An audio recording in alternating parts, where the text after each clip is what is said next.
We pay respect to the traditional and original owners of this land, the Muwani people, and we pay respect to those that have passed before us and acknowledge Tasmanian Aboriginal community who are the custodians of this land. Welcome to a beautiful day here in Hobart. Top of 25 degrees today, day 2 of the Shield game, and golly, isn't it evenly poised?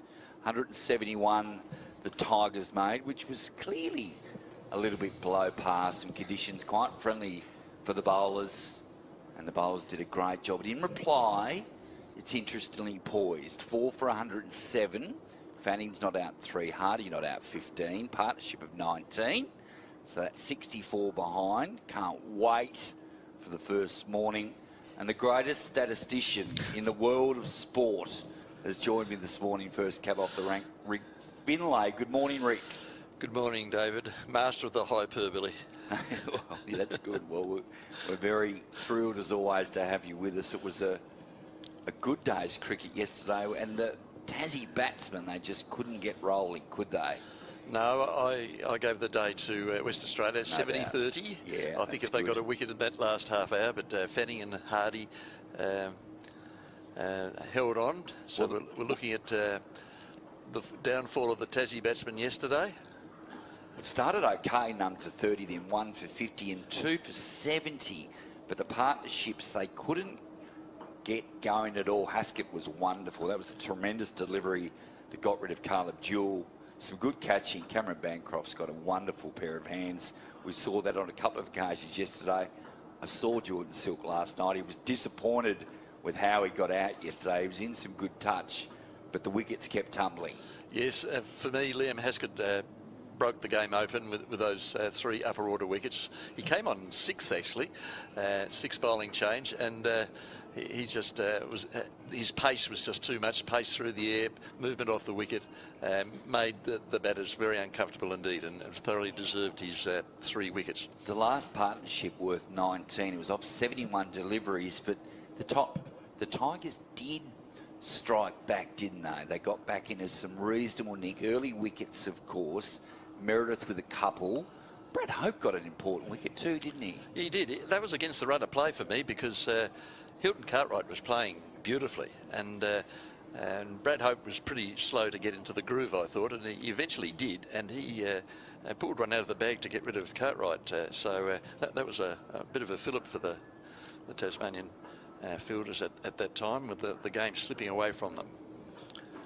Some good work from the bowlers. They're a bit light on, aren't they, the Tigers? No doubt about that. Riley Meredith was important with a couple of wickets, of course. Jackson Bird chipped in. He was good from the top, as he always is. Great to see him back bowling down the hill from the members end, as he's done so well for the last 15 years. Yeah, to me, the makeup of the Western Australian bowling attack is superior to Tasmania's in this match. They've got a top quality 4 pace bowling. Tasmania have only got 3.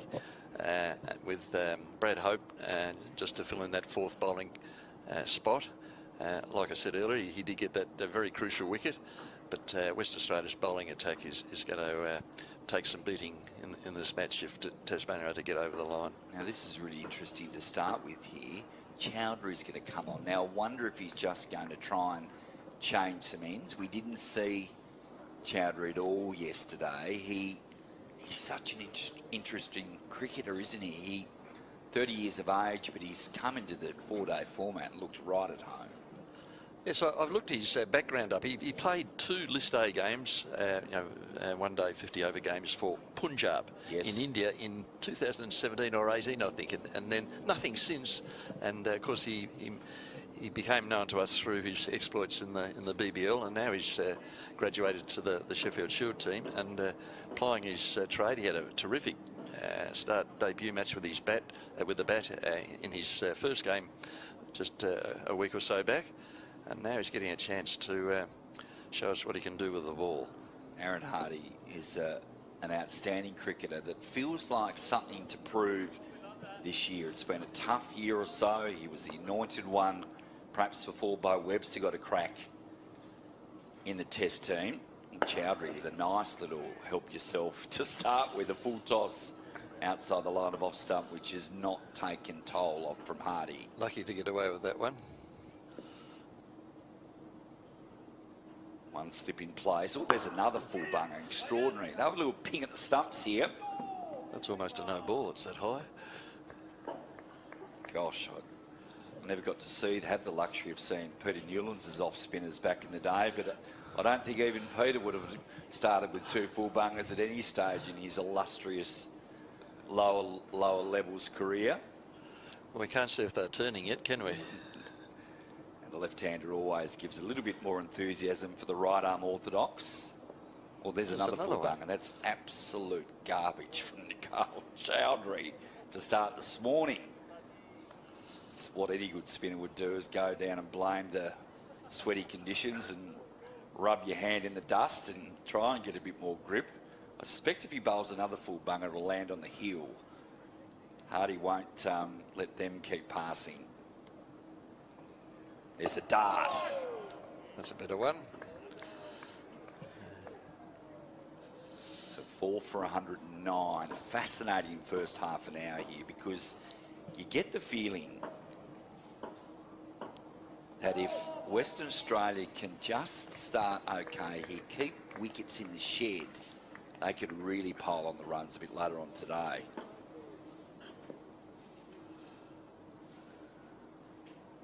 It's a better delivery. Flight driven through the cover point area. Nice timing from Hardy. There's a single. The end of the over, 38 overs down, 4 for 110.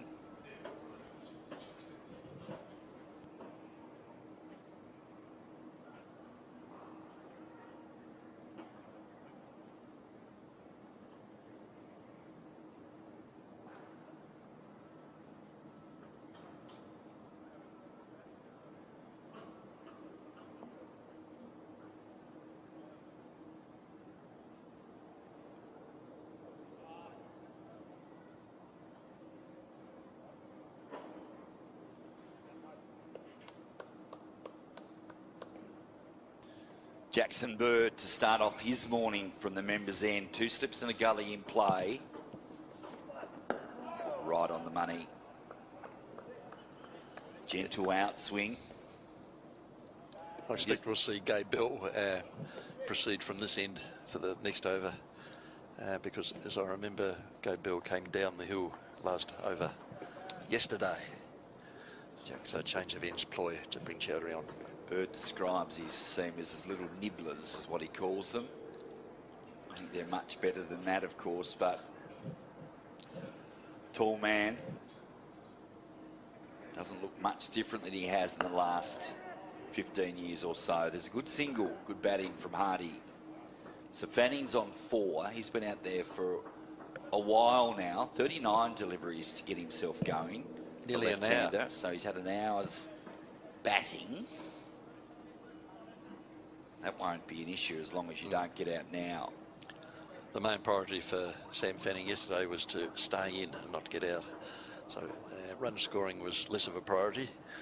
I think we'll see him get on with it a bit more today. So the third slip goes in early here for the Tigers. Jake Weatherall moving into that position.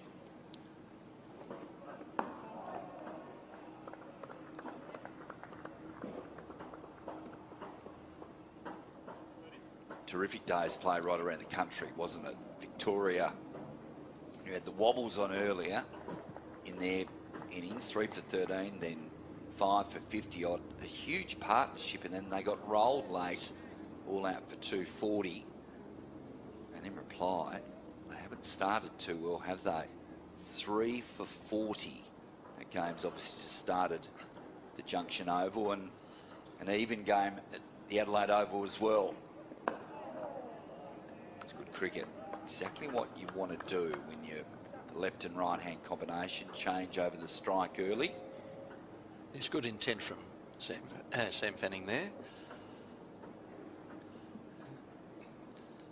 The weather looks promising today, Flash, and looking at the trees over the top of the member stand opposite us, they're pretty well motionless, which was a bit different to yesterday. There was a very strong breeze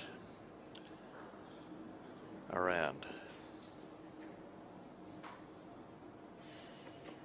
It was seen away that time from tall Tasmanian. Someone said to me last night that the Australian selectors may nearly have picked their side after last night, which a fraction early I thought, but maybe Constance, Harris, you can almost put them aside in terms of that top order battle. We're going to see Marnus obviously today. Weatherald fell cheaply yesterday. Bird continuing. Oh, nick it out! They strike early. It's the big wicket of Hardy, and that's exactly what the Tigers want. First up this morning, a big scalp to Bird. What a delivery. Just got that bit of nibble that he refers to, and away it went.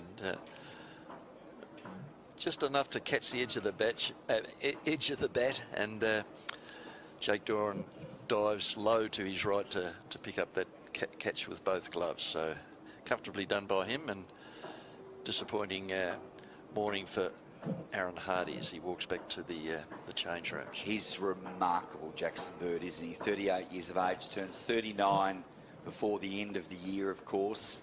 But that ability, and we saw it yesterday when he first came on, to put the kookaburra exactly where he wants it straight away, and that was a perfect delivery. That's just not what you want early. You know, Hardy's got to play at that, and he paid the full price. So this brings Curtis in, and the game changes dramatically because Hardy is an absolute bona fide top-order player. Fanning early in his career, hasn't yet got a grasp at this level. He's had plenty of opportunities, only averages about 20 at this level. Curtis is very new as well. So that Western Australian top order has been a real query so far this year, as it was last year. The Warriors, they won the 3 titles before that, but things got a bit tougher, Rick, for them last year in what was a dominant redback season. Yes, they're rebuilding to a certain extent, and Josh Inglis, of course, not on the side to give them a bit of stability there. Gabe Bell now, and there's the drive from Fanning. The timing is pretty good. I'll turn for the 3 here quite comfortably and rotate the strike, but that does bring the new batter Fanning to the crease. Yes, Curtis, I think, got a list A century opening the batting earlier this season, so I'll be keen to see how he goes today. Another exciting keeper batter on the scene. Yeah, 25-year-old Western Australian. He turns 26 in a couple of weeks' time. This is his 11th first-class game. He got an average of 21. He has made 100 already. Hasn't started the year in a blaze of glory, it must be said. 8 and a duck in the Shield game. Made 15 in the one-day game. But as you mentioned, he made that list A 100 earlier in the year against Queensland.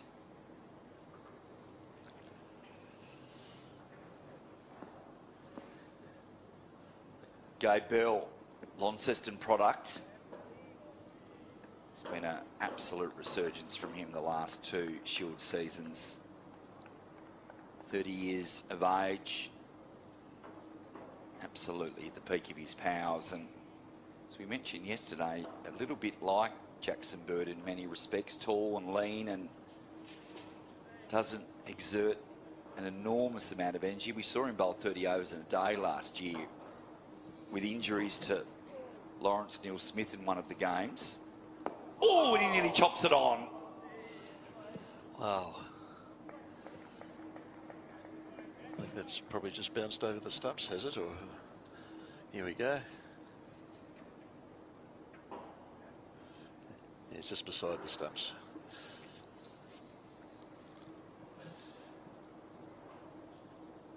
Nervous moments for young Curtis.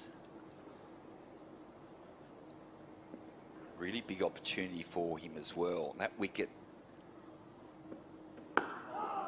is a little flatter, and we saw it improve as the day went on yesterday. That deep green tinge just kept diminishing as the day wore on, as it always does here. Different colour today, isn't it? It is the a same different time colour. yesterday.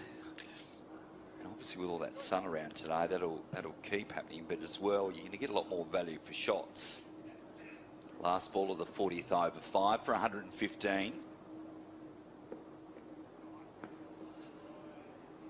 It's a good over from Bell. 13 overs, none for 37, for 40, 5 for 115.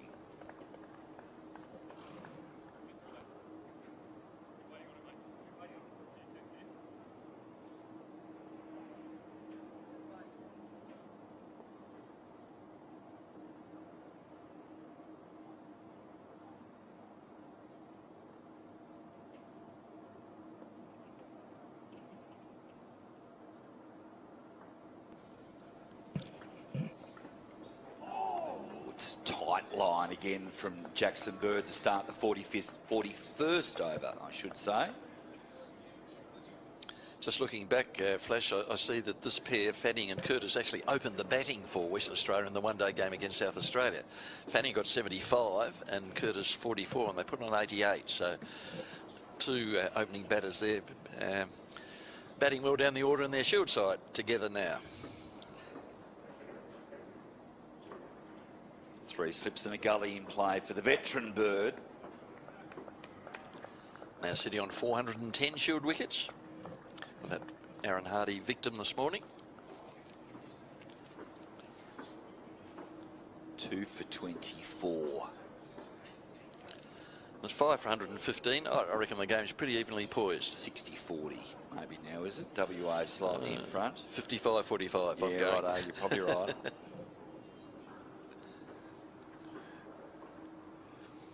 This partnership is crucial. Flicked away, and there's runs here. You can already tell that there's a little bit more pace in the outfield, only slightly. 3 runs there to Fanning. It wasn't quite the half volley. I think there might have been a little bit in the air off the bat initially.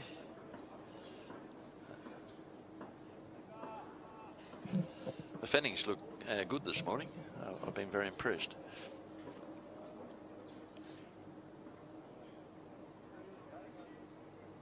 Over the wicket here now for Curtis. This is a big challenge for the young keeper batsman. One of the absolute great first-class bowlers of the last 15 years, this guy. What a career he's had. Back with the Tigers. Here's a teasing delivery outside the line. Very full.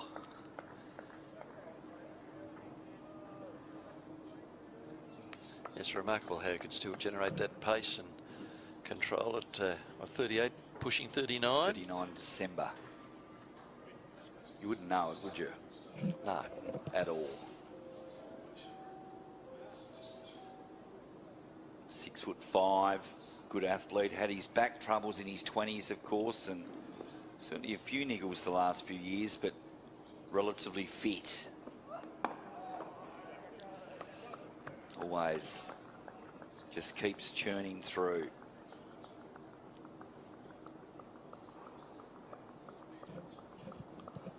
Had him on my radio program last week, Rick, and he's just so excited to be back in Tassie, and obviously the family's back here as well, and enjoyed his time in New South Wales the last couple of years, but he's got a shed full of kids, 3 boys, another one on the way. So the grandparent help is a little bit underrated as well.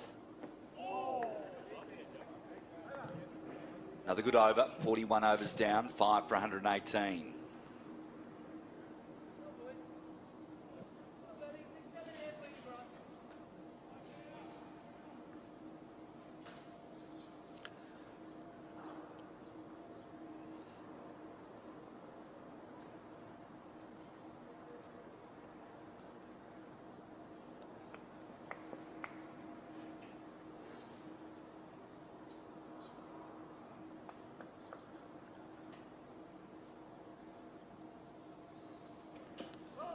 There's a no ball, very unusual. You're going to get bonus runs here if they're no. Probably the good decision not to head back.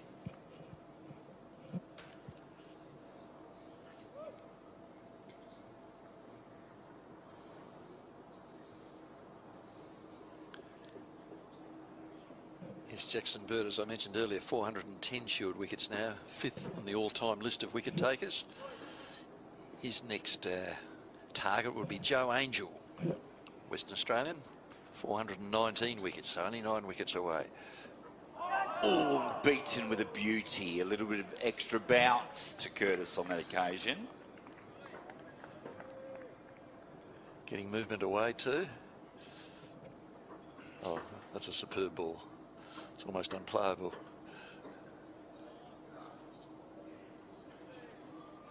Just doing too much.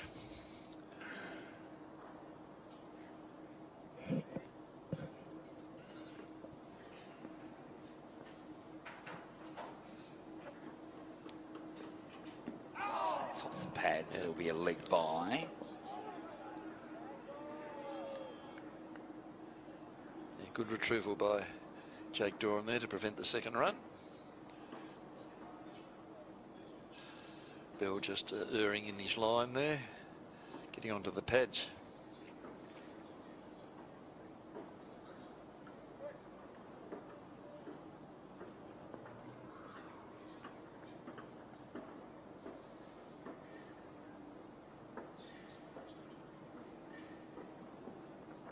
That one's onto the pads and tucked around the corner.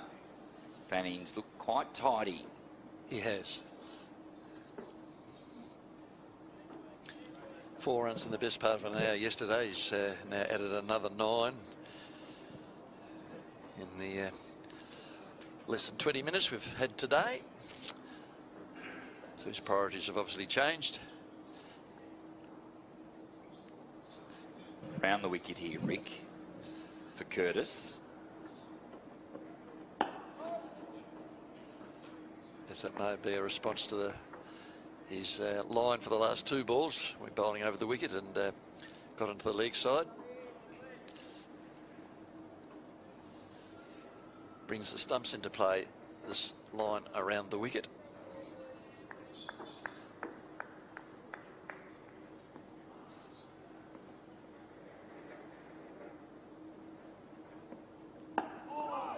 Right on the money, Gabe Bell this morning.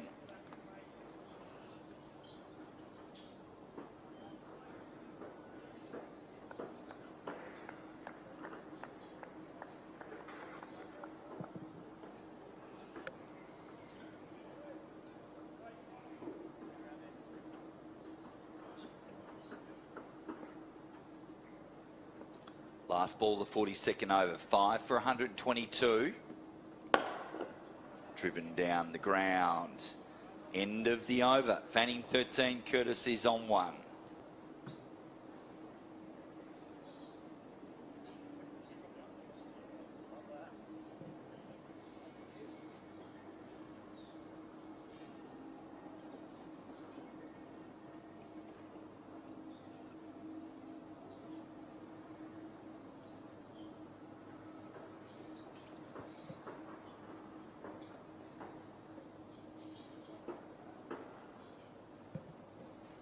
Jackson Bird, as always, wasting no time. 3 slips in a gully.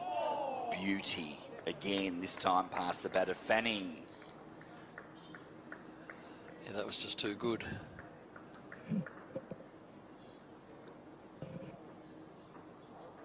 Still getting that movement from leg to off for the left-hander.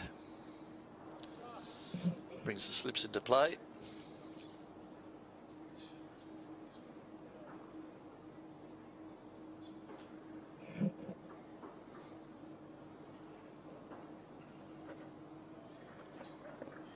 Beaten again. Goodness me. Action replay.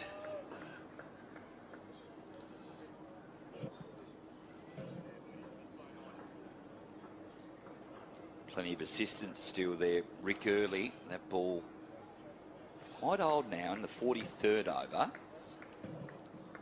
Will still retain much of its shine, I think, in these early season conditions. 2 on the fence for the hook here for Fanning.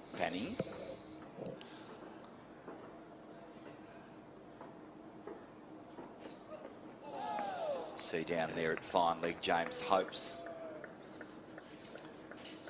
That's the assistant coach. Sorry, Ricky, talking there to Gabe Bill now, just having a conversation about a couple of things. Now, one of the trainers actually coming around. I don't know whether Bill's hurt his hand there at all when he got that.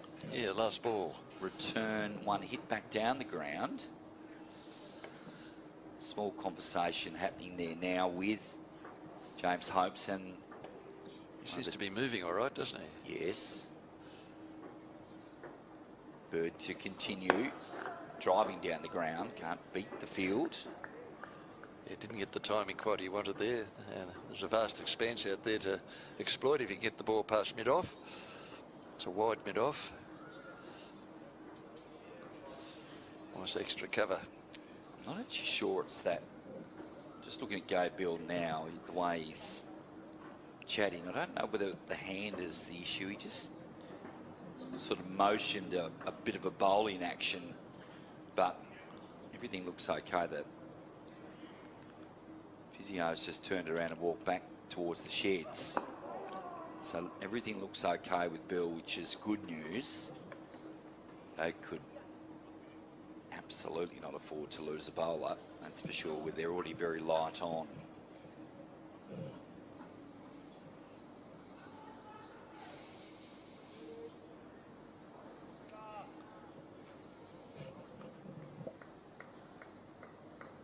Lone gentleman on the hill over there. Where else would you want to be? He's got the whole hill to choose where he sits and lie down. Oh, beats him again. Third time this over. What a great over from Jackson Bird. 43 overs down, 5 for 122.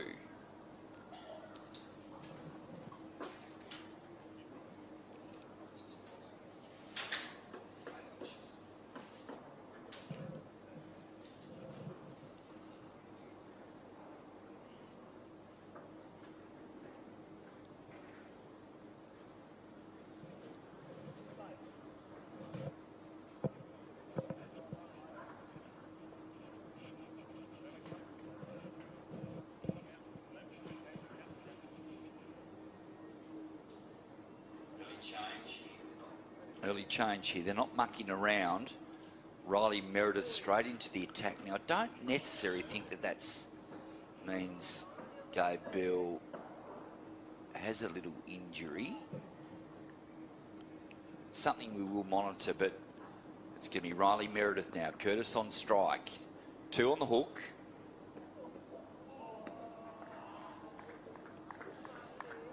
A slightly different level of pace from Riley Meredith. Changing things up for the Tasmanian attack from the southern end.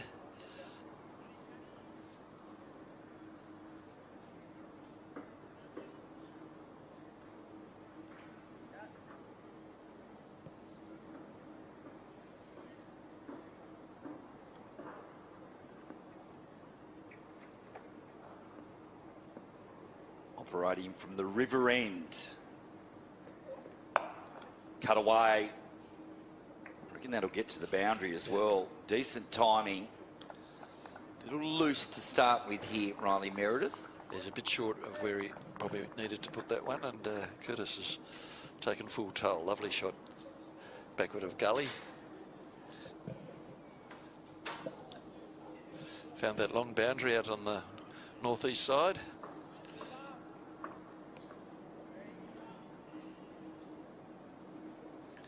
Hasn't got the protection of a third at the moment.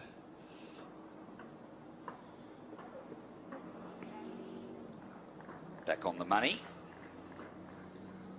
So the lead is 45 runs Tasmania have.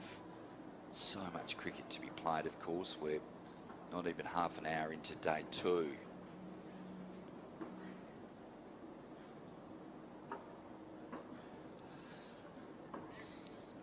Backward point dropping back now, Flash.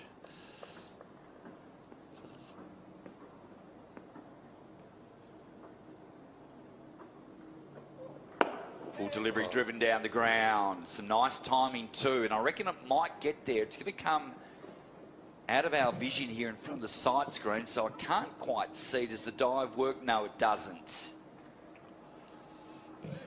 It's a beautiful straight drive from Curtis. The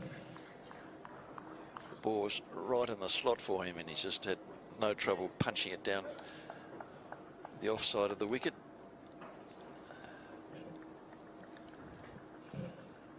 It's one of the most elegant shots to look at, isn't it? That's a beautiful shot. Curtis now with a couple of boundaries in this over.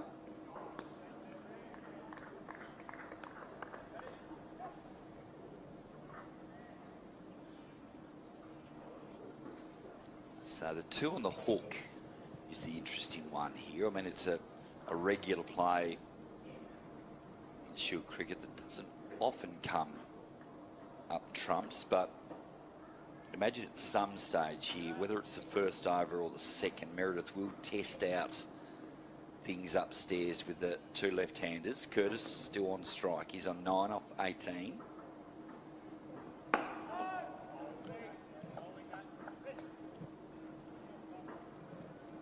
End of the over, 44 down, 5 for 130.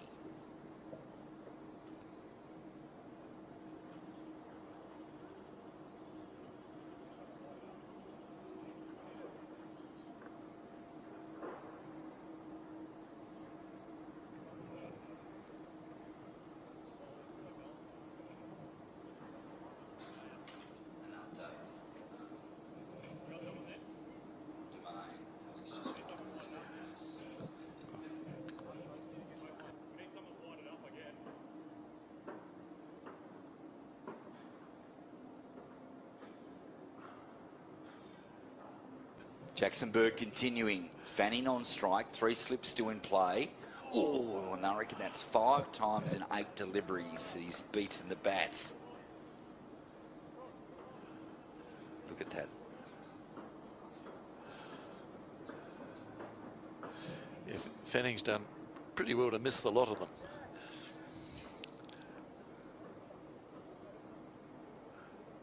Now, I'm just checking. Is that Kieran Elliott at mid-on? Maybe Gabe Bell has left the field momentarily. I will just check if my eyes are not deceiving me there. I think you're right, because the previous over, before the physiotherapist left the precinct of Bell, he gave the little substitution signal. So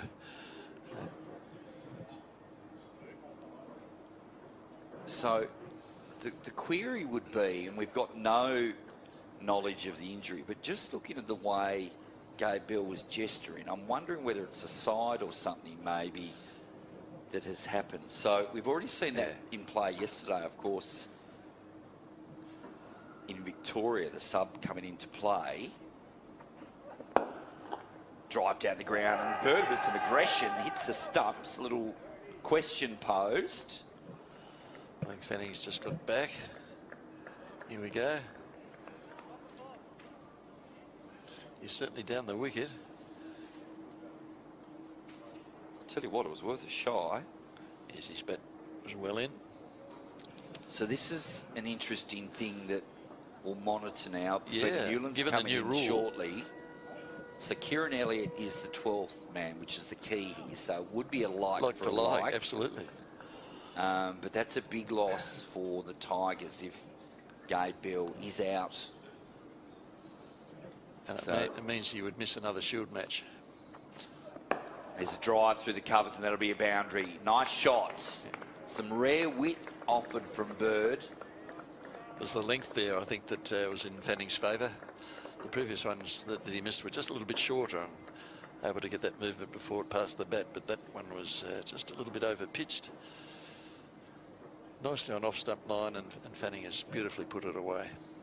So Kieran Elliott's gone from sitting in the dugout and probably thinking about some club cricket on Saturday, getting some form back. And now potentially he's in the frame to jump into this game. I know you're not a fan of that, Rick. I heard you talking with Peter Newlands yesterday. He's more runs this time through the onside. They'll double things up. Fanning now moves to 19. Curtis is 9. So a little bit of evolution here from the Western Australia top order. They're looking a little bit more settled. The partnership is now 24. Fanning's 19, Curtis 9. The wicket taker this morning, Jackson Bird, is 2 for 33. Meredith is 2 for 28. But again, repeating, a bit of a query with Gabe Bell. Kieran Elliott's on the ground. Not only is he on the ground, he's swinging, he's doing his arm throughs. So that indicates to me a significant problem. Peter Newlands will take this one on. Maybe the substitution could have happened. We're yet to confirm that, of course. Mark Diven is going to replace Rick for the time being. 5 for 1, or no, maybe a little bit more from Rick, but certainly Pete Newlands to jump in to the comms box with us now.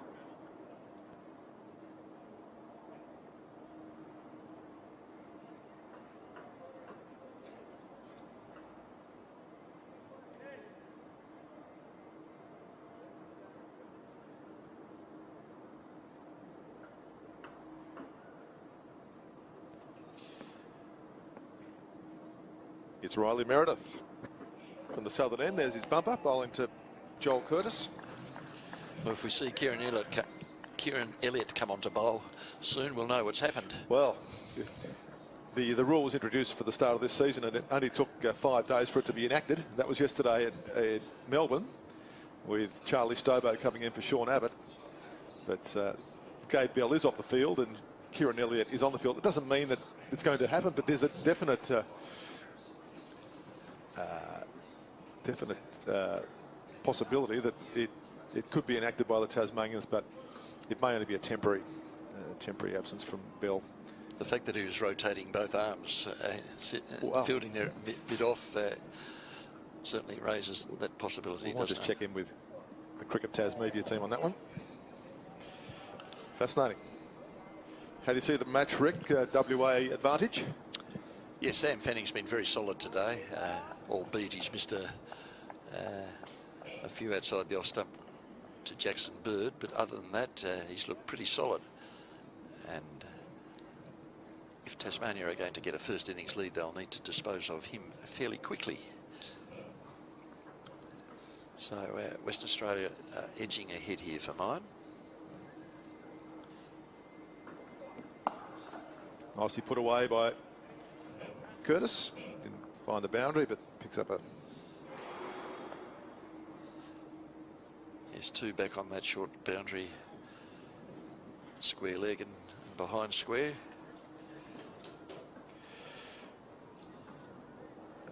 So 2 left-handers at the crease, Fanning and Curtis.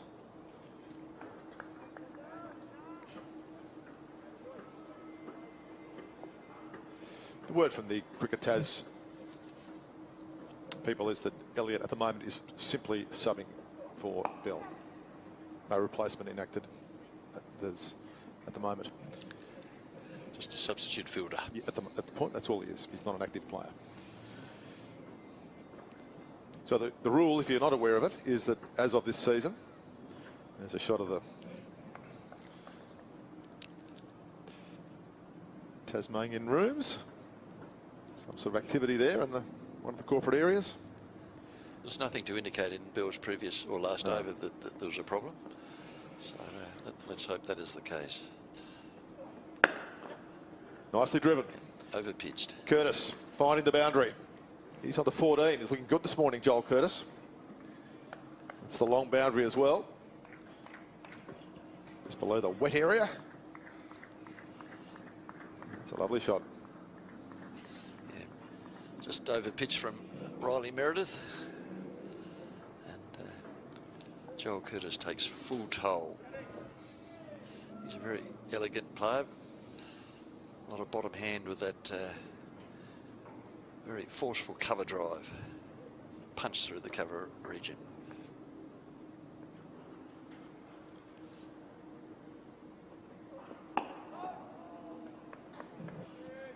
And that's the end of Meredith's over. His figures so far 2 for 34 off 10. The WA score 5 for 142.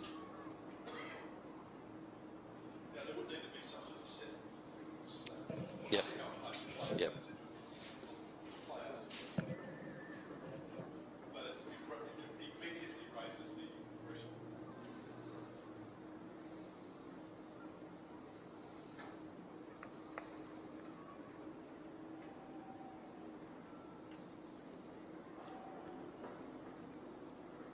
Jackson Bird to Sam Fanning. And there's the edge. And Fanning has to go. He doesn't like it. A feather to Jake Doran, and WA has lost its 6th wicket. It was only a matter of time, wasn't it, Peter? This happened so many times. He just missed the bat, but this time he just glanced the bat, and even though he tried a withdrawal, that was too late. And it's just flicked the edge, and Jake Doran has picked up his 4th catch for the innings, having got 6, I think, in the last match. So he's up to double figures already this season with the gloves. But well bowled, Jackson Bird. He kept persisting with that ball, and I guess it was just a matter of time before what we saw happened. Well, the game's really moving along now. Yeah. 6 wickets down. Tasmania's on its way to a full bowling point. WA have got work to do to get themselves batting points. And it's moving closer and closer to an even Stevens game. But WA are certainly within sight of Tasmania's first innings total, so they'd be disappointed if they don't get a lead. New batter is Matt Kelly.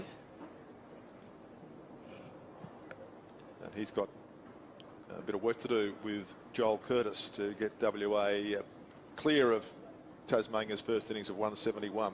The wickets keep falling. Yes, down to the specialist bowlers now, Peter. So Tasmania will be confident that they can not suffer too much of a first innings deficit, if one at all. Well, that's right. Jackson Bird picks up his 3rd wicket, 3 for 33 off 15 tight overs. Oh yes. This is his turf, his patch. No one knows these conditions better. He made his Shield debut back in November of 2011. On this ground. Yes, he's been around a while. Yeah, and a team captained by George Bailey that included the likes of Ed Cowan and Ben Hilfenhaus, Alex Doolan, Test players, Luke Butterworth, James Faulkner. Really strong era of Tasmanian cricket, but he's still here and he's performing, it seems, as well as ever.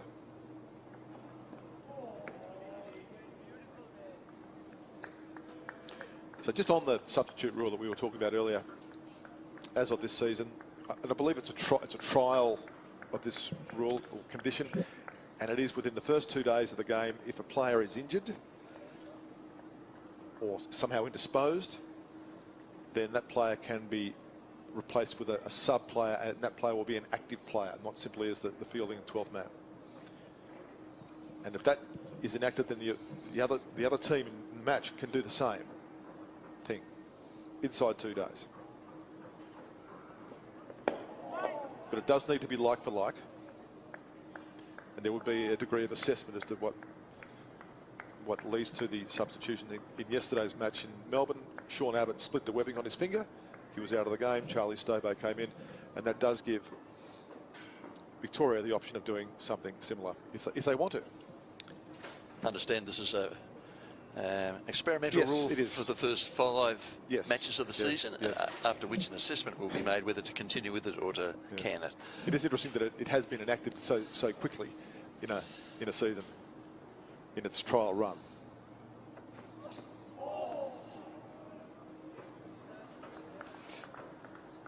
And one of the other conditions of it is that the player in question is not allowed to play for another 12 days, which in this competition would mean, the way it's formatted, would mean maybe 1 or even 2 rounds of cricket. So it's been thought through. I think one of the underlying principles of it is that they're a little bit worried about bowlers bowling through injuries and compounding injuries, simply because there's no another option available to sub them into a game. I think part of that rule is, we'll wait till the end of the over and we'll talk about this next over. 6 for 142.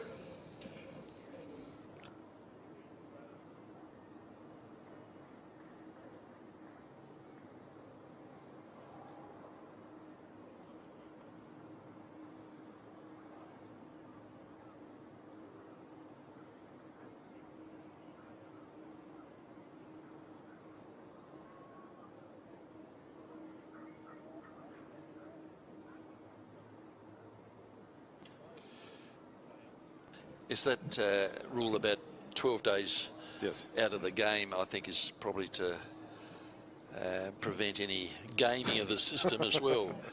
No. I would rather see unavailable for the next match in this competition, because if it's the last match of a round followed by the Christmas break, then it has no effect. Yeah. The 12-day rule. I mean, but cricket, sport being what it is, if there's a loophole, people will find it, and that's fine. There's no problem with that. Here's Brad Hope into the attack, round the wicket, wide. Curtis off the toe. They think about 2. We saw the runner rule phased out. There's been all sorts of changes over the years to rules for different reasons. But this one has clearly been made with the right intent, and has been set up in the right spirit. It's a question of how it plays out. It's very interesting, actually. And I can see the case Victoria versus New South Wales, the Abbott situation. That's a perfect response to that particular rule. It's not as though he deliberately split the webbing of his hand. Yeah.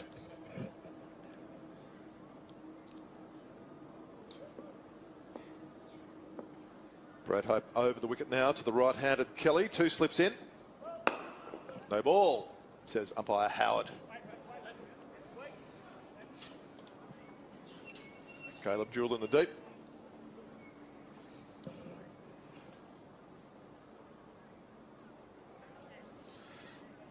And just quickly on that again, you can of course get to the situation where if a player has has a other facets to his game, then there has to be a judgment about what the player can actually do in that replacement role, whether they can bowl or bat or how it's all done. So that could get a bit tricky, I think. Well, I think it explicitly says that if the replacement has a bowling capacity that the one he's replacing hasn't got, then he can't use that. Yeah, and that you're getting into nuanced areas there, aren't you? So it's an interesting one to follow for people who follow this great competition. Let's keep an eye on it. We might know a lot more about after the first 5 rounds of the Shield as to how it's working out. Hope round the wicket again. To Curtis, nice and straight. This is a better start today from Brad Hope. Was a bit tentative in his bowling for the first couple of overs yesterday, but warmed into the job a bit later on. Was really bowling well at the end, and as I said, got rid of that crucial wicket of Hilton Cartwright.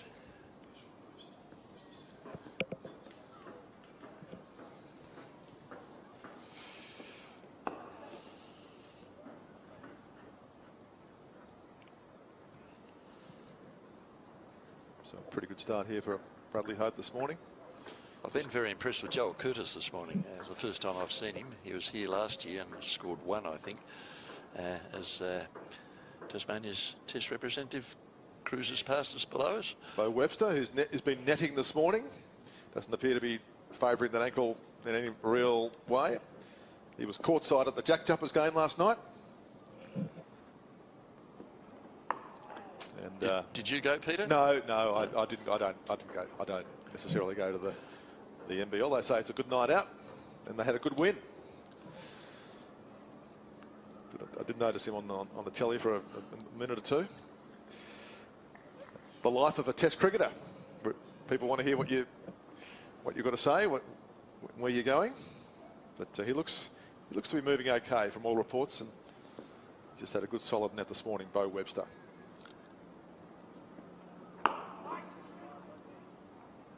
I'll hand over to Mark Divan. Thank you, Rick. We'll see you later in the day. Interesting game here. WA 6 for 146.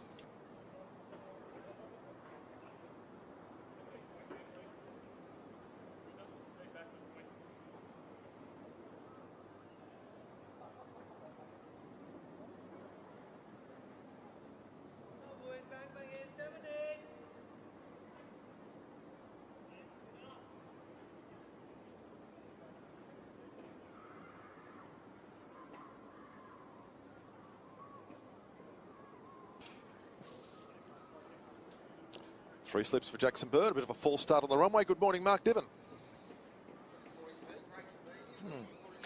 Isn't it? Isn't it just? The forecast is for pretty high winds, and so far this morning it's been quite calm. And I generally find that the bomb forecasts are pretty good, so I wouldn't be at all surprised if the winds pick up as the day goes on. But at the moment, the conditions are perfect for cricket. You might notice that most players out there haven't got any sort of sweater on, which is a sign that it's plenty warm.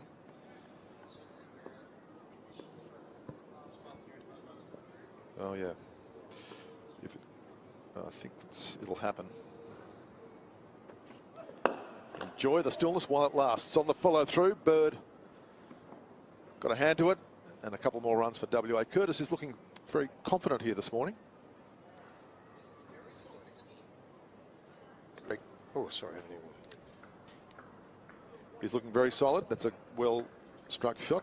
Bird almost heard he got his webbing injured there as well. But He did well to get a hand on that. It was coming back at good speed. But yes, Joel Curtis looking solid. he's got an important role to play for his team.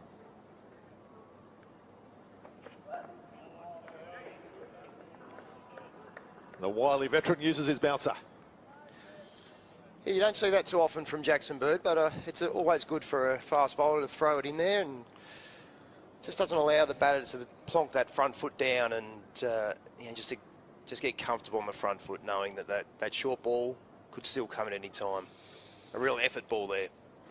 Billy Stanlake out the back, netting on this warm morning, this warm October morning. Yeah, looks like the rest of the squad are out there going through their paces. Lawrence Neil-Smith going through his paces as well. He's on the injured list at the moment. Yeah, they'll be pleased to have him back fit and healthy, just to add some depth back into their squad. Obviously, slight concern with Gabe Bell. We're not quite sure what the issue is there. Is Kieran Elliott still out there? Yes, he is.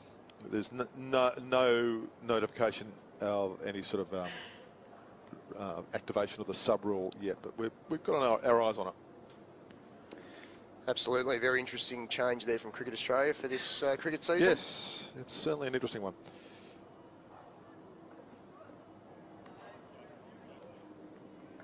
Bird really working on that angle across the left-hander.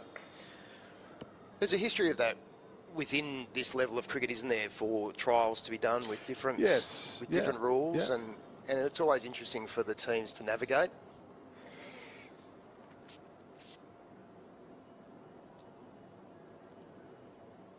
There has been a similar rule introduced in India. I won't go through it in the detail now, but there are precedents of this around the world, but ours has its own set of conditions. And who knows, it may filter through to the test level at some point. Yeah, absolutely. I guess you don't know how it works in practice until it actually happens. But it gives us all something to talk about, which is what we love. It certainly does. 6 for 148.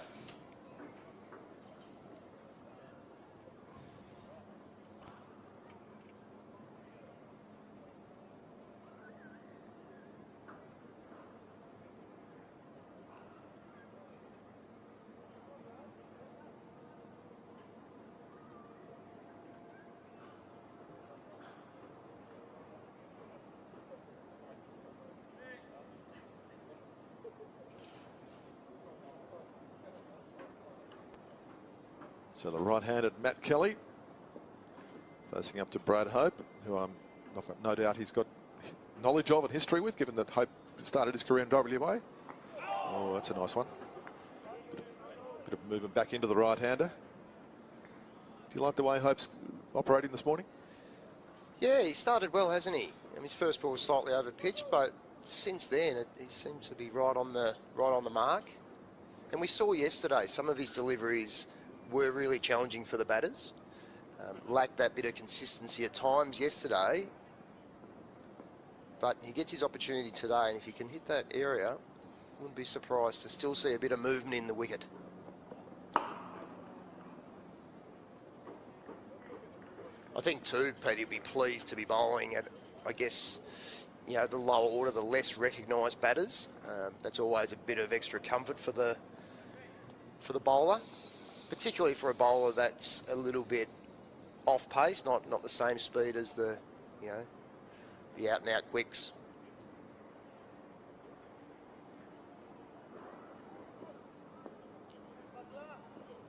It's a crucial role for his team, this fourth seamer's role. Nice bounce from Hope.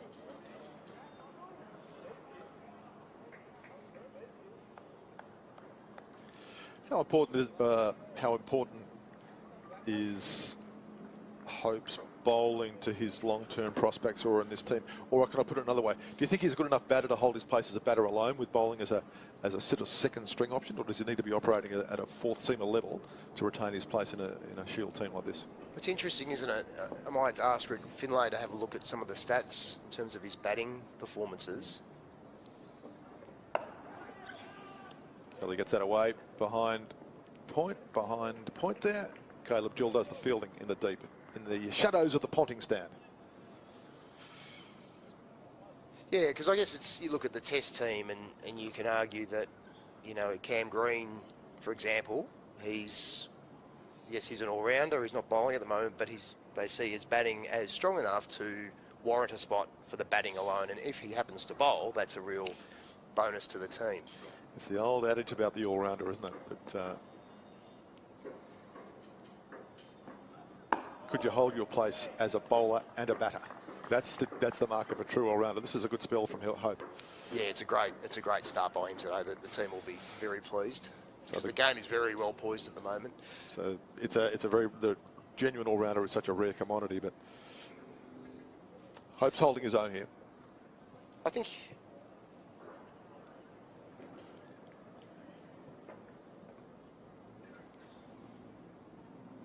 Last ball of his 8th over.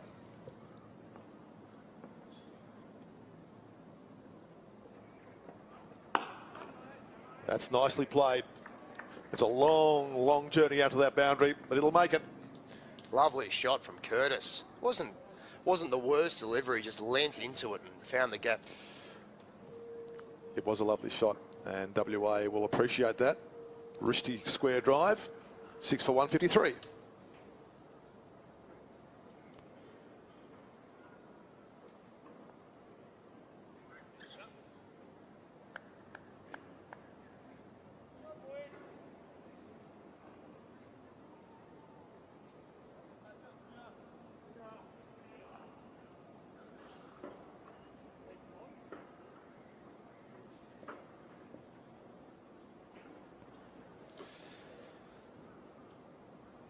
Kelly facing Bird.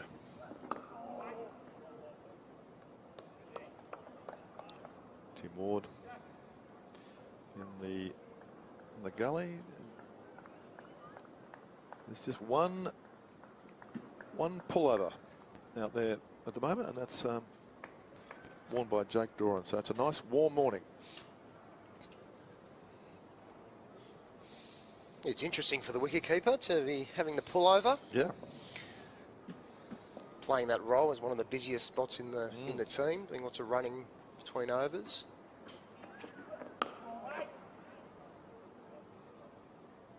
I've been really impressed with Jackson Bird again today. Just that consistency in his line and his length. There must have been 7 or 8 plays and misses. He's picked up a couple of wickets this morning. Just the ever reliable Pete. You were his captain, his club captain for a while. Yes, that's right. Yeah, in 2011 when he first moved down, he found his way down to local side, the Kingborough Knights. Yeah, great club. 3 slips here.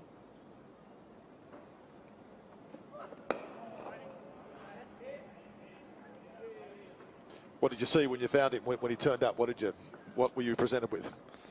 Oh, very unassuming character. He just got in there and just got it done. And you know, from day one, he rolled out and just what you see today. He was doing that in 2011, and just consistently did it. And then he got to the next level and he did it again, and all the way through to when he made his Test debut back in 2012 against Sri Lanka. It's just the same methodical approach and consistency.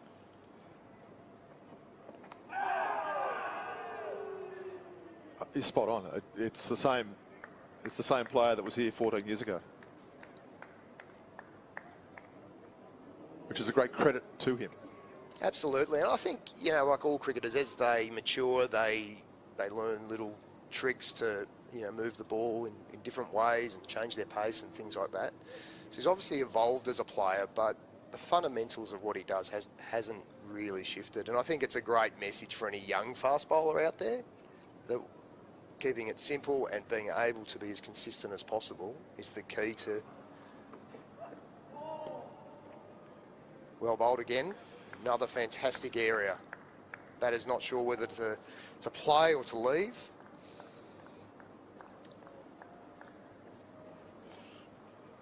But he just continues to ask questions, and that, like Mac Wright was saying yesterday, you know, sometimes it hits the seam, it goes away from the right-hander, sometimes it comes back in. It just really doesn't give the batter any certainty, particularly on a wicket like this where there's that little bit of movement. He probably doesn't mind that little bit of warmth in the air too, which might encourage a bit more movement in the air.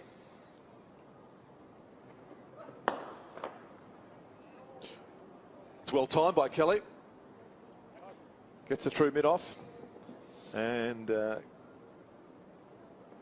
Kieran Elliott, who looks like he's wearing Matthew Kuhneman's shirt, does the chasing. Unless I'm mistaken, I don't want to incriminate anyone, but that's a good blow there for WA. 6 for 156.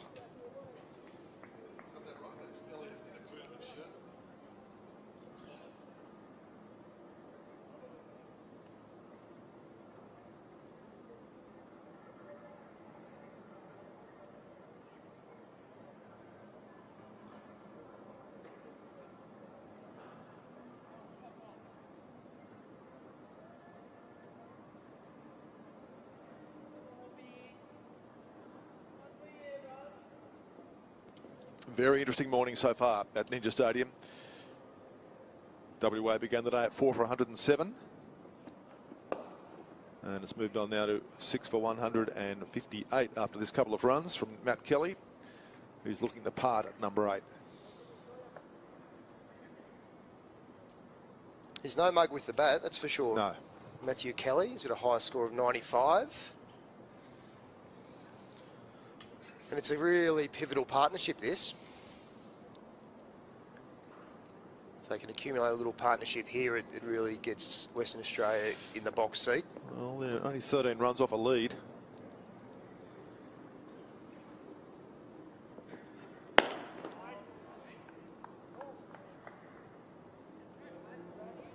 It's a lovely shot from the fast bowler. Full face of the bat, nicely balanced.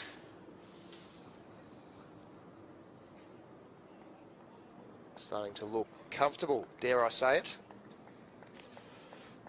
Has anyone looked comfortable out there in this match so far? I suppose for periods of time, players look like they might be getting in, but we still haven't gone past 41 as a high score in the match.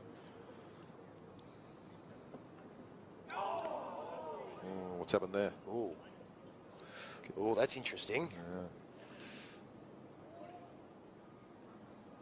I think the batters across the game will be looking at that going, oh dear, is that a sign of things to come, or is that going to be a one-off?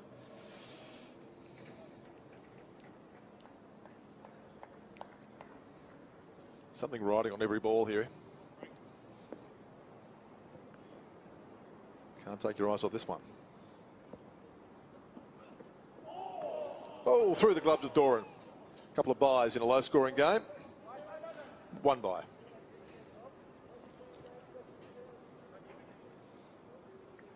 Just saw that one rear off a length there, Pete. Interesting.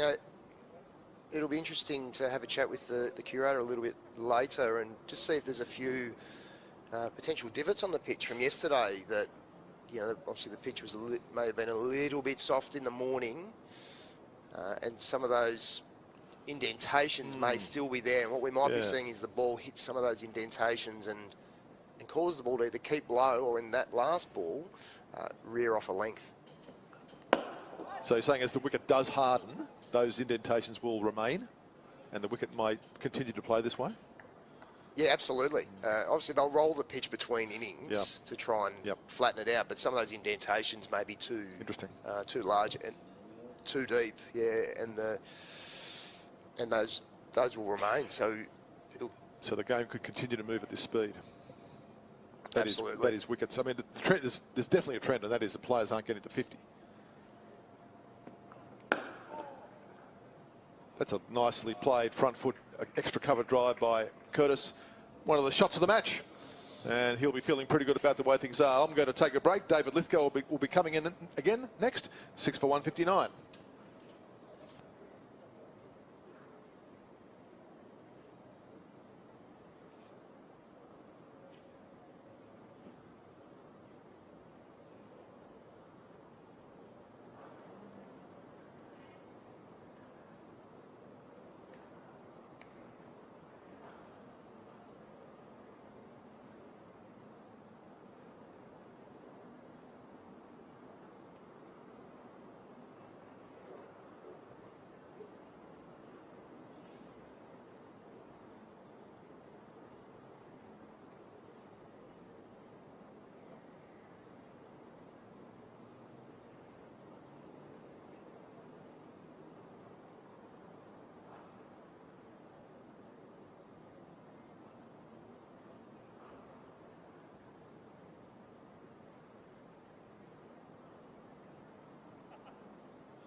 Great to have you with us, David Lithgow, with you in the commentary box. Western Australia just 8 runs away from the Tassie total. It's going to be changing the bowling. Riley Meredith to bowl from the Church Street end. Kelly, 7 of 22. Curtis is in good touch, 26 of 38 with 5 boundaries. Good morning, Mark. Good to see you, mate. Good morning, David. Good to be with you again. This is a good game of cricket now, isn't it? It's riveting, isn't it? You don't want to miss a ball. Meredith down the hill, which is absolutely what he would prefer, like most quicks, of course. Now, I'm looking down there. Bell is back on the ground. Okay. So there's that conversation we were having before. You see he's down at fine leg. I don't know whether our camera guys can get a shot of him down there. But he spent about half an hour to 40 minutes off the ground. But Bell is back on the ground, which is a good sign from a Tigers perspective.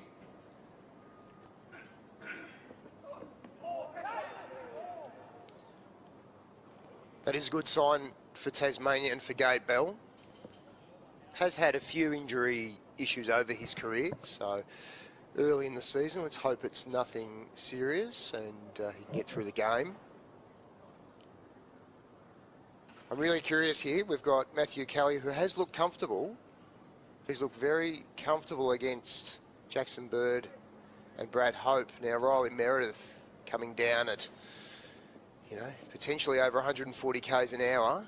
How does he feel with that? There's been a change in the field too.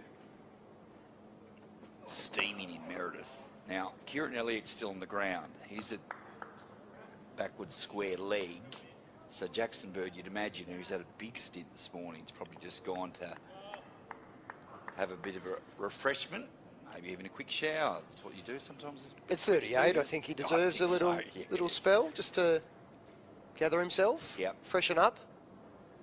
Yeah, intriguing here, Flash. Riley Meredith charging in downhill. Not much breeze to speak of.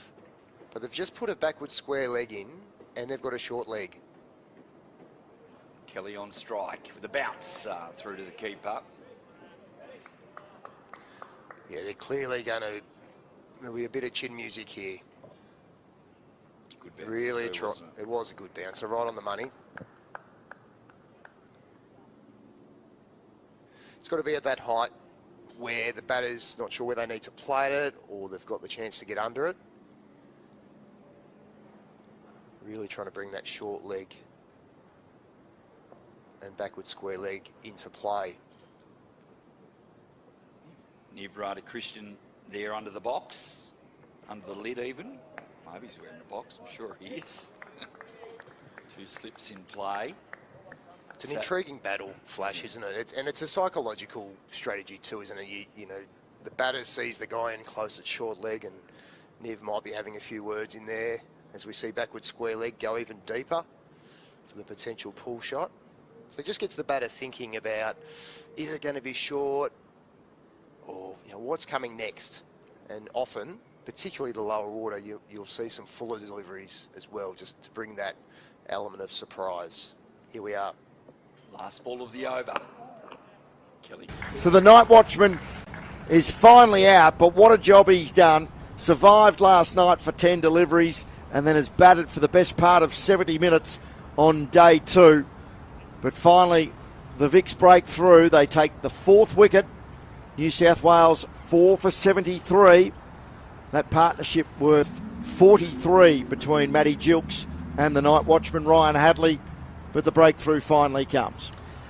It's excellent bowling again from O'Neill. He's been outstanding. He's been tight. He's taken his 3rd, and Hadley did a great job there and stalled the game for the first hour. But as much as the game has been stalled for that hour, Ollie Davies walking to the crease, and when he bats, the game moves forward quite quickly. Either way. Bradley hope to continue here from the river end. Curtis on strike. He's on 26. Oh, good delivery. Wasn't far away. It's a decent leave. It's always a good leave when it doesn't hit the stumps, but that was tight. That was super tight. It's a risky move, especially when only a few overs before, Flash, we saw one delivery keep low. So that just creates that little bit of doubt in the batter whether they need to be playing at that delivery. A great area there from Brad Hope.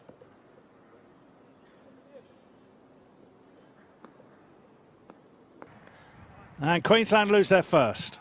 McAndrew. Well, it was perfect.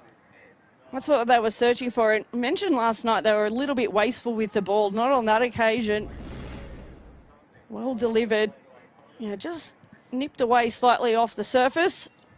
It's a comfortable catch taken there from Alex Carey. Wasn't going to miss out then, but he got in really close to the stumps as well. Yeah, just caught in no man's land really there, Lovell. So first wicket has fallen.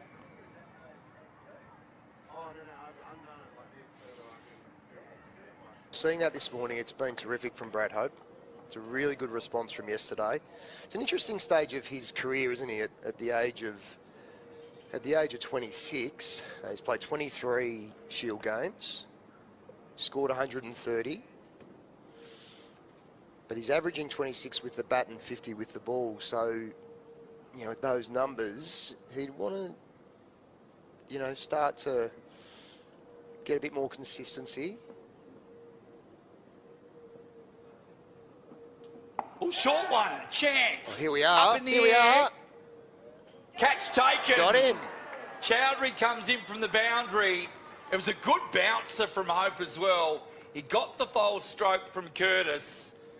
And WA lose their 7th wicket. 7 for 163. Fantastic work there by Nikhil Chowdhury in the deep. The ball went straight up in the air. He never had the shot under control. I think that extra bit of pace there, and Mac Wright spoke about that yesterday, that Brad Hope does have that ability with the short ball it's a heavier delivery and it can surprise the batter. And I think that's exactly what we saw there. That was a terrific bounce. We'll get another look at the replay in a second, but exactly what you want from him. We were talking about consistency, and it was just a perfect bounce. He had to reach for a little bit, didn't he? Decent catch from Chowdhury. Yeah, they're never easy, those high balls. No. So he made it look easy, but he still had to move quite a way to get in position and take that catch. Well deserved for Brad Hope. He's toiled away well this morning. Nice and consistent. Some oohs and ahs from the back of the commentary box as well. It's very close. That's dangerous from Gilks going back there. Right on cue, really, Flash. 2 for 44. Remembering he's got 2 deliveries left in his 10th over. I think he was none for 24 after 3, so he's tightened that up. He got the big wicket yesterday. Hilton Cartwright, he caught, of course, got having a look at one outside the line of off stump, and now Cameron Gannon in, 7 for 163. Oh, it's a good line. Much better from Bradley Hope. Credit where credit's due. Yeah, absolutely. We talked about the tail for the Tigers. Well, WA too have got a little bit more length at the end of their batting lineup. Not quite as strong as we've seen previously. Gannon is far from a mug. Averages 14 at Shield level. Has made a couple of 50s in his time.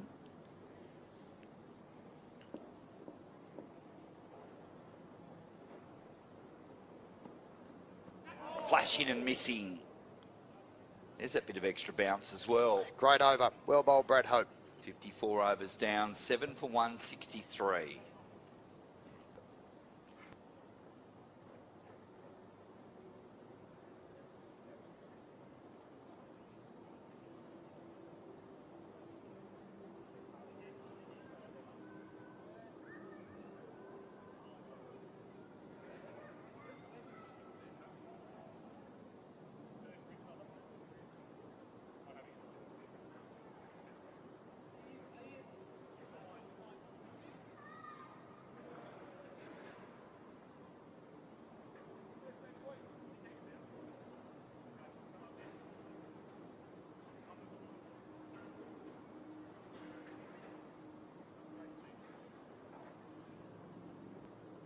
Riley Meredith to continue here now from the Church Street end. Kelly's on 7.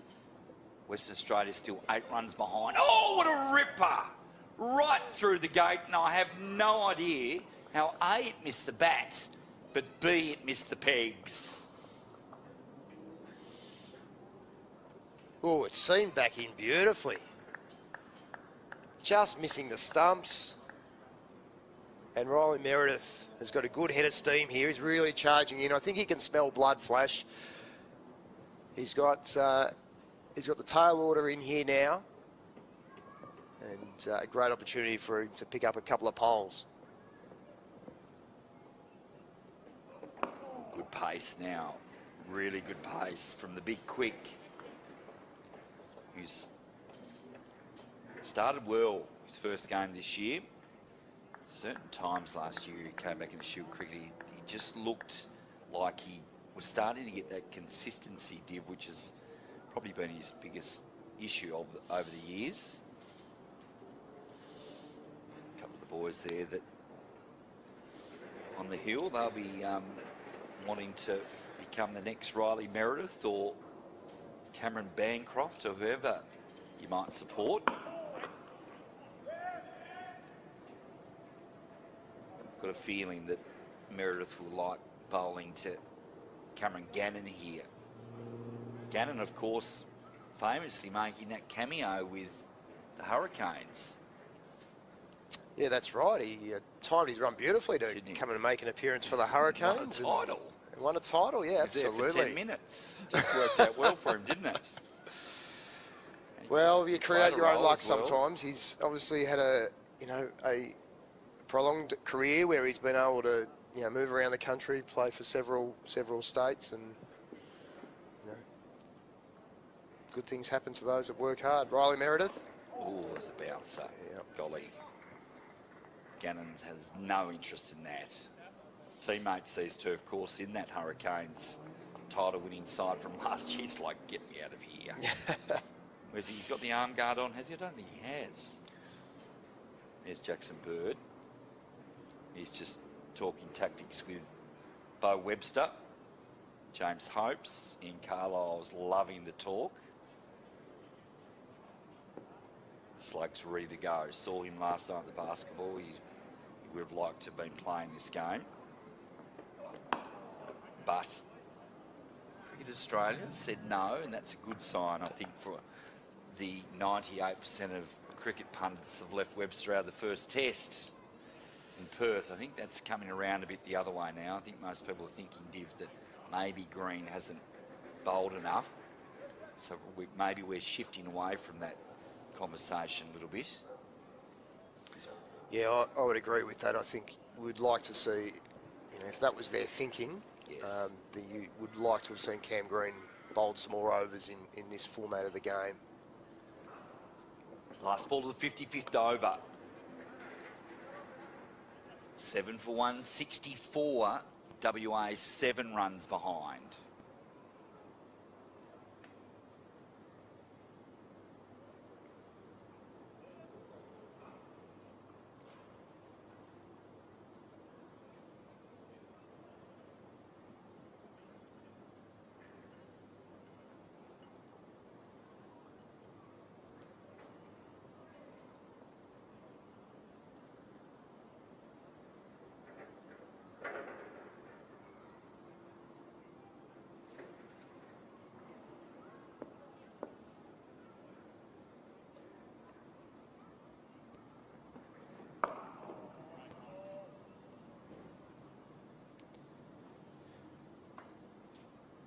Flash, we were just talking earlier about the arrival of James Hopes as an assistant coach to the Tasmanian Tigers this year. And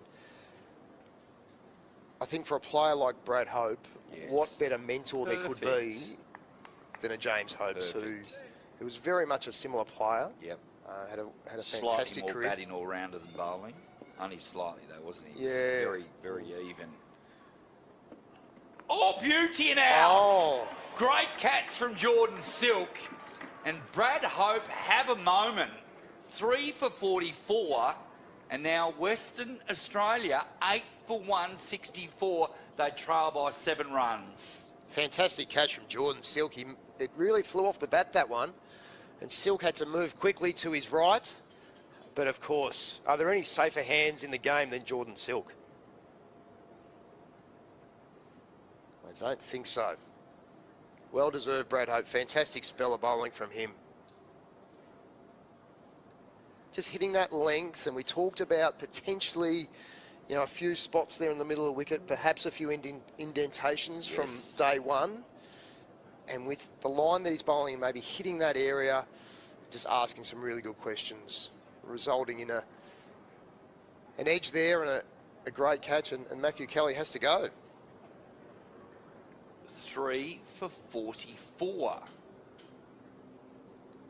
Quite remarkable. Now he does, it's not his best figures. He's got a 3 for 15 under his belt, but he's never had a 4 for. Look at Silk, just moves elegantly across to that. That was slim pickings.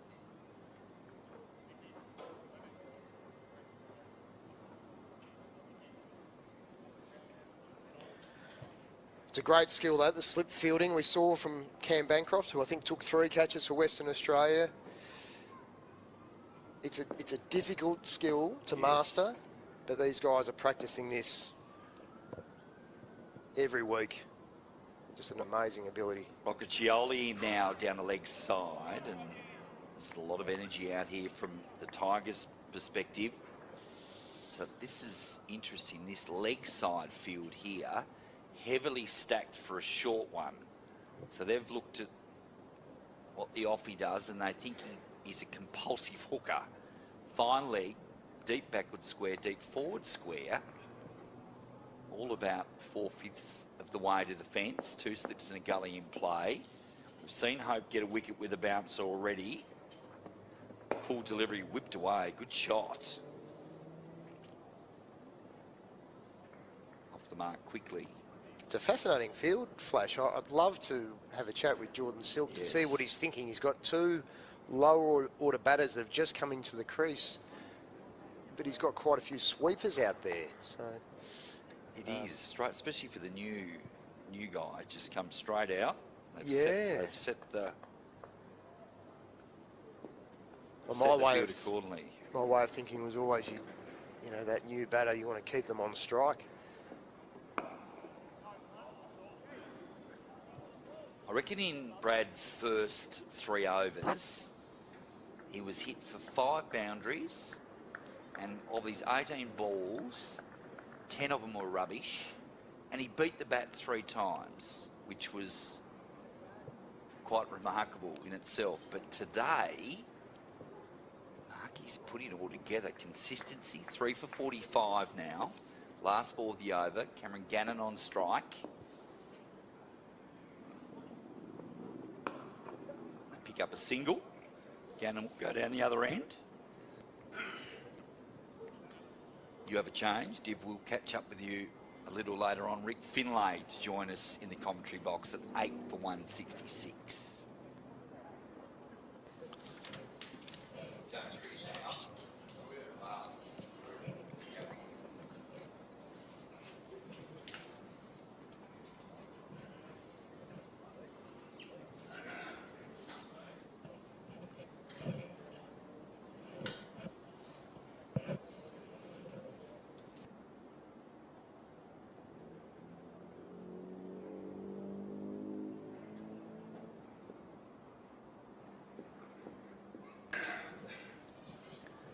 Meredith to continue.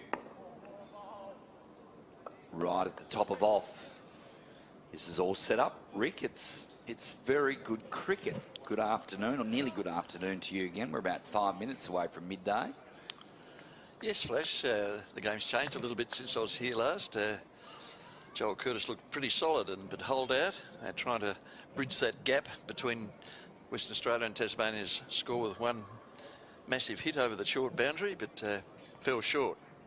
Good to see Nikhil Chowdhury in the play. They're taking a well-judged high catch.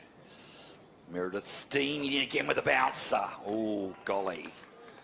Cameron Gannon, I do feel for you, young man, or not so young man, 36 years of age. He, a bit like Jackson Bird, he doesn't look it. He bowled some of the quickest spells you'll see in that BBL series last year. They were frightening. I remember talking to Jordan Silk, of course, Sydney Sixers player. He said one of the games, he said he couldn't get up the other end quick enough. Not quite at those speeds today. Meredith, it's a good delivery. When he's on, he is on. Yes, he had a summer playing with, an English summer playing with Somerset. Yes.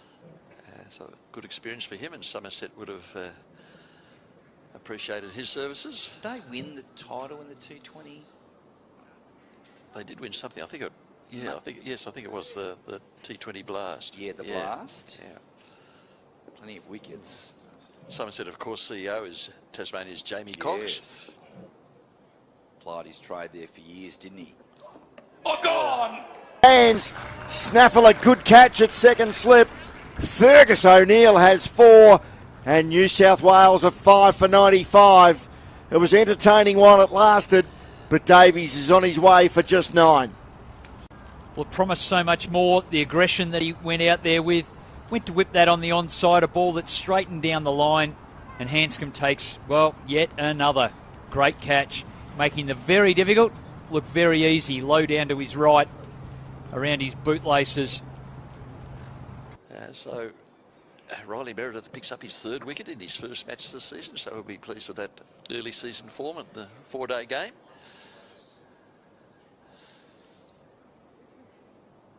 Cameron Gadden shaking his head as he walks off. He's completely done there. And so what we thought was a reasonably unlikely prospect of Tasmania having a slight first innings lead is a distinct possibility now. And you sort of feel with a little bit of fragility in the top order of Western Australia that Tassie are a few in front of the game again now, don't they? Yes, I think it's an even game because 55-45, I'm going with your rules. Tassie I think it's 50-50 now. I've come back to that. Okay, well, I'm going the other way, and it's just based on the fact that maybe that Tassie top order have a little bit more scope. That's no disrespect to Bancroft and Whiteman, of course, at the top, and Cartwright's played Test cricket, but they do look a little fragile, WA's top order at the moment. Against that, though, I think the West Australian attack is actually probably better than the Tasmanians one. Yeah, so probably fair. Yeah. Haskett on strike with a bouncer. Golly. Welcome to the crease, Liam Haskett. No friendly rules with the quicks anymore. No, we were talking about that off air yesterday, how in the old days, short stuff to bowlers, or bowlers bowling short stuff to bowlers, just wasn't a thing that you did. It was not how you played the game, but things have changed over the last 20 or so years, for sure. Last ball, the 57th over, 9 for 166. Haskett on strike. Oh, and managed to keep that one, and then goes for a single. Very happy to get up the other end. We'll be facing Brad Hope. 57 gone. WA trail by 4 runs at 9 for 167.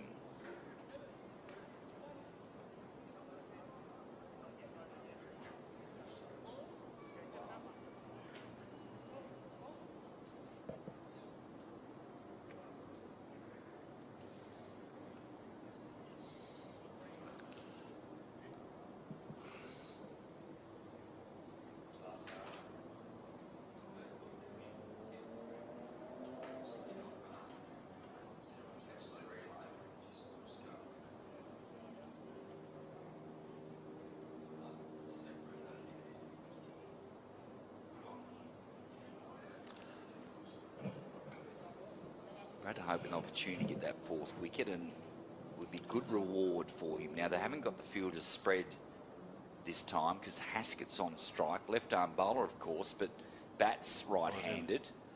Interestingly, Flesh, we've got 6 bowlers in the match, each on 3 wickets. 3 for Western Australia, 3 for Tassie. I wonder if Brad Hope's got some vision of changing that, or gets the edge. Doesn't carry. Yes, we had Kelly, Hardy and Haskett with 3 wickets each in the Tasmanian innings, and now we have Bird, Meredith and Hope. So with a similar allocation of wickets. Yes, if you want to call a game even Steven in all aspects, this is about as close as it gets, isn't it?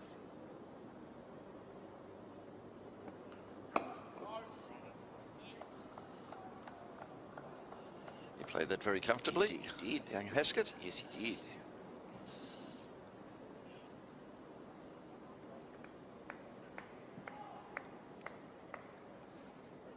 He bowled superbly yesterday, Haskett.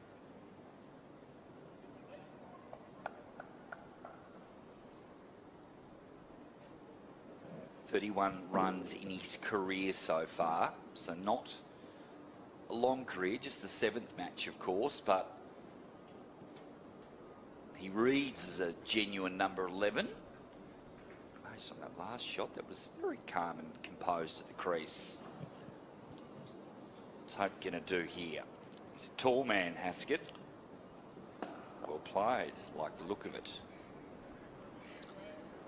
Yes, that first ball he got from Riley Meredith when he got to the crease, he got under it very comfortably. So Seems happy to play the bowling as it comes at the moment. Now, in the old days, of course, first innings points would be up for grabs here, Rick, so it'd be on an absolute knife edge. It doesn't quite work like that anymore, does it? Down the leg side, and that'll do it. That'll give the 4 runs. They're looking forward to even things up. So Tassie made 171, and now WA at 9 for 171. I've got to tell you, that is a beautiful leg glance. I've loved the 6 deliveries that Haskett has faced so far. He did really well to catch up with that ball as it was speared down the leg side and get the middle of the bat, really, because it was a perfect leg glance. So, well played, Haskett. Now, watch Brad Hope a lot over the last couple of years, and this feels like the time when he throws that bouncer in the next delivery. There's only one on the fence, of course. Shorter delivery, but not a bouncer. Left alone nicely from the big man. Hope looked a bit exasperated there at that ball. I think getting to the end of a long spell. Normal circumstances, he'd probably be due for a rest. But his best figures in Shield cricket are 3 for 15, so he has a chance of bettering that. Coming up with a 4th wicket if he's good enough here. It's a great game of cricket. Peter Newlands is G'd up, ready to go. He's about to pop into the commentary box. Last ball of Brad Hope's over. He's 3 for 50 so far. And there again, look at Haskett. Pushes into the covers, picks up a single and says, you know what? I'll take Riley Meredith. I'll leave you, Rick Finlay, Peter Newlands, to join us now in the commentary box.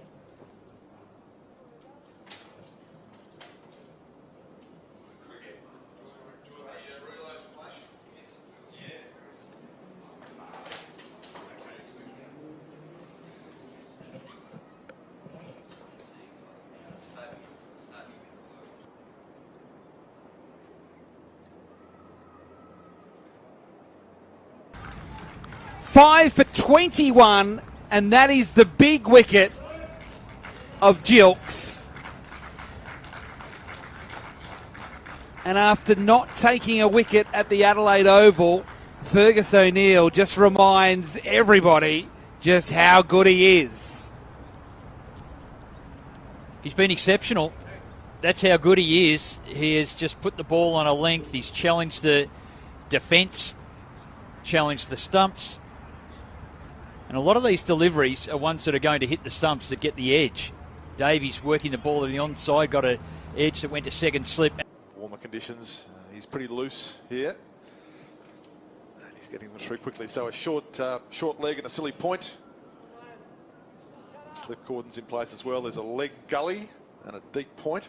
Very attacking field. It's fun to watch as Liam Haskett and Corey Rocacholi attempt to get WA further ahead in this match. At the moment, the lead is 1 run.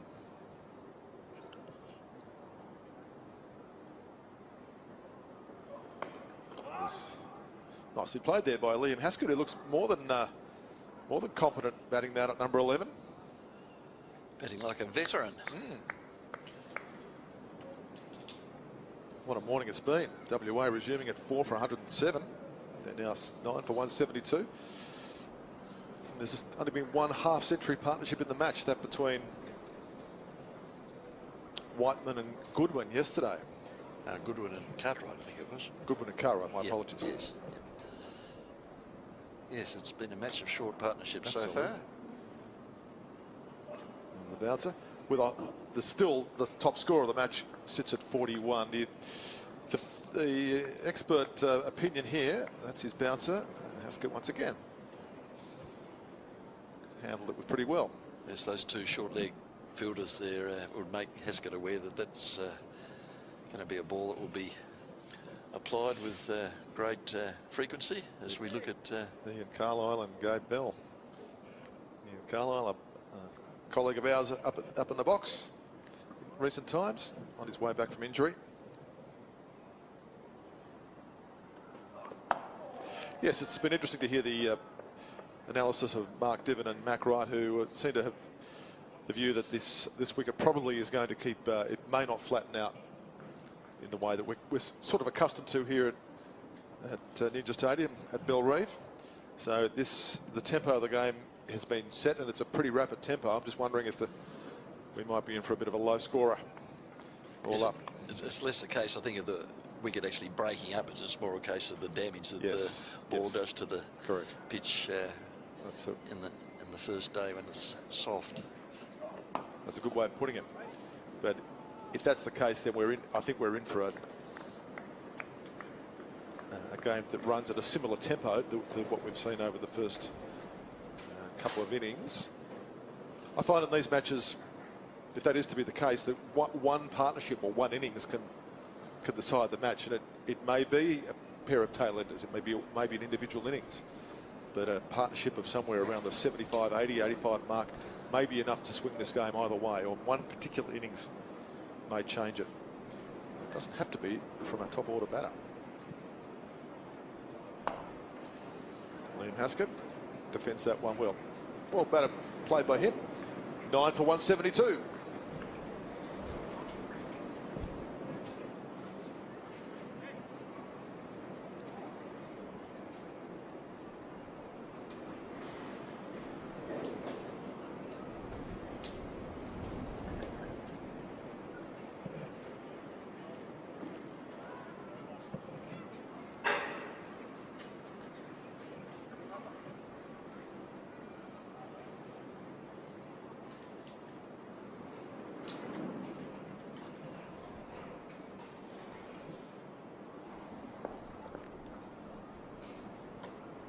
It's Brad Hope, who's had a good morning, very good morning. It's been quite a long spell from Hope from the Boone stand end. His overall figures are 3 for 51. This is his 13th. He's had to have a longer spell than perhaps Jordan Shook might have planned, given the withdrawal of Gabe Bell from the bowling attack for a while. Jackson Bird's already had a long spell from the northern end, so he needs to rest. A little bit more work to do here for Hope.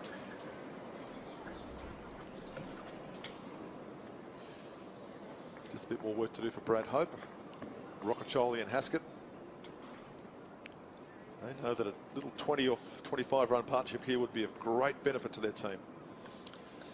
Bear in mind, that's what happened to the Tasmanian first innings. We had Doran and Meredith at 32 for the 10th wicket. That would, in the context of this game, that would be quite a sizable gap in the first innings totals if that was to happen here. There's fielders out behind square, backward square and a fine leg, but they're both 15 or so metres in from what is a very long boundary. There's also a deep mid wicket, so there's a bit of a plan in place here. I wouldn't be at all surprised if Brad Hope tries to lure one of these WA tail-enders into a onside shot. It's a definite trap set in the deep. Oh, he tries the uppercut. Not a bad option with no third in. Yes, that shot's definitely on if you can get enough bat on it and clear the slips. 4 runs all the way.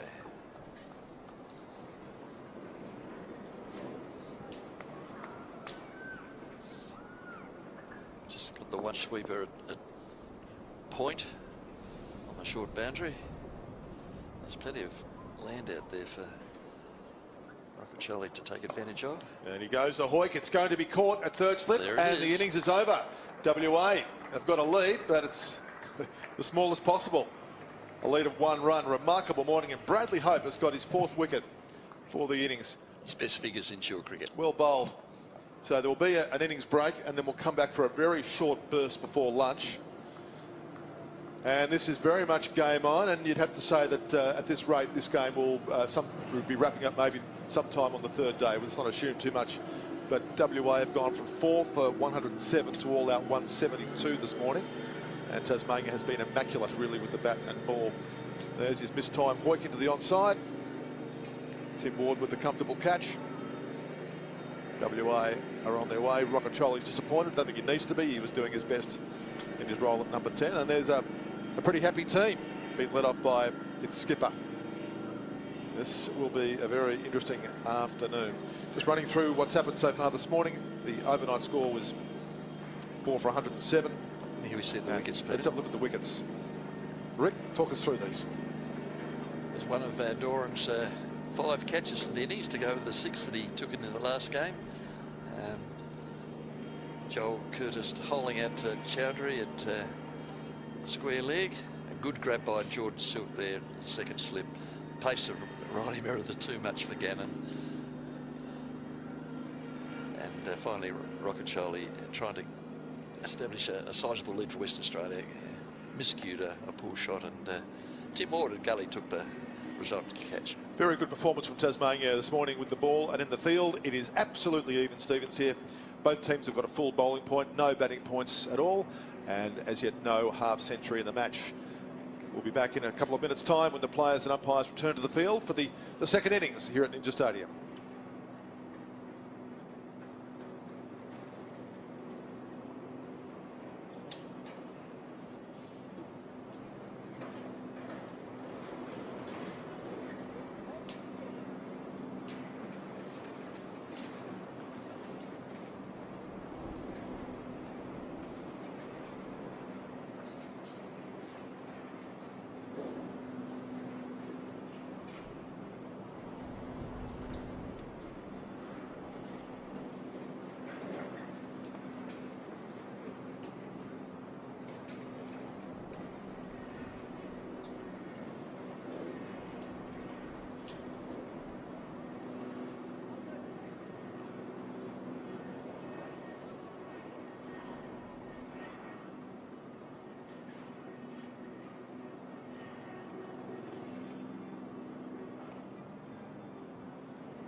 That kind of number there'd be across 2 innings. Yeah, there'd be a few conversations at training, and even the batters, probably the nets, having a look at the non-strikers end. But yeah, when there's no real wind around or anything to sort of put you off at the top of your mark, it is a question to be asked why there is so many front foot no balls.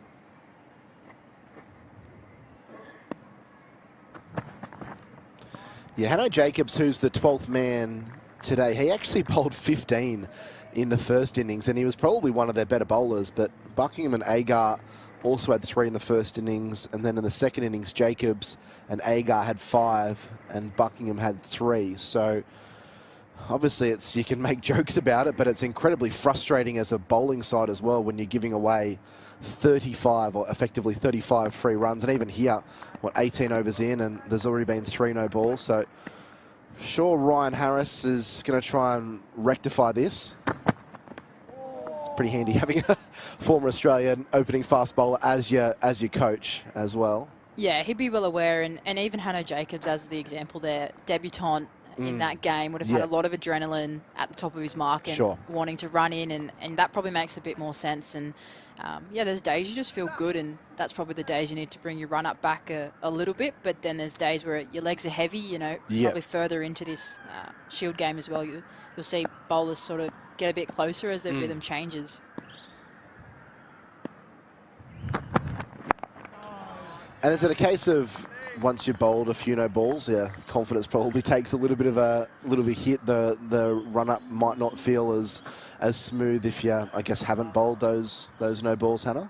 Yeah, it's probably not a hit to the confidence unless you're bowling poorly to match that. I think if you're still feeling good and bowling no balls, it's probably an easy thing to sort of shift, but it's probably just that momentum you feel at the top of your mark that you might feel a little bit stuttery in, and that's probably the last thing you want as a bowler. See there, Western Australia all out for 172 in that other Shield game. So not much separating Tasmania and WA. 171 for Tasmania, all out yesterday, and Western Australia that resumed at 4 for 107 have lost their last 6 for 65, but do have a 1-run lead heading into that second innings. Meanwhile, New South Wales wickets, unfortunately for them, keep tumbling. 6 for 106 now. Matthew Gilks, the, I guess, most well said of the batters, recently dismissed by Fergus O'Neill for 41. And yeah, talking about the next cab off the rank, Fergus O'Neill's got 5 there for Victoria. 5 for 26 off 16 overs with 6 maidens. So he's keeping New South Wales very honest. Jack Edwards and Will Salzman doing their best to try and show a bit of rearguard fight there for the Blues. A lot happening around the country. Lots of wickets. Yeah. I think our game's probably been the exception thus far. Certainly this morning, just the 1 wicket falling, but still had 10 wickets fall yesterday. And Scott again wide of the off stump. So just the 1 no ball in that over for Queensland, and they add another to their total, 1 for 57 after 19. And how are things at your end, Hannah? Unfortunately, injury looks like it's kind of curtailed your season. Do you want to give us a bit of an update of what, I guess, 2025, 2026 looks like for you? Yeah, obviously disappointed to be on the sidelines at the moment. It felt like I was just getting a bit of momentum in pre-season, and the unfortunate knee injury, found a little fracture in there, which wasn't ideal, but yeah, sort of having a few scans to get updates, and at this point not really sure what the future looks like for this season, which is a little bit annoying, but also part of the game. But yeah, it means I get to do more things like this, which is exciting. Agar in, so I guess it's just kind of rehab time, and yeah, I guess supporting the girls in their journey in the WNCL competition, and obviously Big Bash after that. Yeah, it's been lovely watching the Breakers go 4 from 4. Been great viewing, but yeah, at the same time a little bit of rehab myself, and it's sort of like an off season at the moment. It's quite nice. I just get to wake up and decide what I want to do in the morning. Maybe a swim, maybe an uppers gym session, but yeah, it'll sort of change a little bit once we get into Big Bash. I'll join the squad and be as much of a helping hand to those young quicks as I can be.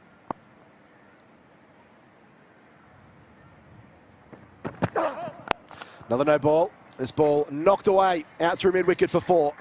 Great shot from Labashane. The runs had really dried up in the last probably quarter of an hour here at the Adelaide Oval, but not only is it a no ball, he drops short Agar and just swivels on that Labashane to slap it through mid-wicket for a boundary.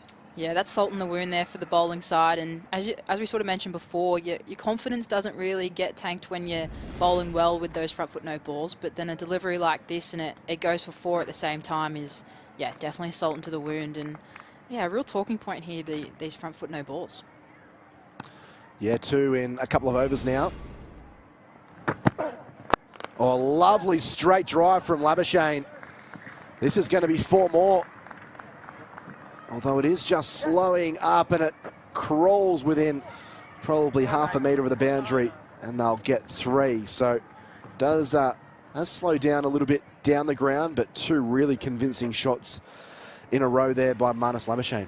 Yeah, looks on here today, Marnus Labashane. I think we've seen the pull shot, the previous delivery, and then that one off the front foot. Really making the bowlers think here about the lengths they're wanting to bowl. And yeah, when you hit it straight past the bowler and then run past for 2 runs, it's, putting a note to the bowler that you could have stopped that one and you didn't quite get a touch. But it's probably the most difficult thing at the moment, fielding off your own bowling.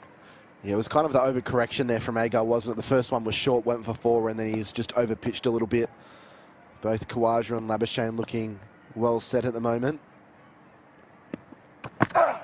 Around the wicket, helped on its way by Labashane. 4 more, 11 runs in 3 balls.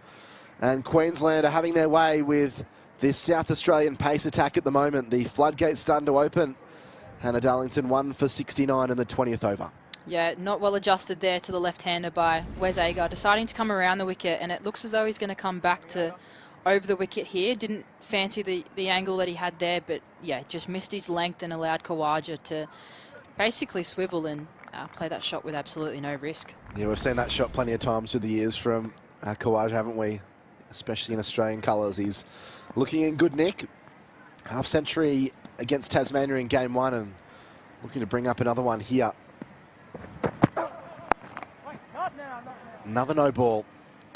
Yeah, obviously changed the angle there, came back to over the wicket, which seems to be his preference. That looked like a better line, but yeah, it's a real tough way to be bowling as a squad here if the momentum's halted every time there's a no ball, and I think they're just grateful there's no free hits at this point. Yeah, but, that's right. That's a good point. Yeah.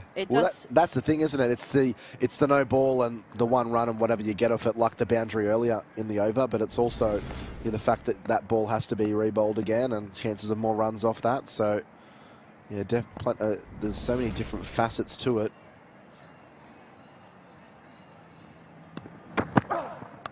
Yes. More runs for Khawaja. 4 of them. And that's just what happens, doesn't it, Hannah, when you're struggling for your rhyme and rhythm and you've bowled a couple of no balls. Sometimes you just want to get the ball on the pitch and not bowl a no ball, and he's lost his line again there, Agar, and it's 4 more to Khawaja. Yeah, I was sort of watching his run up and to see if anything changed there, and it did sort of look like his feet got a little bit shorter stride length, which is probably the last thing you want to do. We're always told as a quick, keep your stride length the same, feel comfortable, because otherwise your stride length at the crease is going to change, and that probably resulted in the change of length there. But like you said, at this point he's just hoping to bowl probably a dot ball, but he's still got 2 balls to go in this over. Oh, inside edge. That's much better from Agar. Had Khawaja just reaching away from his body a touch. Able to scamper through for the single. That will get him a bit more confidence. Wesley Agar. Yeah, that's the line he wants to be bowling there, and he looks more confident coming over the wicket to Khawaja, even though the matchup might suggest around the wicket is more of the wicket-taking opportunity. But I think the way they've missed their line, especially last night as well in that last session, being able to come over the wicket, as long as you're confident as a bowler, I think it doesn't matter what the matchup is.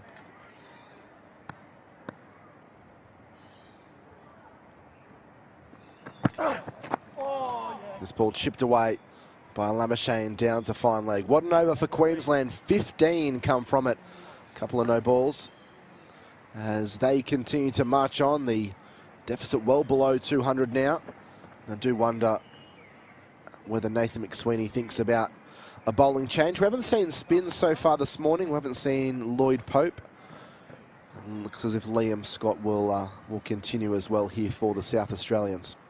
Yeah, I think spin will come into play soon, but I like the idea of Scott continuing here. He started well, and he probably looks like he's got the best momentum and carry through to Carey. Probably a little bit disappointed with his line in those first few overs. You could sort of see him wanting to make the batters play a little bit more, but I think he's started well and doesn't have to force too much, and then if we see the change in spin at the other end, could bring in some opportunities. Labashane on strike. He's unbeaten on 21. That's a good line and length there from Liam Scott, who played a valuable hand last night with the bat, 44 off only 52 balls. Where if he hadn't contributed that, South Australia might have been looking at far less than the 228 that they collected. Yeah, it was an invaluable knock there, and it probably showed how flat this pitch was, and probably not what the rest of the South Australian lineup showed, but he was becoming a genuine all-rounder for this team and has been for the last couple of years. Drifts on the middle stump and clipped away nicely there by Labashane. Turns quickly and he'll get a couple. He's a great runner between the wickets, Marnus Labashane, and he's shown that this morning. He's looked relatively untroubled as both of them have, I guess, that shot in the last over from Khawaja. The inside edge was probably the first false shot, if you could even say that, this morning. Shows you how well this pair have batted together. Yeah, it's worrying signs for South Australia with the comfort they're going at the moment.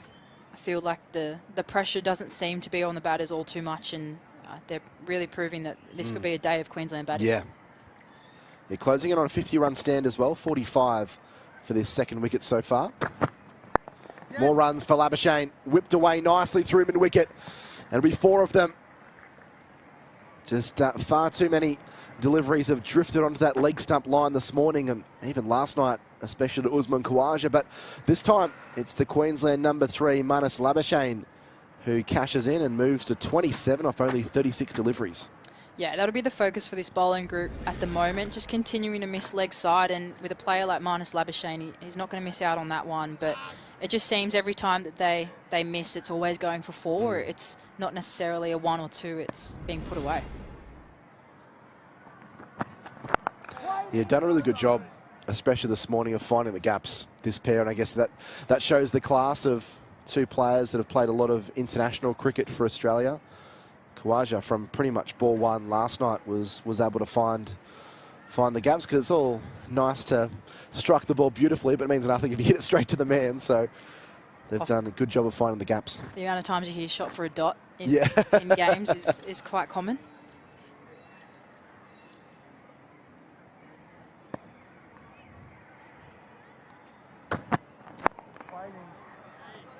So almost at the halfway point of this first session. Resumed at none for 26 Queensland, and have added 56 in this morning session for just the loss of a wicket in about 12 overs. So they're scoring at close to 5 runs per over. So without really taking any unnecessary risks, it's just been proper cricket shots and playing the ball on its merit. South Australia would love to just snare a wicket here just to slow things down. But it's not forthcoming.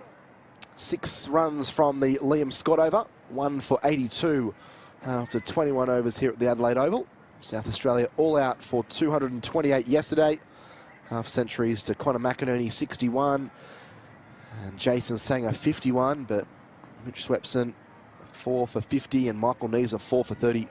Did the damage in that middle to lower order, and it all kind of fell apart for South Australia, who lost 8 for 95. And really since those wickets started tumbling late yesterday, it's been all Queensland. Where's Agar to continue, and probably a nod here from McSweeney to make sure he's able to get it right, so that next time he comes on for a spell, he's not worried about that front foot.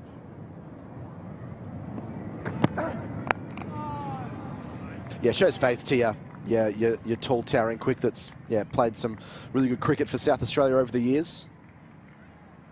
Might also be a note that South Australia, where they might be spending some time in the field today, and overs are going to be a plenty. So, only a 3-over spell to start is probably not the plan or the blueprint. So, being able to get some more overs into Agar before maybe that change in spin is key to the rest of the day's play. Last over before drinks in this first session. There's Nathan McAndrew, the lone wicket taker. He's going to be tasked with a bulk of the carries, so to speak, today.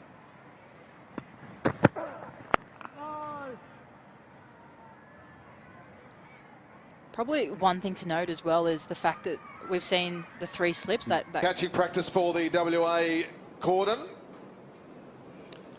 couldn't withdraw the bat. And that's exactly what WA wanted. It's exactly what Tasmania did not need. And this game continues to move at a rapid speed. Disappointing. Wonder whether he needed to play that.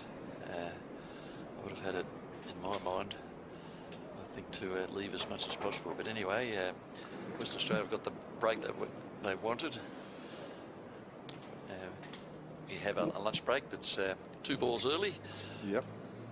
Well, that's a great personal disappointment for Nivi Radhakrishnan. A wonderful tonic for WA, who had a disappointing morning with the bat. We're going to go to lunch here. Western Australia was all out for 172, a lead of 1. Tasmania is 2 for 1, so the scores are level. Tasmania's lost its second innings wicket. We'll take our lunch break and we'll be back with you as soon as the players and umpires return to the field here at Ninja Stadium. What looks to be an intriguing afternoon of cricket ahead of us. We'll see you in about 40 minutes.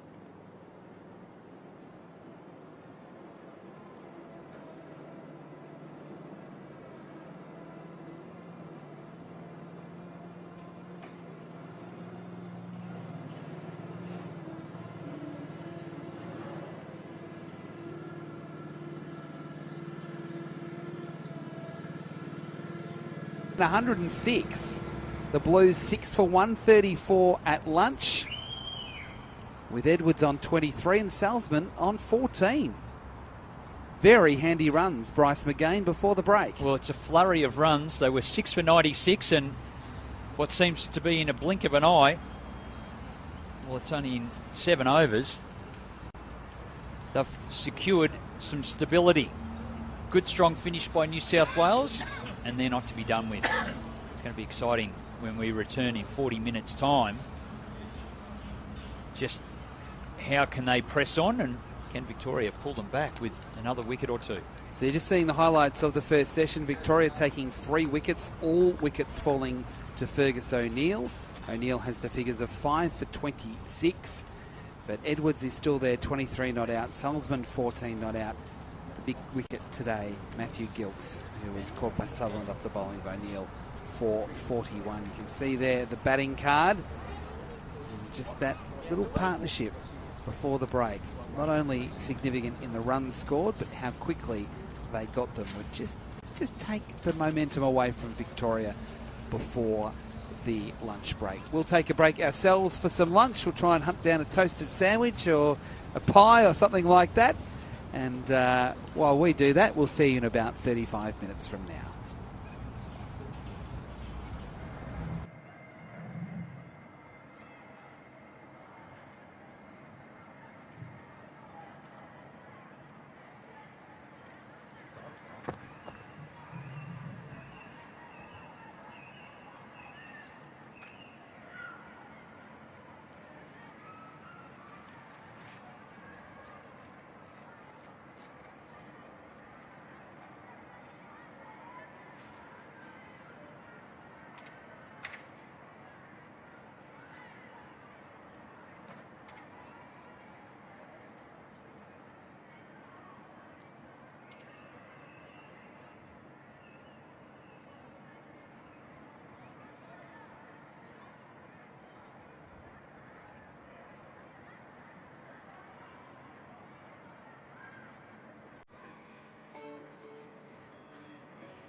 So 1 for 84 at Drinks on day 2, midway through the opening session, and Queensland will be very happy with their position in reply to that 228 all out posted by South Australia yesterday.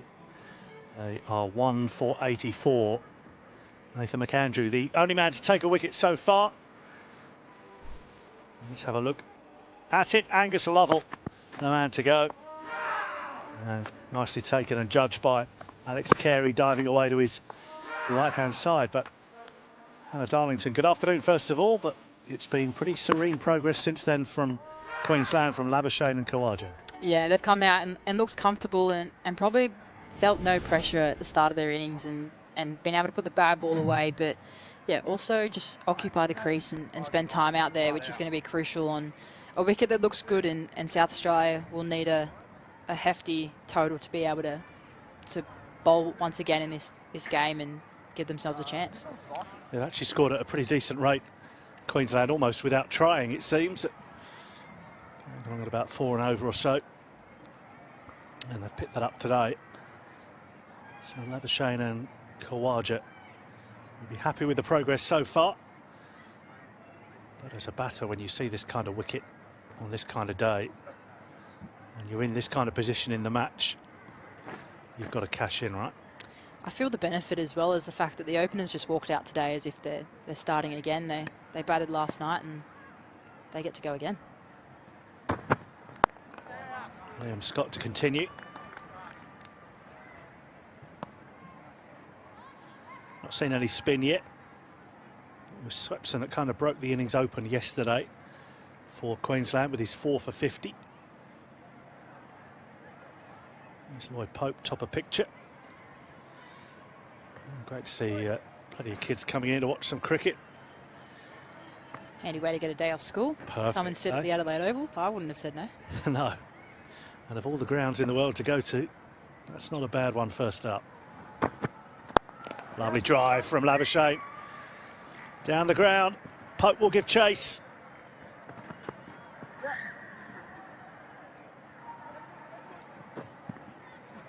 I'm not sure whether he managed to prevent that going for 4 or not, but they've run 3. It's given us 4. Umpire decides.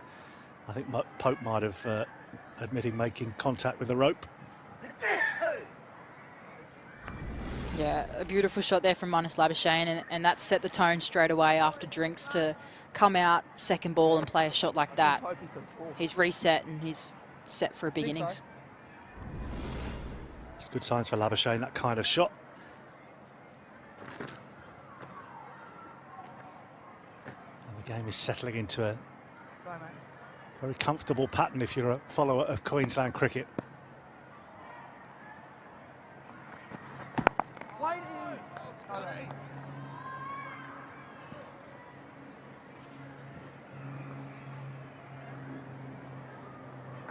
Pope front of picture. I'm just trying to see if he's going to do any warming up.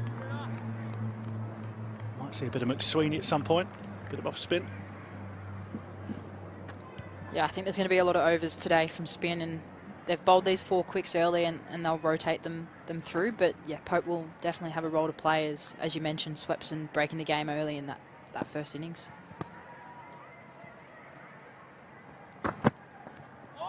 Beats him on the outside edge, not a long way away from a nick.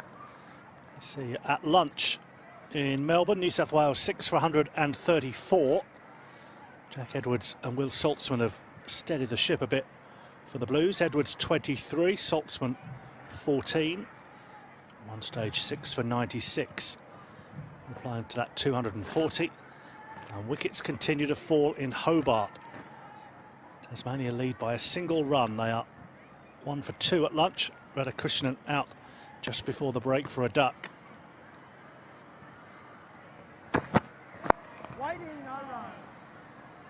After WA earlier bowled out for 172. It's another no ball. 4 wickets for Brad Hope, 3 apiece for Meredith and Jackson Bird. Game is moving on there for sure. To be fair, I think they all are in this round of Shield action so far.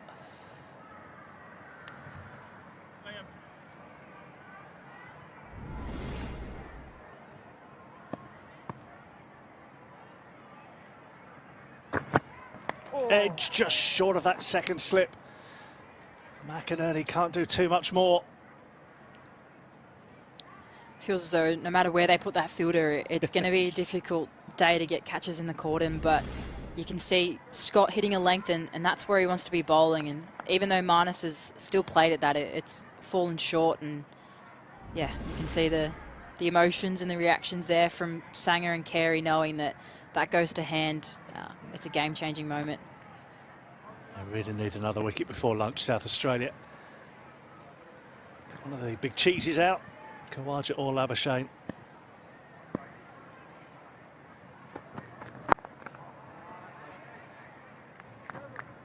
He can't do much more, Kenny McInerney. He's as close in as he realistically can get, wearing the helmet as well.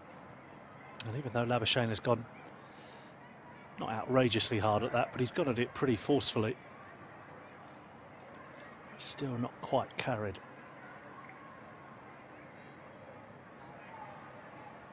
You can see the two batters there having a conversation maybe about how they're going to play at those deliveries and not push at them. But we've even seen a couple before. You know, Khawaja, there was one that dropped short of just, I think it was McSweeney under the lid at that point.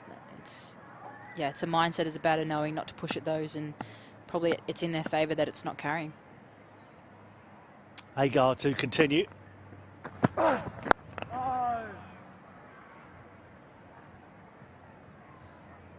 not a great deal of movement, is there? But there's just a little bit. Just enough to keep the bowlers interested. Yeah, we saw that ball last over from Liam Scott just go past the outside edge of Marnus, so there's enough in it as a bowler, but I think the key here is the patience game, and they will be well aware of not necessarily, you know, anything miraculous to set up. You're probably not going to see the multiple outswingers, in-swingers with no real movement, but it's probably going to be a collection of dot balls to bring about a wicket, but bowling enough of them in good areas to make them play. That's beaten him on the outside edge. Is there a little feather to that one? There is. Umpire's finger goes up and Khawaja falls for 46. Just what South Australia needed. It's Agar who claims the wicket. Feather from Khawaja, and he falls 4 short of a half century. That's the blueprint there from Wes Agar, staying over the wicket, opting for that option and able to bring the ball just across Khawaja there, and yeah, making him play in a comfortable nick to Alex Carey. And it's just that angle, it's forcing him to play, and probably just stuck on the crease here. Usman Khawaja slightly jumping at this one, and yeah, going past and catching that outside edge, and a good confidence boost for Wes Agar after a little bit of a startled start, but yeah, he brings about the wicket. Yeah, good piece of bowling from Agar. That little thin edge that carried through to Carey. Khawaja falls for 46. Not sure how he'll be feeling as he walks off. He's got some useful practice, but I reckon he feels he's probably left quite a few out there. Yeah, that'll definitely be the feel, and he'll probably go up and watch hopefully his teammates continue to score runs, but he looked at ease throughout most of that innings and able to score, as we know Usman Khawaja can, so yeah, he'll be disappointed that he didn't go on with that knock. Here's Jack Clayton to the wicket.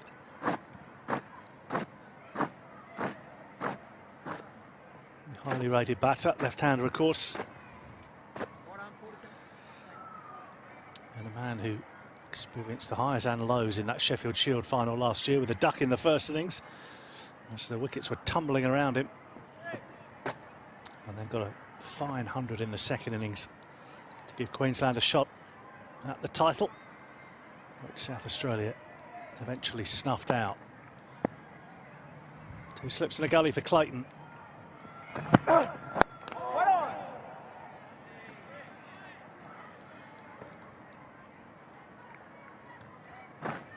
Anytime South Australia today gets a new batter to the crease, it's going to be crucial to apply that pressure, as it probably looks like once they're in it, it's difficult, as we see the replay of that wicket, and yeah, a beautiful angle from Wes Agar right across Usman Khawaja. But as soon as this new batter comes to the crease, it's going to be a key point in the game to not only take their wicket early, but make their start as difficult as possible. Yeah, we saw those wickets fall in clumps yesterday, pretty much close to either side of tee.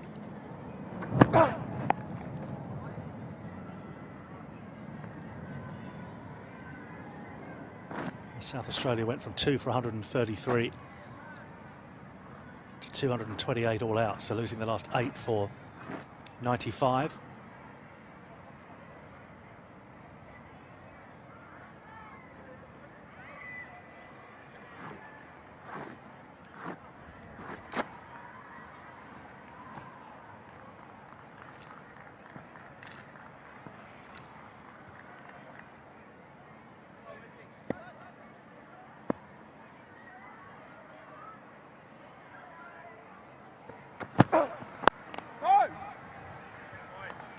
Line and out from Agar. Yeah, it's been a good start to the new batter here. I feel like the length, the touch fuller, forcing him to play has been good, and yeah, once again trying to make this start as difficult as possible.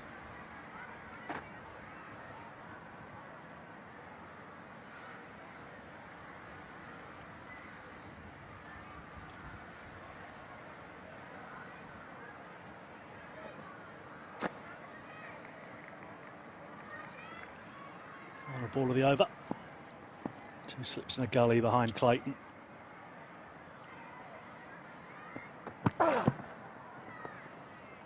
Shows good judgment.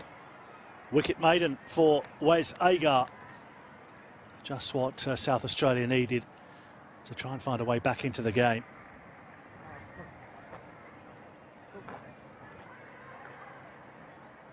And Scotty's going to continue here.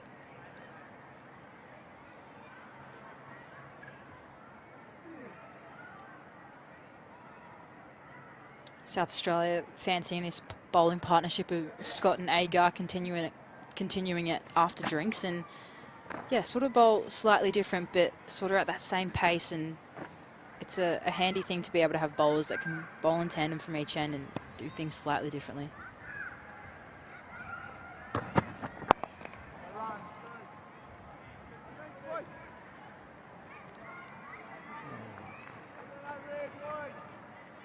He's going to be okay after that tumble.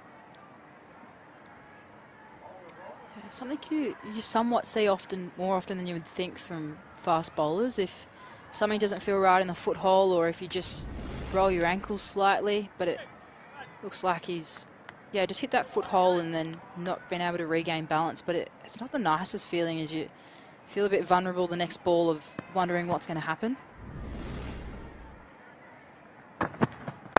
And Labashane drives, and drives very pleasantly into the offside.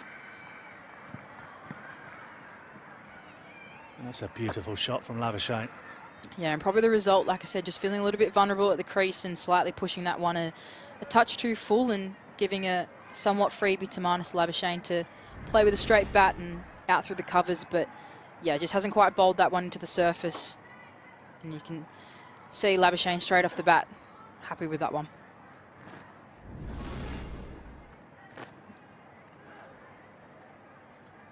On to 35 at a good pace.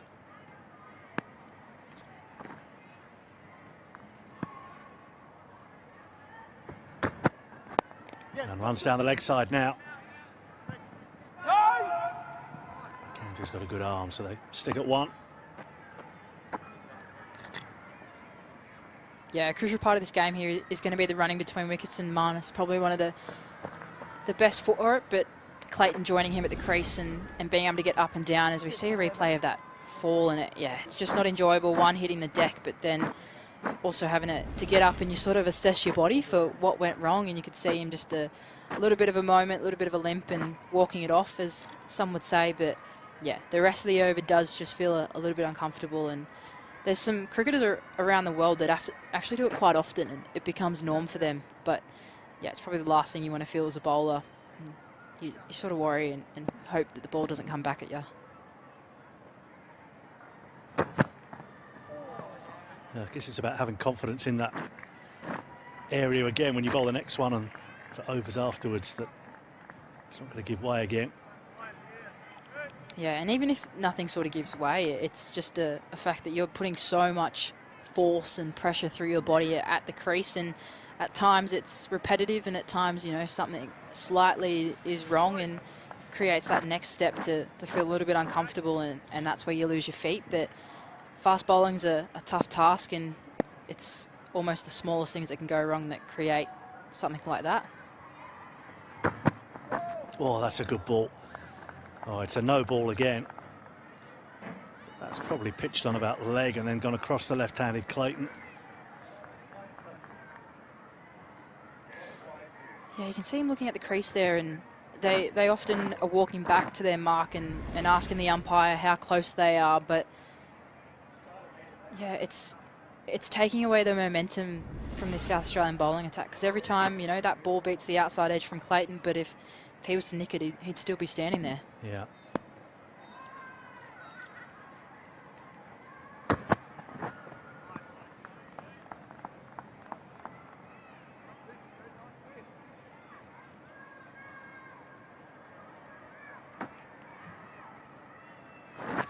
It's a tough one as a team as well when someone's bowling no balls, because there's not really anything anyone else can do except the ball at the top of their mark, and it's probably a rare circumstance that it happens to multiple bowlers, and that's what made me, you know, consider whether wind was pushing from one end or whatnot. But yeah, when all your quicks are crossing the line, that it's probably a benefit of being able to talk to each other about it, because you're all having the same issue.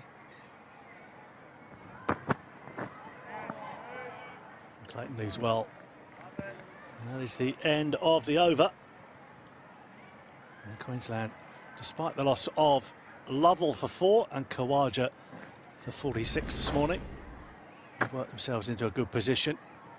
There's the action of Liam Scott.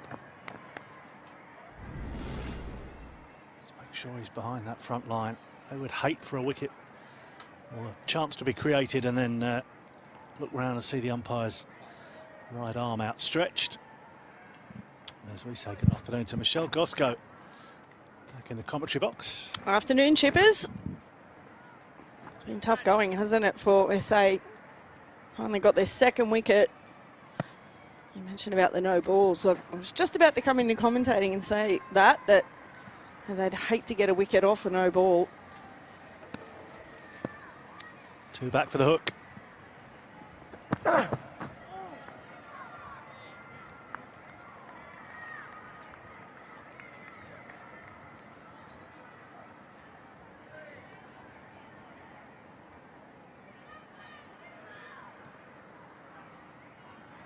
Toiling away hard, but yeah, it's a pretty benign pitch, isn't it? There's not a lot in it for the bowlers, so it's more about your length now. And you can excuse overstriding a couple of times, but not as many as they have been.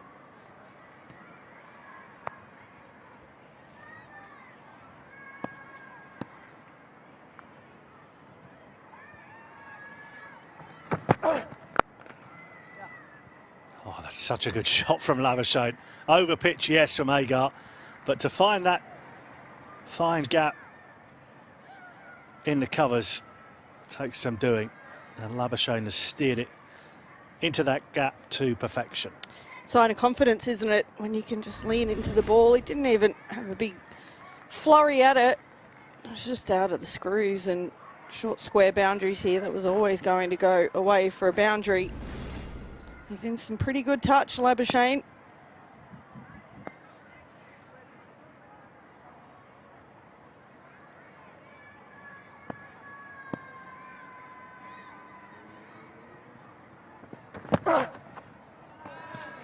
This is out outside the off stump. Nearly got him out as well. Imagine going to 40 it the way he's played and then getting out to that. Yeah. Spitting feathers. Yeah, the old sucker ball outside off stump, and he'd know that he should have left that. But when you're in good touch, you want bat on ball. You don't want to be leaving too many. You feel like you can feel your boots, and yes, supreme confidence at the moment. Only 129 behind. Queensland lost a couple of wickets, but they've generally had a good morning. Scoreboard has moved on. South Australia were pretty slow going yesterday, and it meant they were always victim to a couple of wickets, pegging them back.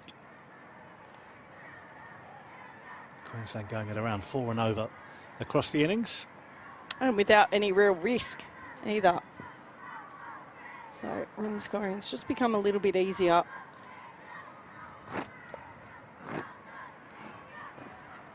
There's a lot of conjecture about Labashane and how slow he was scoring a couple of years back, but certainly not in this innings.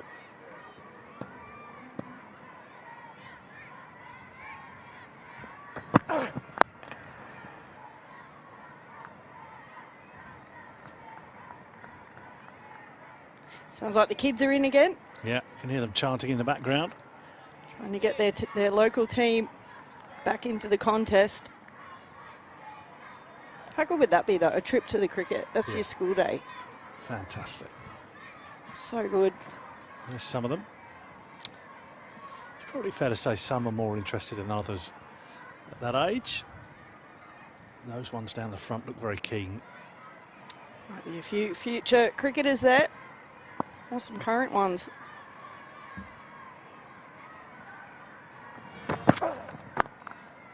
That's why it's good that the likes of Labashane and Khawaja and Carey, players they'll have watched on the TV over the past couple of years and have an affinity with, know who they are. The fact they're playing in this game is so good. All sun smart now as well. Floppy hats are out.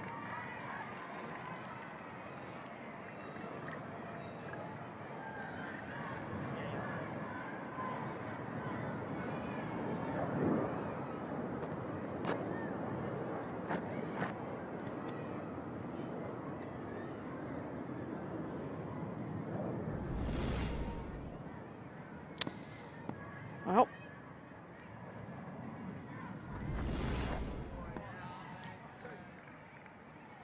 so we had a moment in the match earlier and Chippers, and a bit of a viral moment. This is the equivalent, cricket equivalent of ghosting right there. I love it how he fist pumped himself then. That's It the was bit like that makes it, yeah.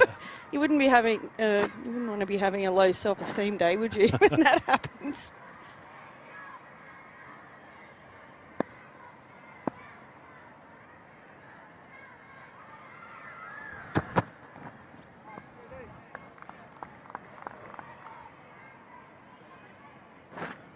So half an hour or so to go before lunch.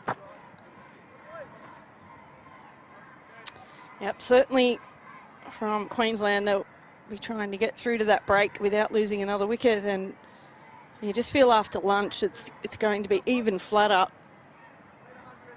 So it's hard yucca at the moment here for the pace bowlers.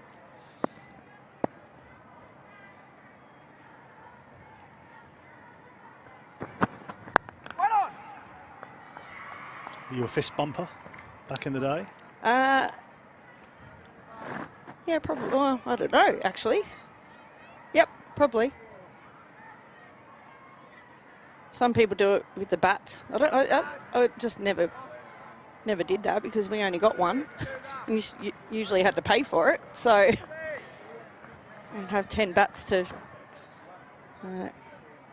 do the equivalent of a high five with the 2 bats in the middle. Like the swords.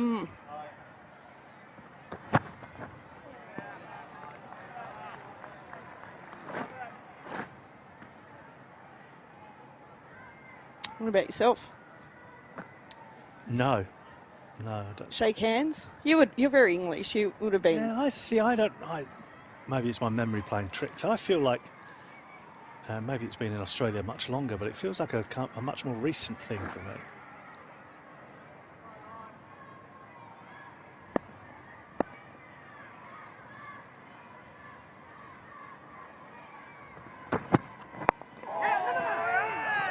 He changes his mind.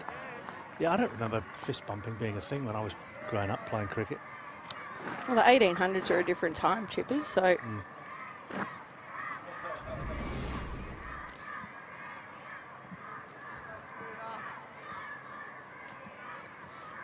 Been together 2 days, and that's 2 digs at my age you've had. Yesterday you said I was 60, now we're going back to the 1800s. Yeah, I never got a fist bump of W.G. Grace. That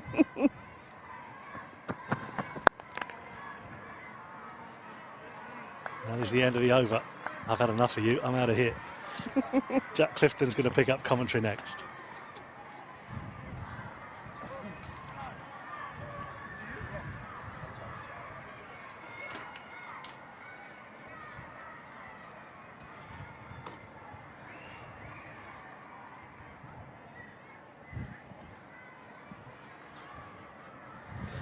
I think you also mentioned that he grew up listening to the Bee Gees, which probably isn't that much of a slight on someone's someone's age. I'm only stirring, Chippers. We all love you. But happy birthday for yesterday. One step closer to the senior card. I thought you were going to say something else then. Liam Scott makes his way off the field and looked about as forlorn as Robin Chipperfield did when he was walking out of the commentary box. Yeah, they need a wicket, don't they, here? Yeah, Jag one before lunch. So yeah, that wicket of Khawaja is going to change the outcome of this first session. Clayton's still yet to score. Labashane's been in fine, Nick, 40 off only 55.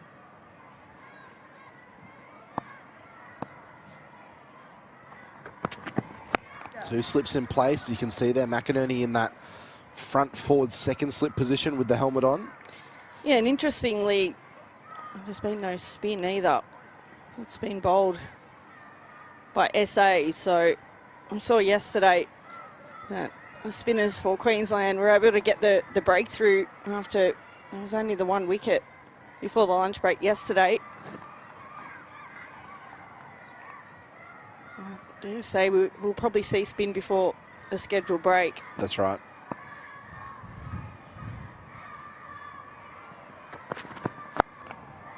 Yeah, we didn't see it quite late from Queensland. I guess Sinfield bowled more than Swepson did on that first day. But yeah, when Swepson got in his groove, that's when the game really turned. So they'll be hoping that Lloyd Pope could have a similar impact, whether that's prior to lunch or in that second session.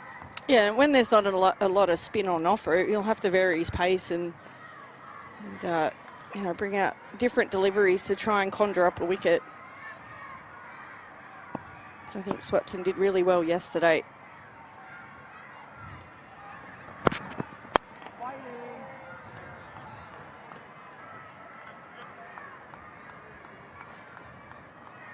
Bowled well to Clayton so far, but yeah, Marnus is looking in sublime touch. I think it'd be the big wicket that they're searching for here.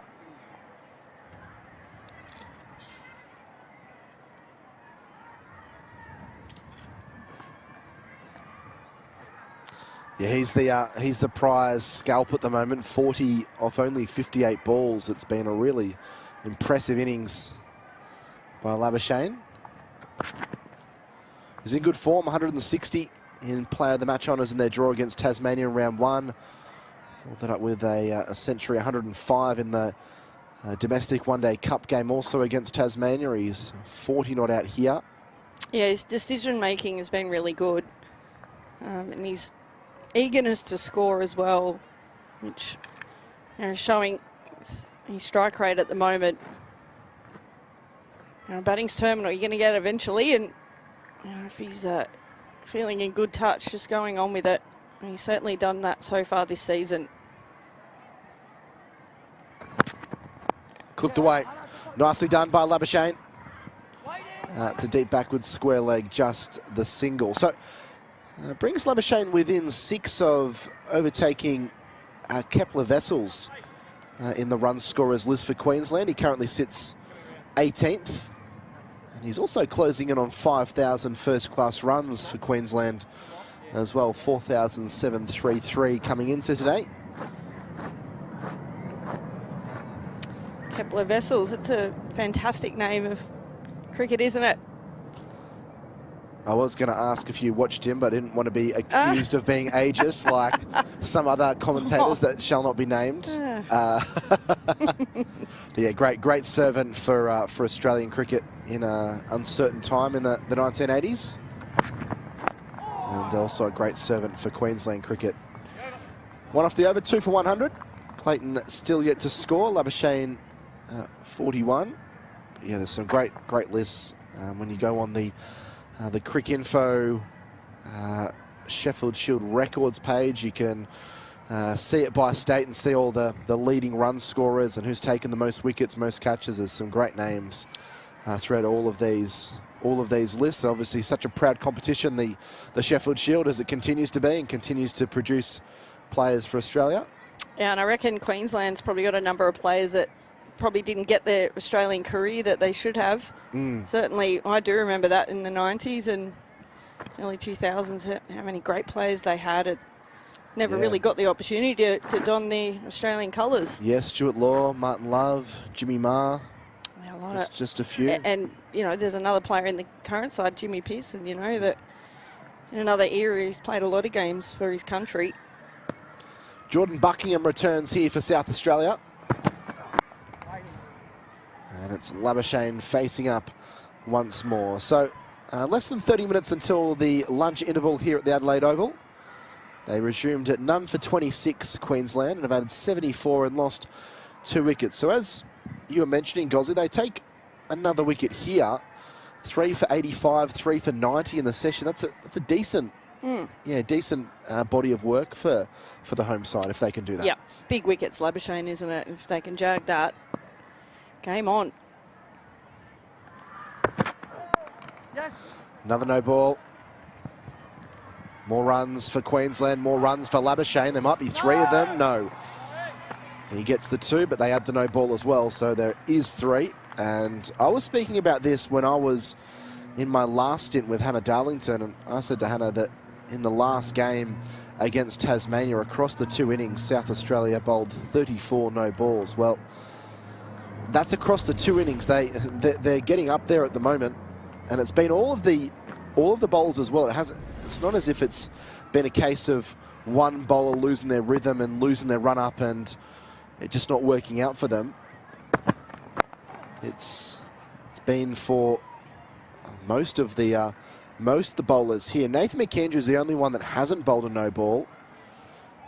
Buckingham's now bowled 3, Liam Scott's bowled 3, and Wes Agar's bowled 2.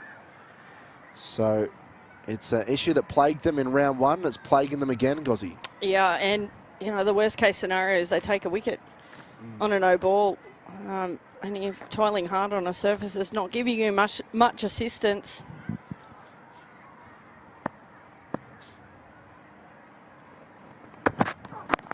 Yeah, you don't want to get Marnus Labashane bowled or caught off a no ball. Australians don't do that. That's what the English do. The English like to get wickets off no balls. Yeah.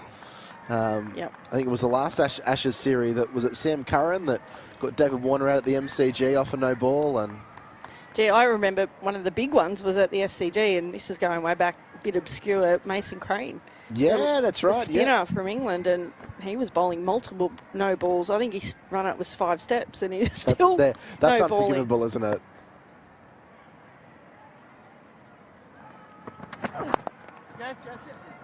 Labashane whips nicely back with a square leg. Pope gives chase, eventually down to McKendry, just the single for Labashane to move to 44.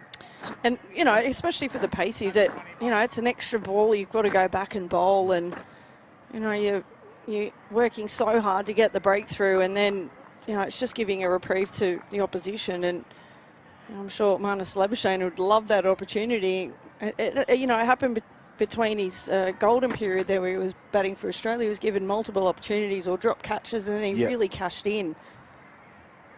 Jake Weatherall, I said yesterday it was the most important day of his career. I've changed my mind. I think it's today. He needs some runs. When he say he needs some runs not only for his team, most importantly, but any thoughts of playing in that first test in Perth? He's got a strike now. Marnus Labashane batting well.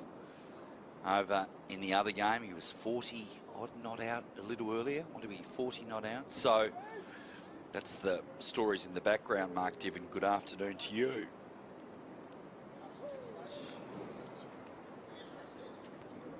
No, we don't. Matthew Kelly. Playing into the offside. So Tim Ward with a big job here. Yes, Marnus not out 40. Over at the Adelaide Oval Usman Khawaja, his spot doesn't look under any scrutiny. Made 46 off 73 deliveries. Wickets to Nathan McAndrew and Wes Agar. And in the other game, he replied to 240. New South Wales 6 for 134. So game on, right around the country, exactly how we like to see it. Around the wicket here now with Kelly. There's a wide one.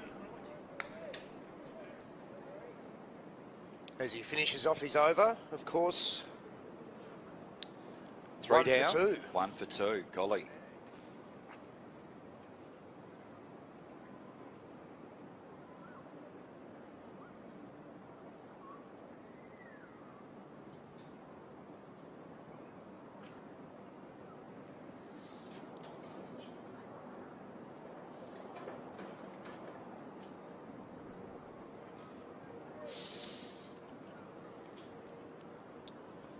Cameron Gannon. The opportunity here, first up after lunch. Bowling here from the river end. Jake Weatherald on strike. Look at the cordon. 3 slips and a gully. Challenges absolutely on, and initially, especially with that new ball, which is the case always. But with this wicket, new ball, it's been quite difficult, hasn't it? It's been really interesting. There's been patches where the batters have started to look comfortable, but have found ways to get out. I think the highest score to date in this Shield game is 41 to Jake Doran.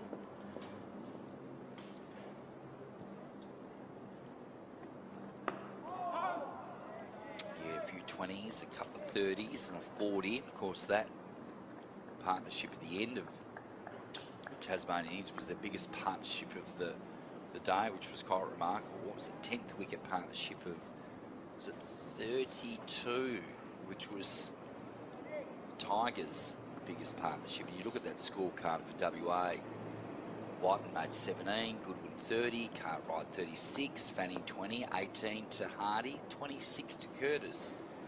No one could go on with it. Oh, good delivery, edge, not out. Let's have a look at the replay on that one, Flash. It's a huge appeal.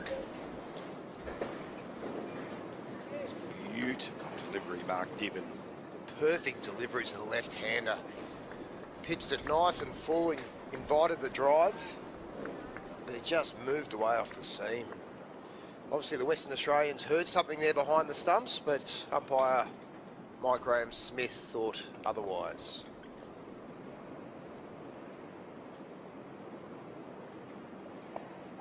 There's a leading edge this time. We saw Gannon extract a couple of leading edges in the first innings. Weatherald was just starting to look comfortable.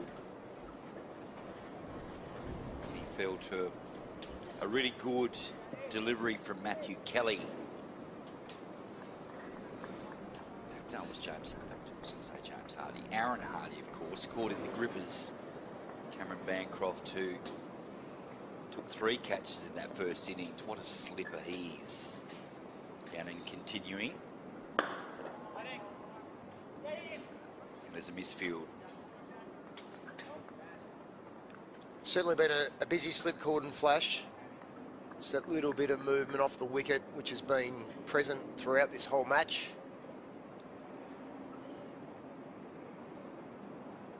It has been a very busy slip cordon.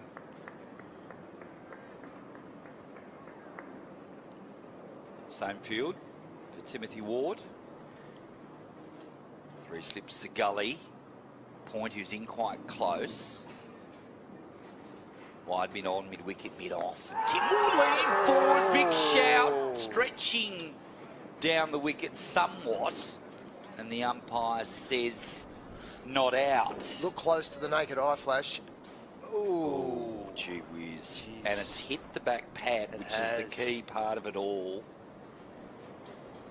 We'll have another look at that and start the next over. Maybe umpire Graham-Smith felt that could have been going over.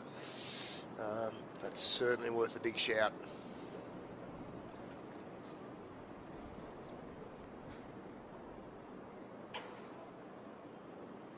Oh, I don't reckon it was going over. He's as not a big man. He was leaning forward. Did it just Look, I pitch agree. outside the line What of leg else? stump? What else could have been the doubt? It was certainly pitching. Well, maybe. Maybe. It would be good to have another replay on that. Maybe it was pitching outside leg. We'll ask our fabulous team for one more peek at it after this delivery here from Kelly. We'll play it. Let's have another look at it here now and just see where it pitches. Now this will be the other end. Hard to tell with that angle there. Yeah. Maybe the only thing that saved him. There's been a couple of LB shouts flashed. They've been very close, not given. So, but I guess, like, you know, it's early for the season for the umpires as well. So as the players are just getting into their season, so too are the umpires. Just see there now that cracking shot. What a shot. I was about to say before Jake Weatherald smoked that boundary through the covers. It's very windy outside there now. So the cameraman hanging on for dear life here a little bit. Here's that LB again. I reckon that's word. I reckon that's... Well, did it pitch just outside or did it pitch in line? That must be the question. Yep.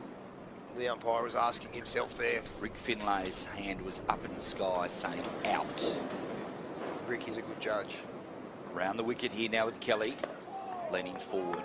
Big stride here from Weatherall. He's not a tall man. Doing everything he can to cover his stumps. Yeah, I back to the Weatherall conversation. At the end of the day, when you're trying to get yourself obviously into this test team, timing is everything. And he has to score runs today. Otherwise, I don't like to say this, but I'm putting a line through him because I just feel that with Renshaw playing well, and in particular Marnus, I don't know whether that spot's going to be vacant. I think Constance is already out of the conversation. I think Harris, I don't know why he was probably in the conversation anyway. I agree with you there, Flash. So cross. I'm not crossing Jake out yet. If he could get runs here in difficult conditions, that would keep George Bailey and all the other selectors' ears pricked, eyes on.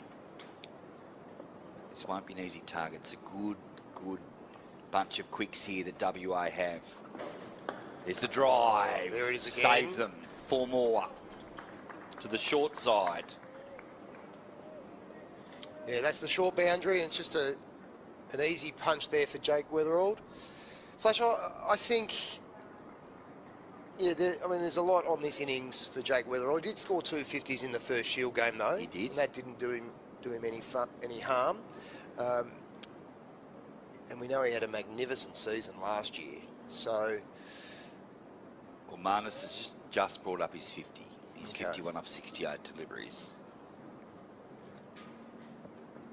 And of course, we're not, some people at home, obviously listening wherever you're watching us on KO around the world, would be saying, well, Marnus is an opener. Well, it does appear maybe that's where the selectors are heading.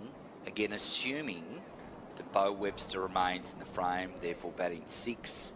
Green, Smith, 3-4, 4-3, whichever way they go there. Head will obviously play. So the spot is probably next to Usman Khawaja. Now, Labashane, he didn't open in this game, but yeah, lots of stories. Oh, cutting! Ooh. Wow, there was some danger in that. But you know what he does, Jake Weatherald? He throws everything at it, and that's the key. Yeah, we were talking over lunch. Being delivered wide and also a little bit short, but very assured in his decision-making. Footwork has been excellent. And he's really cashed in here. My apologies, it was actually the 24th half-century for Labashane in Queensland colours. McAndrew in. Continues to bowl a tight line and looks the most likely of the South Australian quicks to get this breakthrough. McAndrew. But yeah, and I think you're right. You need to look to score a little bit here. Gannon continuing on the pads into the gap for a single. So Weatherall's 14 off 15, 3 boundaries. This is when he's at his very best, isn't it? With that counter-punching role where he just takes them on. He'll drive through the covers and through point. He'll slash away at all times. That's his forte, of course. But he's become such a patient player now too. He really knows his game at 30 years of age. Flicking now off the pads, delightful. Glorious. Here's Jake Weatherall at his very best. Geez, you don't have to be off the mark by much, but as soon as the bowlers have strayed in this innings, Jake Weatherall has pounced. And you know what, Flash? I think it suits his situation. You know, obviously it would be, you would understand if his mind was a little bit on the Test team, but the more he can, you know, embrace this moment in this game and what the team needs, and this counter-attacking style will actually suit him in this game, but also probably give him the best chance. Oh, there big flash. Big flash. There you go. Do you know what I mean? Like, it's going to suit his style, his, you know, the way he goes about his batting, which I think if he does get into the Test team, that's what Australians want to see. The Australian version of Bazball, which is a myth, by the way. I'm not. But I think that's one of the, that's the real, that's what I love the idea of Jake Weatherall playing Test cricket, is it's exciting to watch. You know things are going to happen in the game. Oh, good leave. Good leave. Really good leave. And Marnus has been a great servant of Australian cricket, and not to say that, you know, he'll get his opportunity again at some point, but there's something exciting about Jake Weatherall, who clearly also knows where his off stump is, because he's had some very tight leaves today. Well, that first innings, of course, he played at that one, which wasn't as tight as that. So that's probably in the back of his mind. I know you probably rightfully said he probably had to play that one in the first innings, but again, it was probably 2 inches, 2 or 3 inches further away from the off stump. Working to the onside this time. That's the key with any good opener, isn't it? Just knowing you're off stump. And for sure. Good leave. It'll be, how long will it be, Flash, before they come around the wicket? They did that pretty early in the first innings. They haven't done it yet. Oh, no, a couple of balls from Matthew Kelly has. It'd be interesting if they soon adopt that strategy. Now, I've got an interesting one for you, Flash, and I've got Rick Finlay sitting next to me. I'm sure he could find this out. Have we had an Australian Test cricketer who originated from the Northern Territory? Oh, he plays another one that wasn't quite there. That is a perfect length from Cameron Gannon. 6 overs. We'll think about that one over the break. 1 for 21.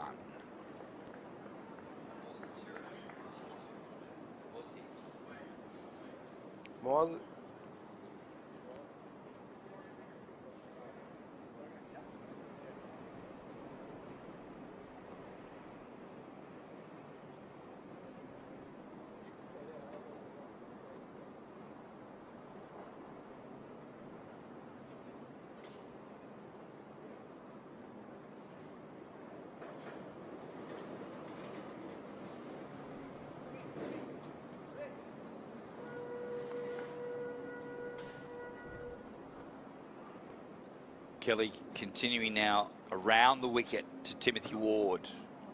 There's a good leave. So intriguing cricket. 20 runs in front now. Recapping. Tassie 171. Western Australia 172. And now 1 for 21 in the second innings. Clearly the wicket is a little better than what it was yesterday. And when I say better, in terms of batting, very good Shield wickets here, and they have been for a while. There have been different variations of what we've seen, but they produce good cricket. Give me this over an Allan Border Field Highway and Junction Oval as it used to be for so many years. Just nice to give the bowlers an opportunity, isn't it? Here we go. There's the Women Tigers out the back there running through their paces. Blustery conditions, 26 degrees. I'm sure they're all lathered up. Clivey Rose is an old pal of yours. Played a lot of cricket with Clive, of course. I did, yeah, terrific. Played both indoor and outdoor cricket with Clive Rose. What a character he is. Been a great servant to Tassie cricket now for a long time. Textbook cover drive, can't beat the field. Yeah, no, Clive's really enjoys working with the female program. They're off to the T20 warm-up games, which start next week, I believe.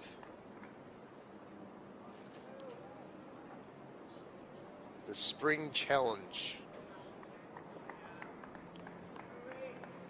There's Peter Newlands with that news. Damien Martin left the NT when he was 3 years of age. I don't think we can count that, Flash, can we? Certainly by birth, but not by the system. What a player he was. So Jake Weatherald makes the Test debut. If that was to happen, he would become the first. Yes. There we go.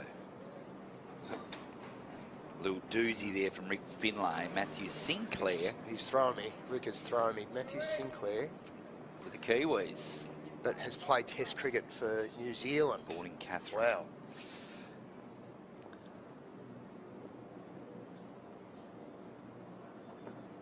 Hello to my sister and nephews who live in Darwin, of course. I would be surprised if 1 or 2 of those young boys are watching the feed here on Car Sports. They love their cricket. It's a beautiful part of the world. I was lucky enough to be up there, as we mentioned, for 8 or 9 days a couple of weeks ago. Absolutely brilliant. Hard work playing footy in 37 degrees in Darwin, I will add. Yeah, take my hat off to you, Flash, for having a crack at that. Yeah.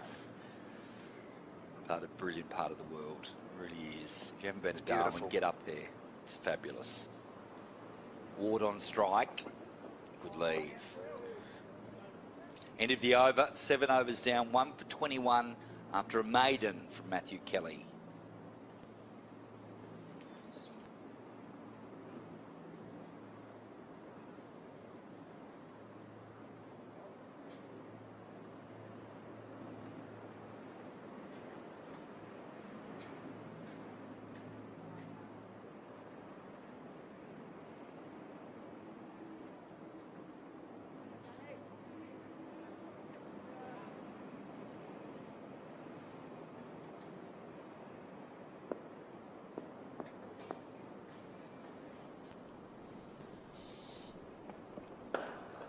There he goes again. Gets through the gap. There'll be runs here, and I reckon there'll be more than 2.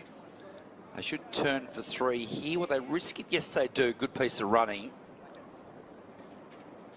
There's Jake Weatherall looking to attack. So Gannon offering him something, teasing him almost to launch into that shot. He played and missed a couple which were just a little bit better length. That was slightly over pitch, not by much.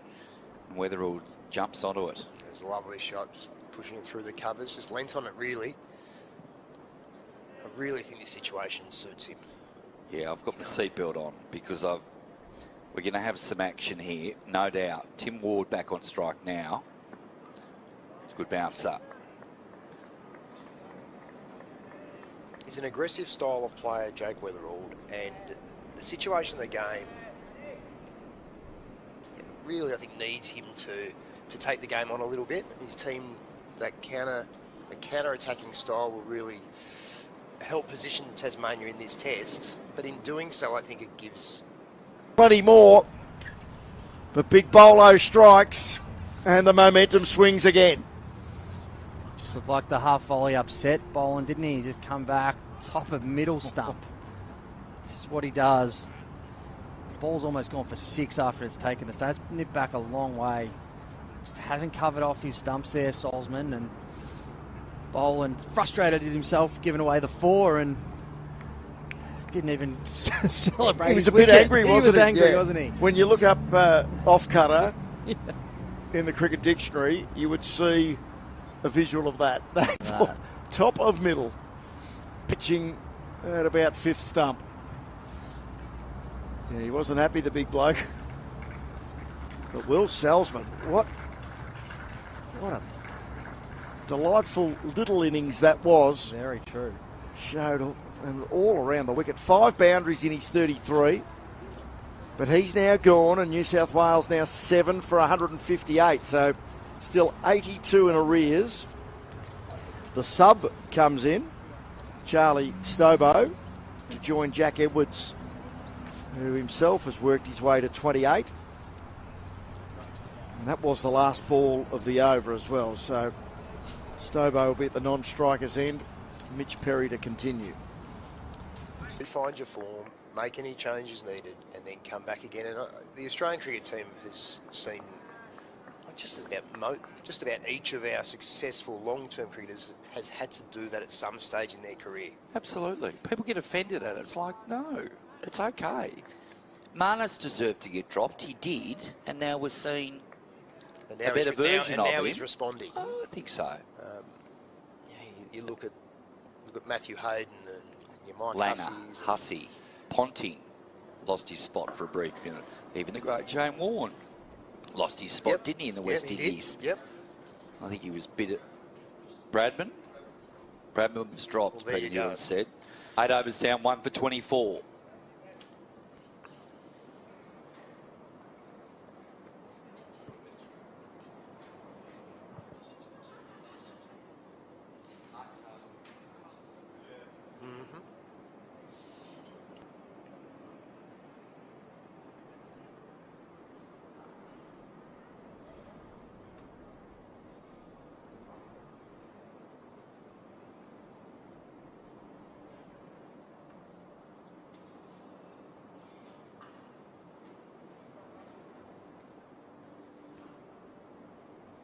Kelly's going to come back over the wicket now to Jake Weatherall. 21 of 21 deliveries. Deep point on the fence.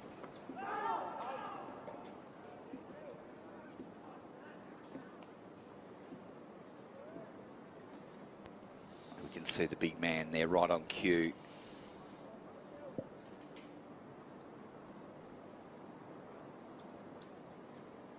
Aaron Hardy's warming up at third slip. Just starting to do it through a few stretches, as you can see there. Maybe he's going to come from this end.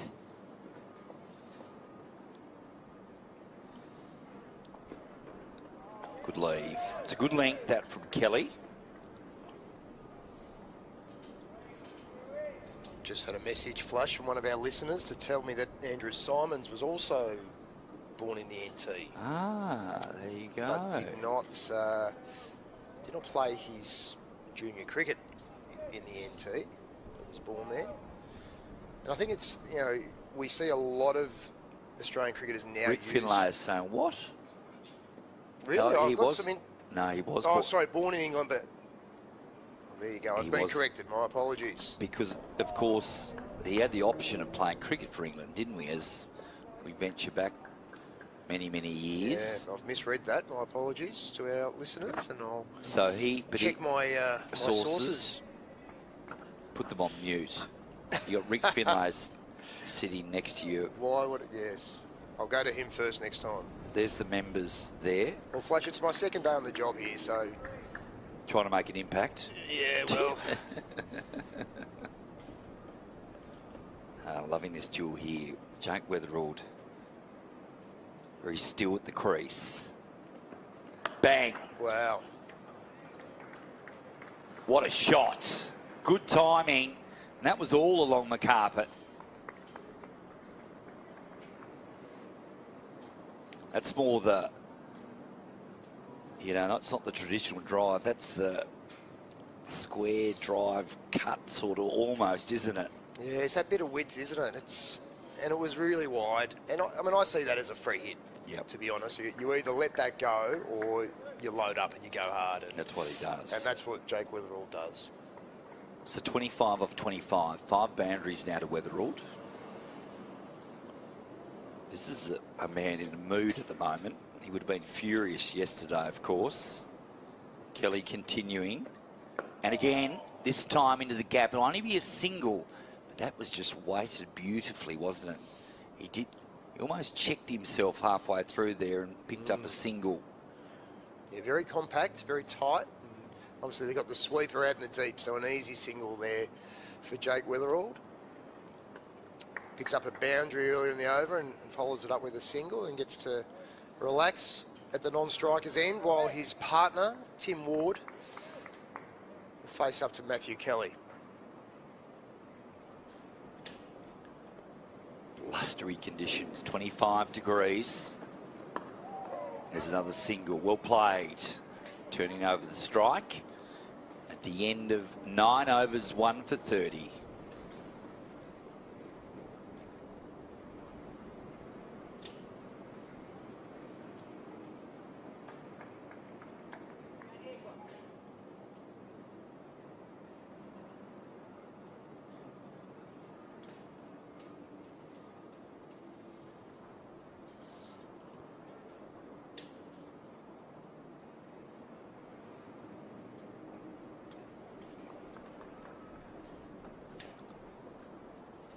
So Radhakrishnan, the first man out just before lunch, right on the stroke of lunch.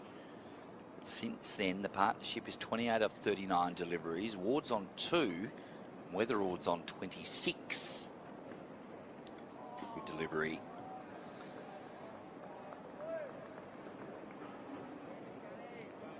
Yeah, it'll be interesting that partnerships have been few and far between in the match so far.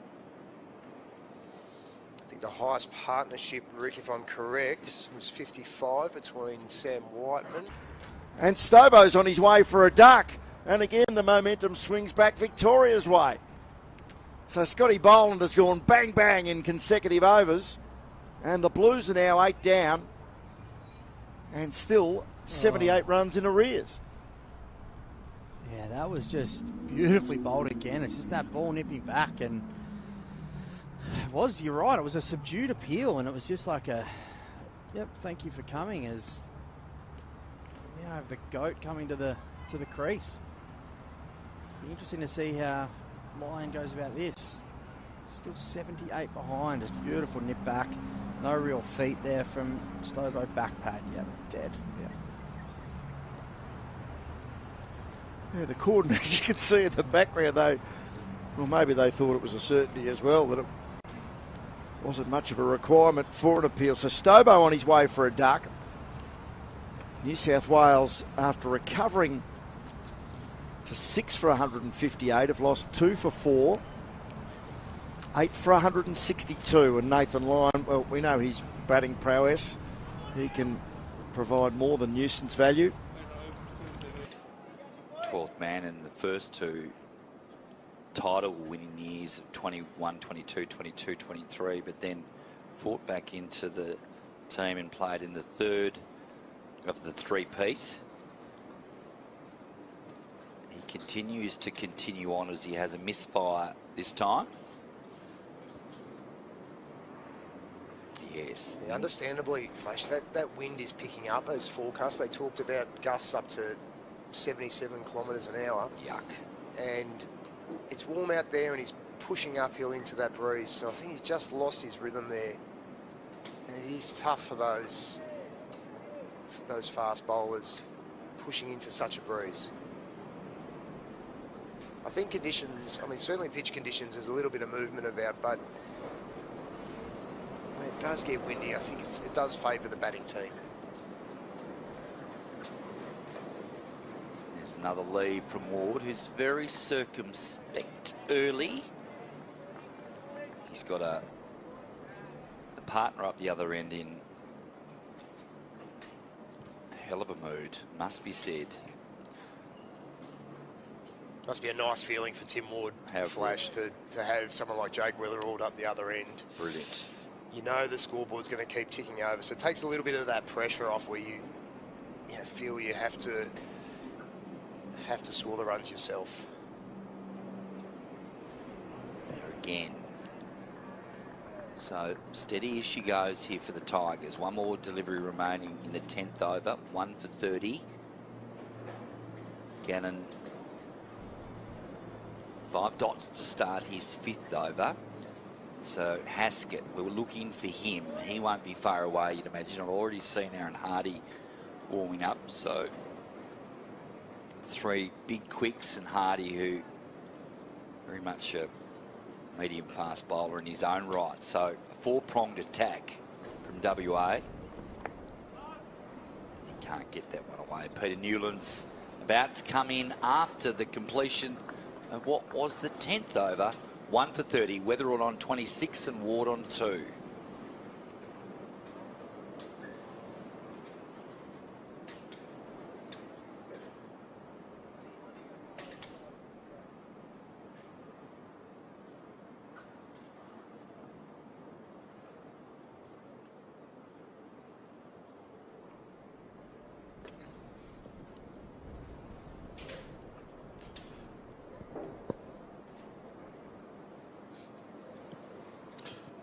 It's a warm, windy afternoon at Ninja Stadium at Belrive.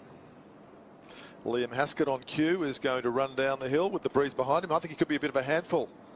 That's my tip this afternoon. Well, we saw that yesterday, Pete, didn't we? He really changed that second session. He did. And brought the game into WA's favour. It may be that this wicket on in these conditions could be for him. He had a very good day yesterday. He's bowling to Jake Weatherall. And there's an edge straight away. It's a bit of a... Sorry, Mark, you go ahead. So all reports from Mac Wright yesterday was that he bowls a heavy ball and he's got a very strong breeze at his back. So I think the batters will find the ball becoming a little bit quicker out of the arm of Liam Haskett compared to that of Matthew Kelly. He's got the breeze, and it's a real breeze. It's not too far away from being a bit of a gale out there. He's running downhill.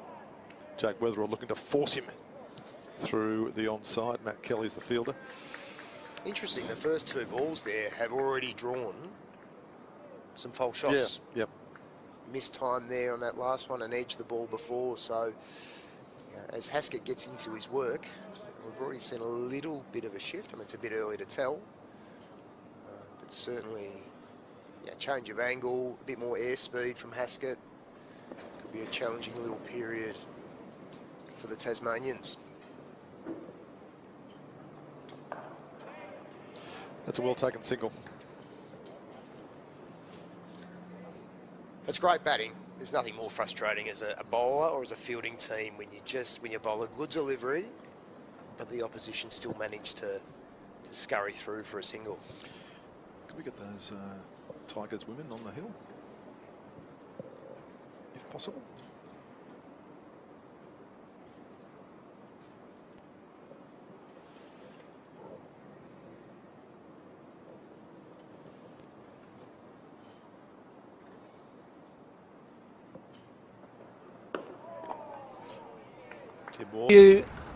And now Victoria needs only one more. Pitched up, beautiful, nip back, yeah. Perry finally gets that wicket. He's bowled well.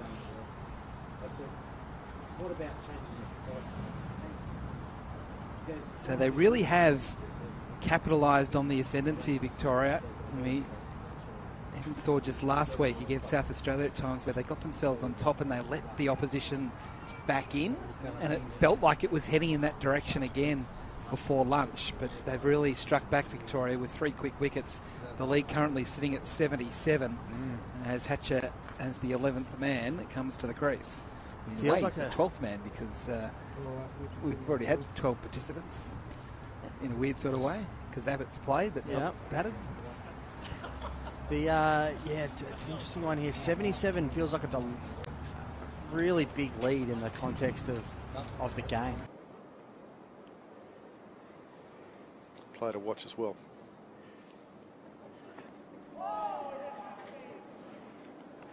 That's the end of Haskett's first over. Gets the 1 run off it. Tasmania 1 for 31.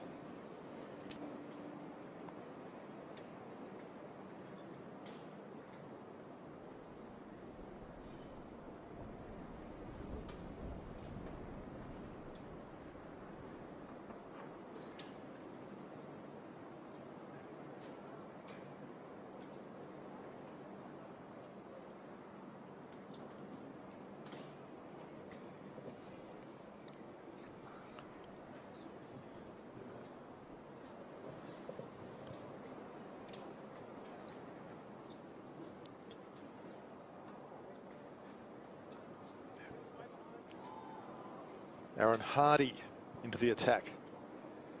He will do the hard yards for his team. It seems up the hill into this breeze, this strong wind on a warm afternoon. And to use that little barometer of mine, Mark, not a single player out there has got a sweater on. So it's warm, it's summer-like. I like it. It's a good way of judging the temperature. It's not I've bad. never thought of that one, No, Pete. it's not bad. Yeah. Here's Hardy round the wicket. Weatherald in his crouch stance, well forward. Interesting field placements. We've got a deep square leg and a deep point.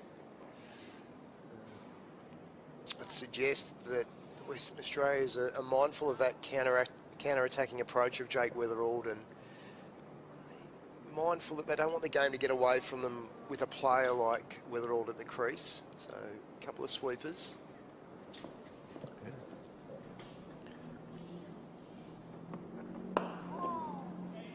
A couple more runs here for Weatherald. He plays that very nicely. And they might even think about a third. No, is the call. But there's a bit to like about the way Weatherald's going about this. Yeah, very much so. Yeah, very positive, and anything that's slightly loose he's been straight on top of.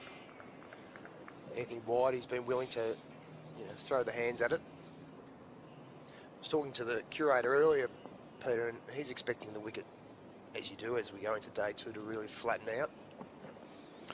Well, are we seeing any evidence of that in this half an hour since lunch? I think we'll be going a bit early on that, but yeah, it's hard to say, but I guess the curator's got a pretty good handle of things. He knows the square pretty well, having been here for a long time, 18 plus years. So. So long we couldn't quite remember the name of his predecessor, but we picked it out yesterday. Cameron Hodgkins. Ah, there you go. Around well done. the wicket. Yeah. And more runs here for Weatherald. Picking a little gap on the behind square. And of course, hard work for the bowlers too, particularly from this bottom end. That breeze is getting stronger, and it's going to be hard work for those guys pushing in. In fact, I'll be curious to see if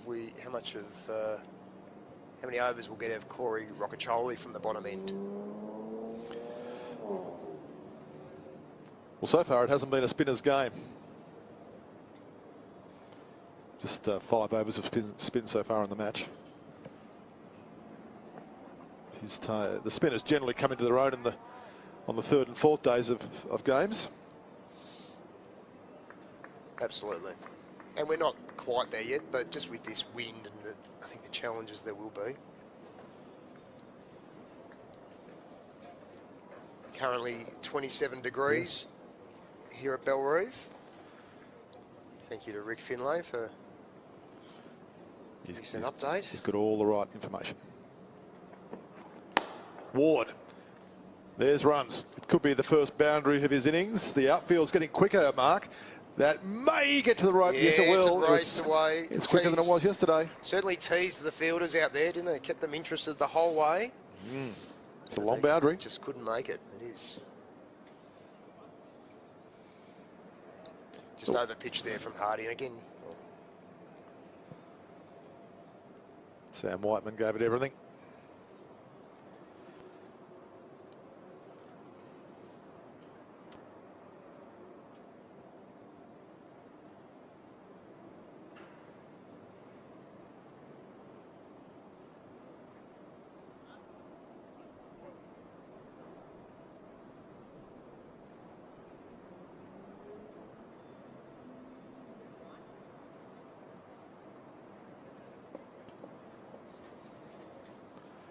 So it's Weatherald facing Haskett. There's some glove on that, but a couple more runs here and the rate is up, and there's 4 more. That did travel across the outfield. It's certainly getting quicker. So consecutive boundaries to Tasmania in what's been a low scoring game so far, but that was a lot of glove there. Hardy was the fielder at fine leg who couldn't prevent the boundary. Yeah, it was an awkward delivery and an awkward shot, but he's got enough glove to get down the boundary, so Weatherald races away to 34 off 34 deliveries. the lead is 41.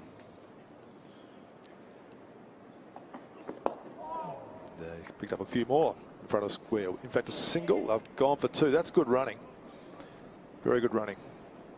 The run rate's up, sitting at 3.5 per over.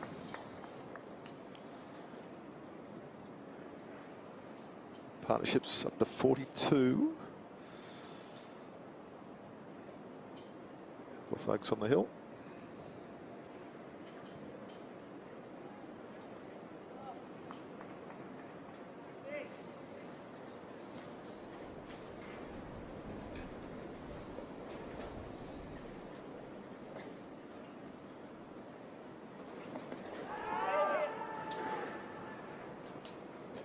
Well, I make so far of this over, Mark, 7 runs.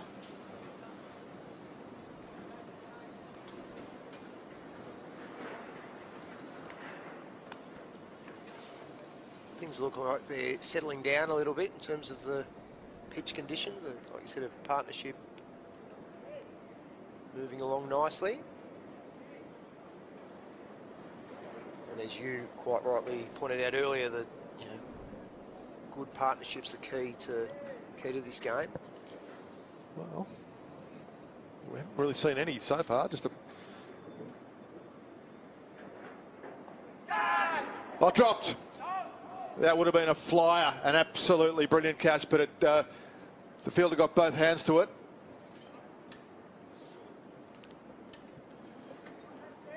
Cam Bancroft, such a good second slipper. He got it. He did everything right, got 2 hands, and it didn't stick. So a life. It certainly did fly that off the edge. I thought he had that. It went quickly. It was to his left, quite a way to his left. I think a fielder of Bancroft's quality would back himself to catch that more often than not.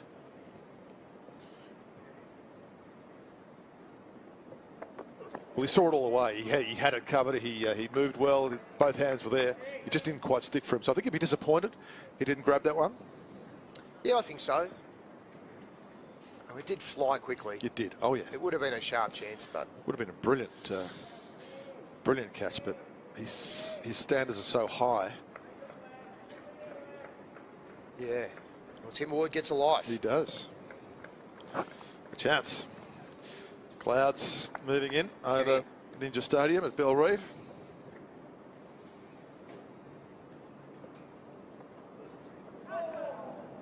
Askett's making things happen. An eventful over, for sure. 1 for 45.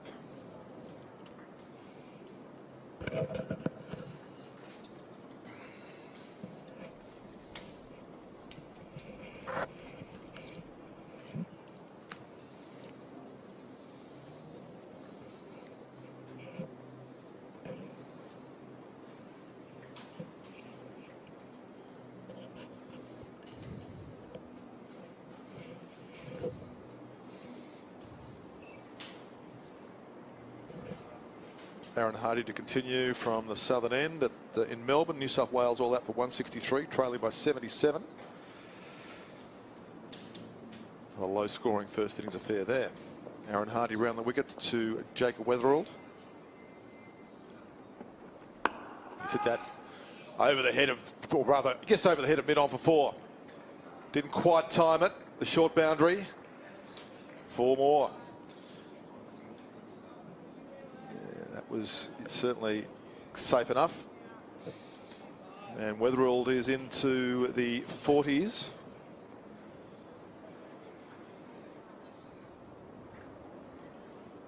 Rick Finlay joins me this afternoon. Hello, Rick. Good afternoon, Peter. Interesting, isn't it? Yes. Very. It is. It's effectively become a one-innings aside match. Completely has become a one-innings match, yeah. The 2 first innings virtually the same. It's a question of what sort of innings it's going to be, whether it'll be a low scorer or if things might flatten out. We're going to find out in the next few hours. Weatherall pitches another single. It is, I think, from a Tasmanian point of view, impressive the way this pair is keeping the strike moving. They're taking 1s and 2s very nicely, judging those runs well. And the boundaries are coming at the moment. I think Weatherall's playing the perfect innings for the situation. He's scored 40 off 38 balls. Taking runs and creating runs at every opportunity. This could be the crucial innings that defines this match. The match is waiting for a big one. Ward's on strike. Two players who present in a very similar way at the crease. Left-handed batters, short sleeves. I think Tim Ward's very happy to sit back and let his colleague Jake take the running. Yep.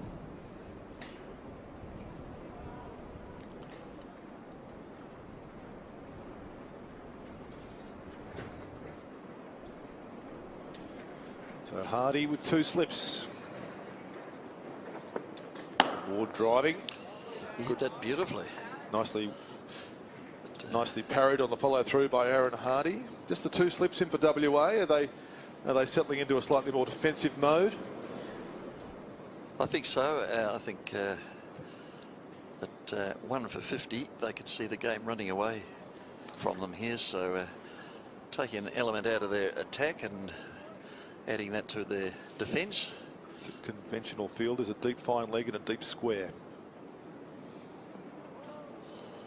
And a no ball, says umpire Michael Graham Smith. So it hasn't been WA's session since lunch. They got the breakthrough they wanted in that little 10-minute burst we had before the lunch break with Radhakrishnan edging to gully. But since the lunch break, it's been a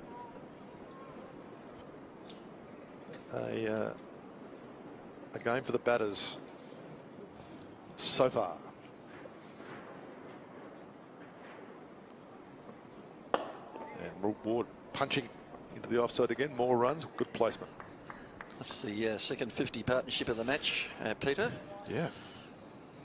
Came together when the score was 2, now 52.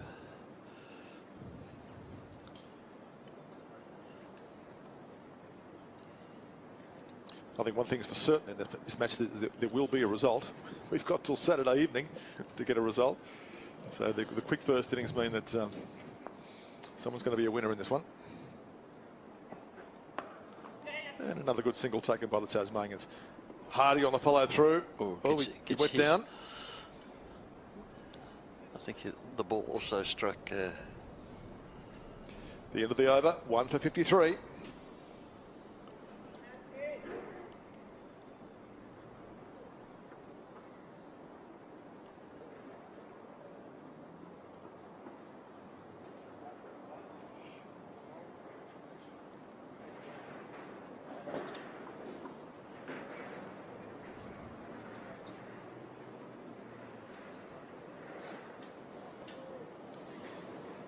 Haskett.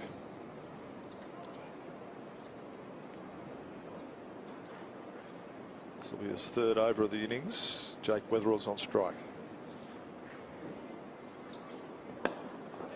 And he forces that through mid-on. Another good shot from Jake Weatherall. He'll go to 42, which is the highest score of the game so far. Yes, he's playing beautifully. There was a nice little punch down past the bowler. 43, my apologies. My prediction is that this innings and the next one will be substantially more than the first two innings of the looking game. that way I think already. I think the pitch has lost a bit of its early devil.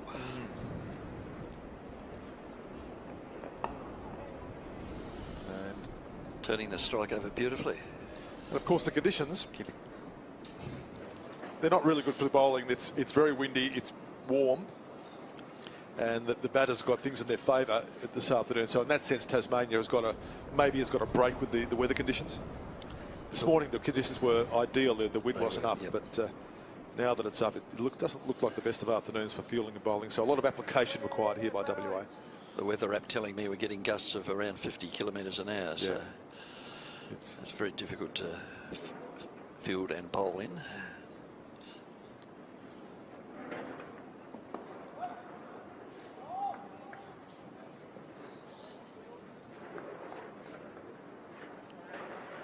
So 3 slips in for Haskett. WA looking for some wickets.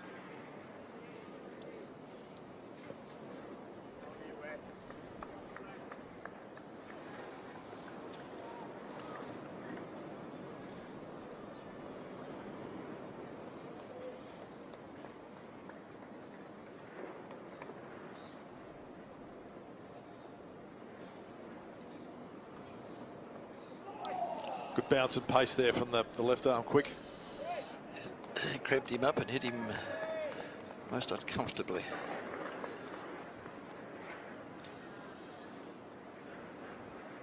I suspect there was a bit of deviation off the pitch there with that short one. I'm not convinced that this wicket's turning into a complete... it's not. No, I'm not sure about that, but it looks to be... It's not a feather bed yet. No, we're not there yet. Might have to wait till day 10 for that. Yeah, that might be for Saturday. There's still plenty there.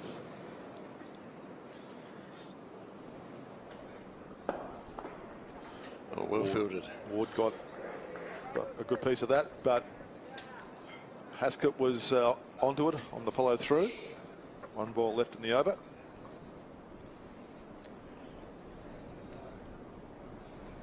So Tasmania's got a little lead here, 55 runs.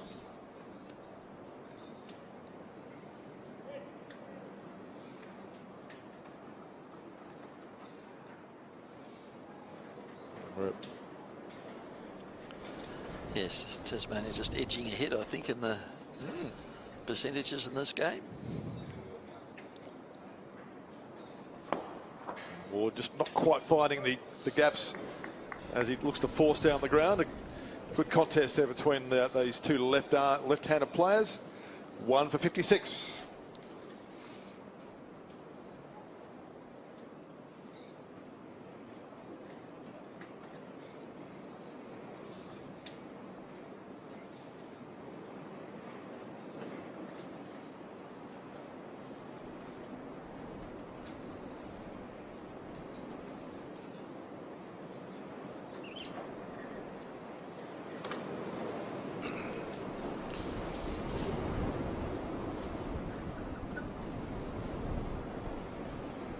Aaron Hardy has the ball in his hand. Roberto Howard just make sure the bails aren't going to blow out of their sockets.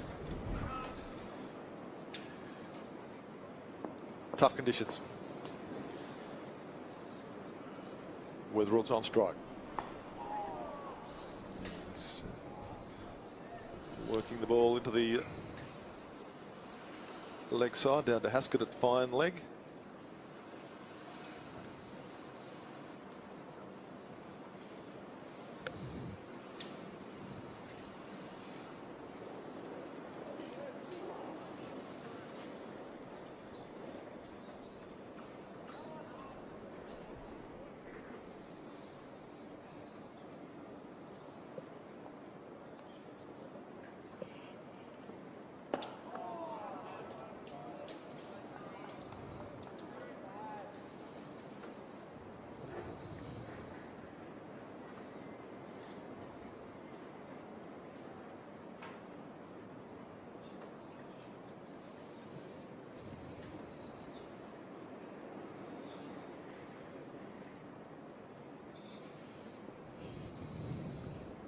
Hardy to Ward. And he gets a run. Didn't know a lot about that one. Happy to get off strike. The recipient of a bit of luck 2 runs ago for him when he was on 6. He's now on 8. Dropped by Bancroft. It slipped high. So I guess it's 1 drop each now, isn't it, Pete? Because Ward it was who dropped Goodwin. He did. On 0. Goodwin went on to make 30, so there's 30 runs Ward needs to make to claim them back. And they pinch another single. They're doing this without too much alarm, notwithstanding the fact that there are chances have been created, but WA, I think, might be a little concerned about the way that this strike is being rotated with relative ease at the moment. Yes, there's the tension between defending the boundaries and having the fielders out, and now the batters are dropping the ball and running and getting easy singles. So we see the cover come in now. Ward timing the ball well, just not getting a dividend for his stroke play at the moment, which is can be a frustration. He stalks out to square leg to deal with that fact that he's hitting it well, but not quite getting the accrual to his score that he would like. He's got to make sure the frustration he's finding in hitting the fielders and doesn't cause a lapse of concentration. That's right. Get him out. Last ball of the over. There's a good lead. That was a really good lead. Yeah. 1 for 59.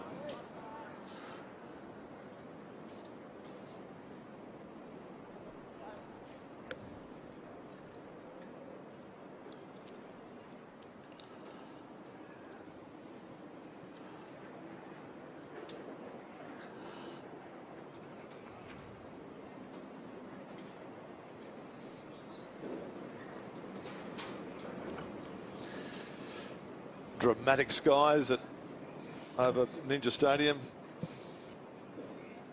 High winds, warm temperatures, clouds building up. Some very early season fire danger, no doubt, with the wind and the heat. Yep. We've had quite a dry winter here in Tasmania, and Haskett to Weatherald, and he helps that down to backward square there, where there are fielders waiting for him. There's a backward square and a fine leg, both some way in from the boundary. Weatherald did well to control that. He wasn't entirely balanced, a bit off balance. Managed to get it to ground and get the single. Jaden Goodwin at backward square. Sam Fanning at fine leg. Goodwin's now just in front of square. That's Ward misses out again. All he had to do is get a bit of bat on that. It would have raced down to the very fine leg boundary, but wasn't able to do it.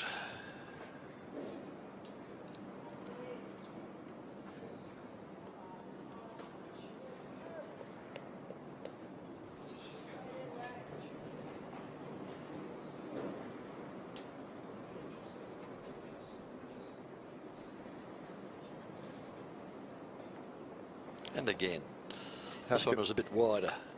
Hasn't quite got the radar right in this over.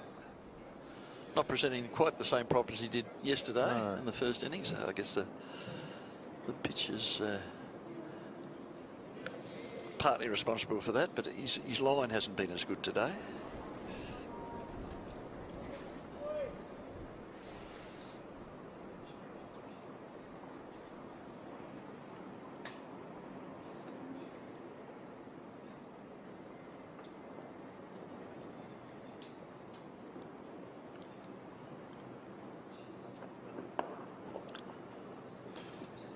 Another well-judged single. Nicely done, Tim Ward. Finding a single in the infield.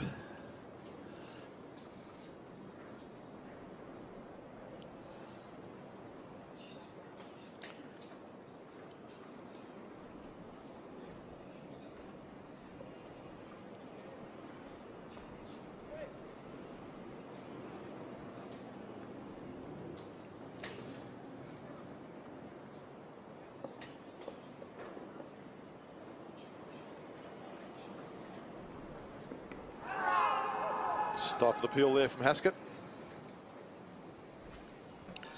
More in hope than anything, I believe.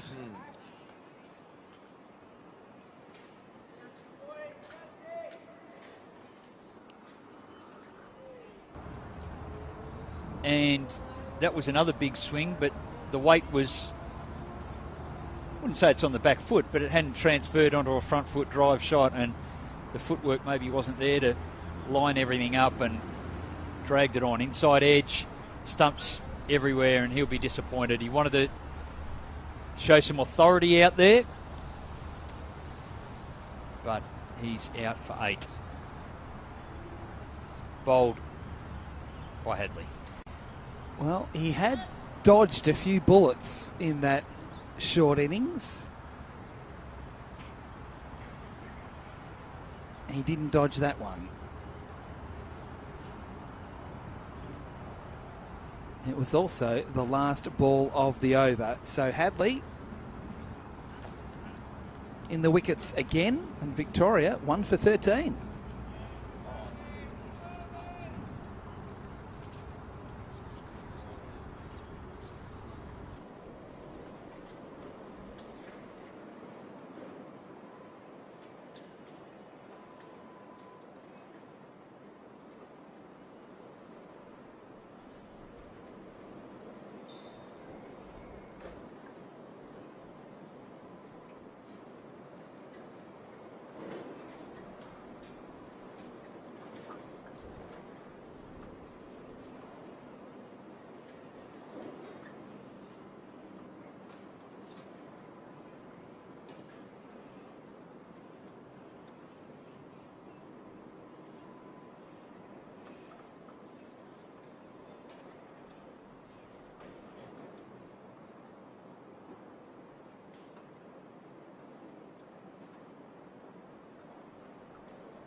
Callaway pinching a single. Lyon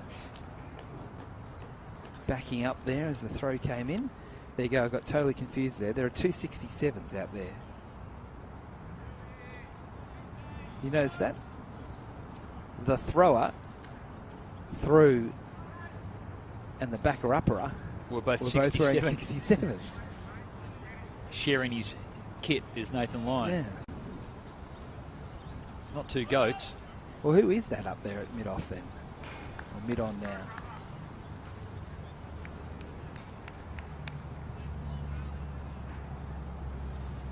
Harris to face his first ball.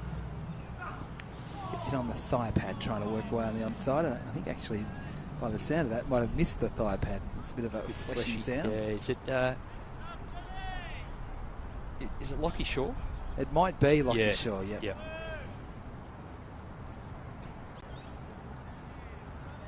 One of our favourites from the T10 Invitational, Melbourne Invitational from back in April. Set the tournament on fire Just the way he played during that series.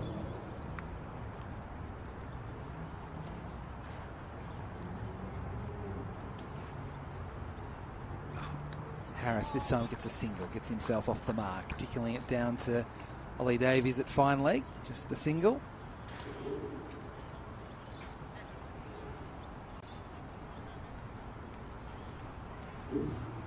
So Dixon into his 5th first-class game. A couple of 50s in there.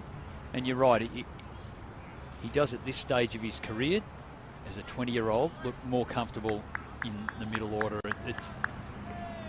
It's got to be really a lot of precision, not just courage, to just swing at the shots. The length of the ball that he drove and played and missed at 100% capacity, if you like. He was really going at it.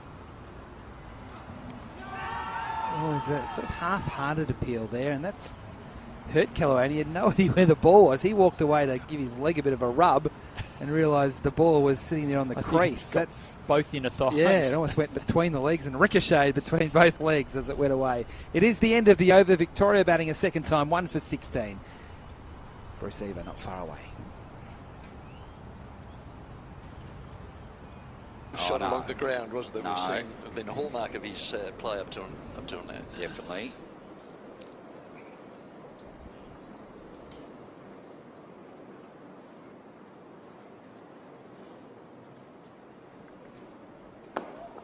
Punch into the offside from Timothy Ward. Last ball of the over, 18 down, 1 for 67.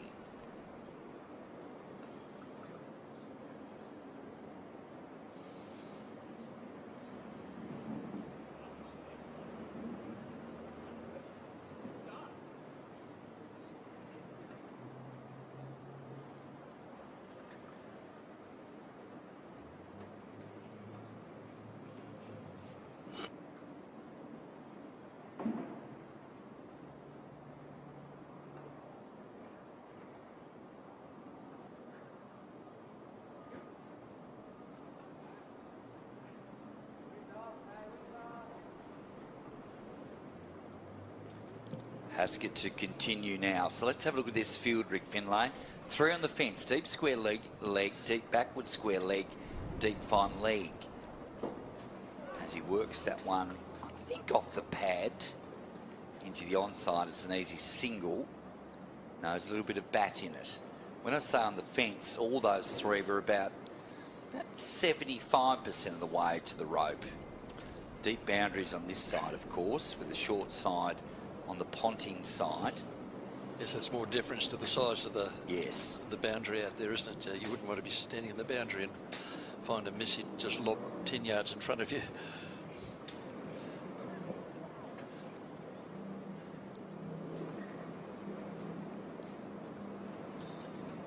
Timothy Ward on strike, way down the leg side.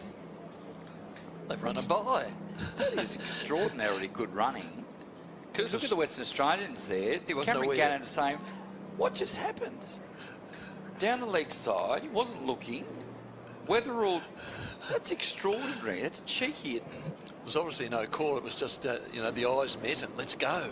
Yes. The message, but no sound, and caught Curtis napping.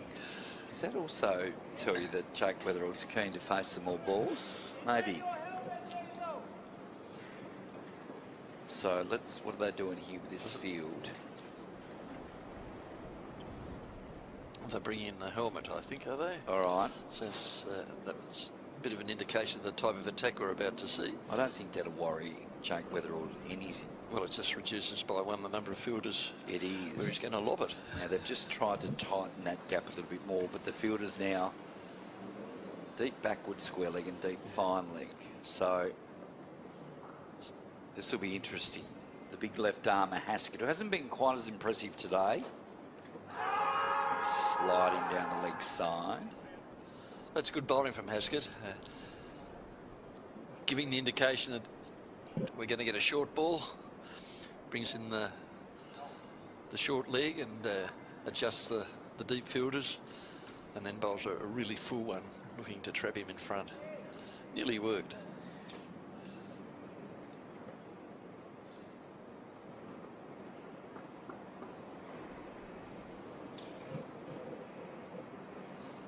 Weatherall 52 or 48 deliveries.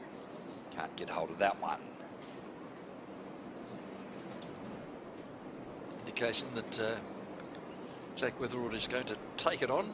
Yes. Despite the fielders. Yes, definitely. Although that bat swing indicated a ball not lifted that far. He was trying to keep it down. Marnus Labashane, 67 off 89 deliveries. He's just about shutting the gate here at the moment. The former Australian number 3.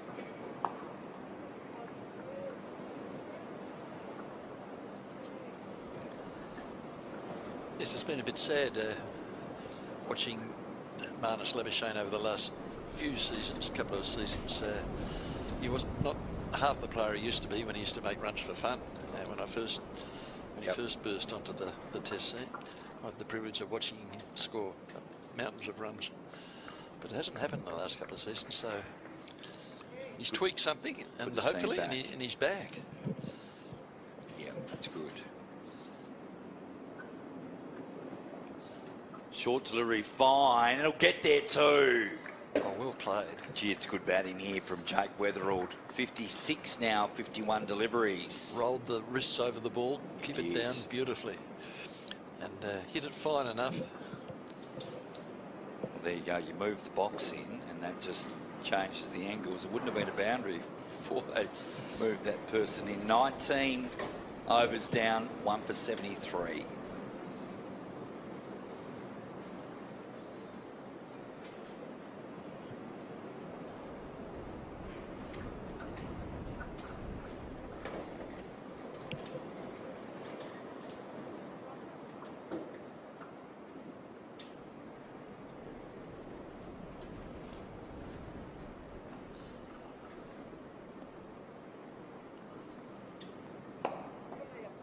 Drive through the covers will just bring up a single.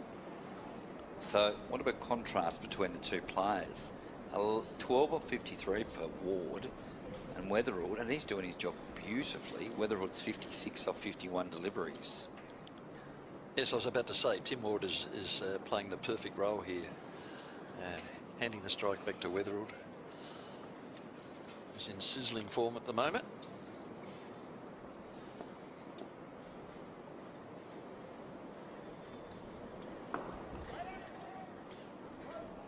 Well fielded.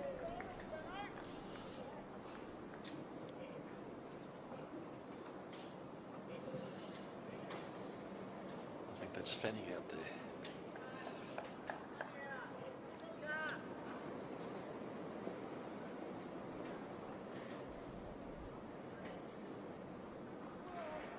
Oh, a bit of turn. Another run well taken. They add up when you start doing that they do. over multiple times. Oh, they do. Yeah, absolutely. Frustrating to the bowler to have to bowl to a different batter, although with the preponderance of left-handers at the top of a Tasmanian's order, they don't have to change their line. That's right.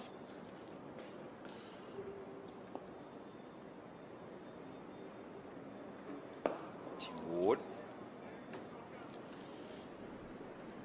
enjoying watching Rocket Charlie. He's my pick to replace the never aging Nathan Lyon. Yep. Come the time.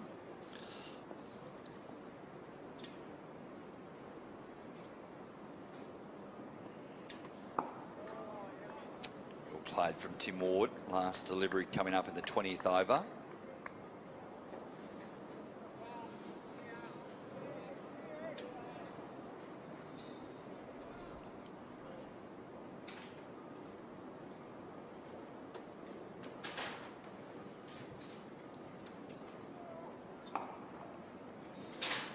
There's another single. So at the end of 20, Tasmania going along well, 1 for 76.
Oh, the flick, the timing, the boundary.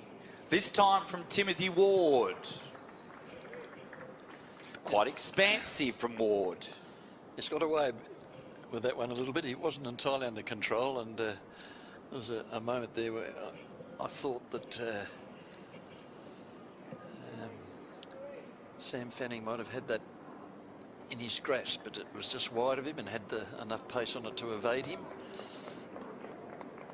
Run to the boundary. Brings up Tasmania's 80. Well, here's more runs down the leg side. Another single. Yeah, Matthew Killian needs to get his line a little bit straighter.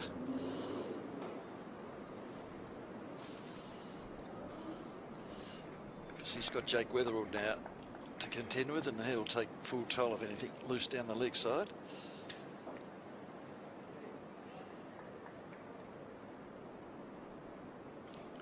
$71 to Marnus. We keep talking about it, but it's such an interesting discussion point in all of these games. Weatherald looking in such good touch here. Just a recap of the other games. Victoria 1 for 23 in their second innings. So their lead, what's that about? 80, yeah, 85 thereabouts. So there was 73 at the start. So exactly, it's yep. It's, 73. It's exactly 100. Yep. So they're 100 in front. Make it 104 now as they score another boundary. So they're effectively 1 for 104. But Queensland were bowled out for 228. Oh, sorry, they bowled South Australia out for 228. Going along beautifully, 2 for 140. So just starting to take control of that game, a little bit like the Tigers are here, albeit this is the second dig. Well, thanks to Weatherald, and Tasmania are taking control a lot quicker than South Australia are doing over there. They are. Even though Weatherald has fewer runs than Labashane at the moment, I think Jake will beat Marnus to his 100. Righto, let's put him on the clock.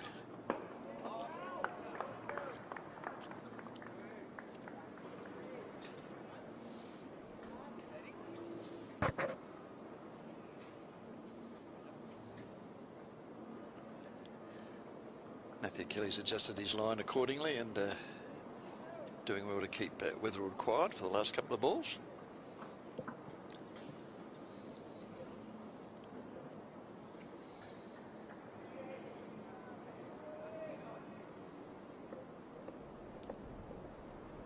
2 slips in a gully, 1 for 81. Had to dig that one out. They scamper through for a single. 21 overs down, 1 for 82.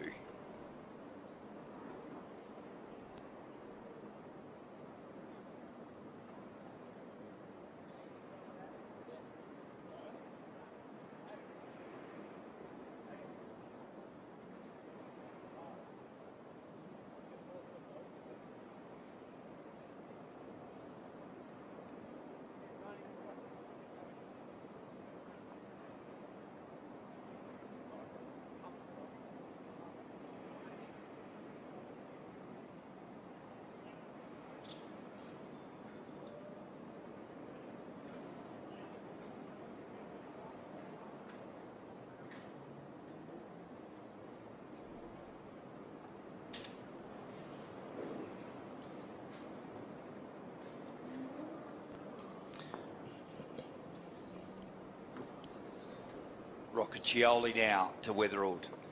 Oh, loose delivery, he misses out. Little rare drag down there by the off spinner. Heir apparent to Nathan Lyon, according to Rick Finlay. What about Matthew Kuhneman? He seems to be the one at the moment that's got that spot. Punch down the ground. Weatherall moves to 59 off 59.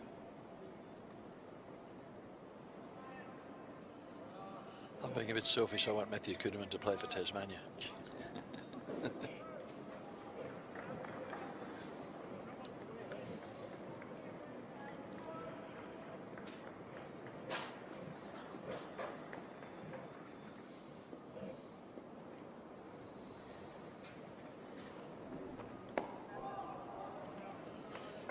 Forward cautious. Giving the ball the respect it deserved.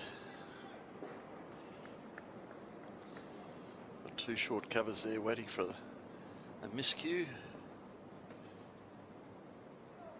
Oh, there it goes. No caution Very about that one. expansive. What about the timing too? It's going to roll away and away. They'll come back for 3. Yeah, long boundaries here at Bell Reef, long straight boundaries, and 3's always on the cards when that area is vacant. So Tim Ward now starting to get himself going. Showing a bit of initiative there. I like that. 21 off 60 deliveries. His partnership's up to 84. Ooh, nearly good got ball. through. Didn't know a lot about that. Good delivery.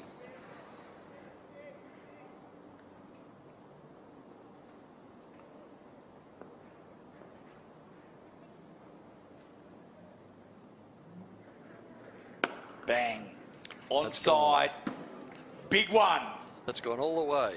Fantastic shot from Jake Weatherall. And Mark Diven will now step in to replace me for a while. 22 overs down, 1 for 92.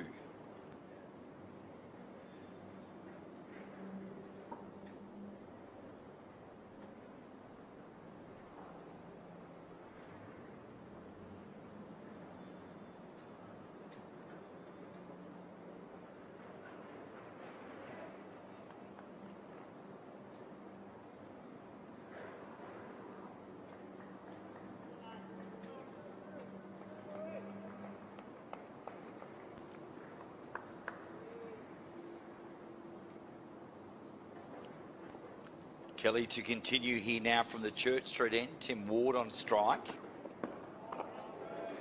Mark Diven back into the studio. Golly, this is a really good show from Jake Weatherall now. Yes, g'day Flash, good to be back with you. Isn't Shield cricket fantastic? Awesome. Isn't it amazing how the game just goes through little changes throughout? You know, obviously conditions of the wicket have seemed to have changed, as the curator Marcus Pamplin suggested. The wicket is flattening out.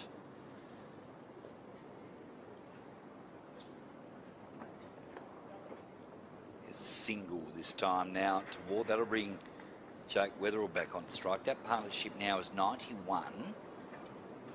Weatherall, 65 of 61 deliveries. Hasn't the game changed? As you mentioned, it's just changed within an hour, basically. As it was always going to. I think I mentioned before, Mark, they'd be so annoyed with Western Australia with their batting performance. You know, it was clearly a little bit better today and they couldn't maximise the opportunity they had. This guy here is in a real mood now. Look at him advancing on that occasion. A couple of steps down the wicket. He just wants to hit the cricket ball at the moment. This is fun. Looks like it's fun batting and it's fun to watch, Flash.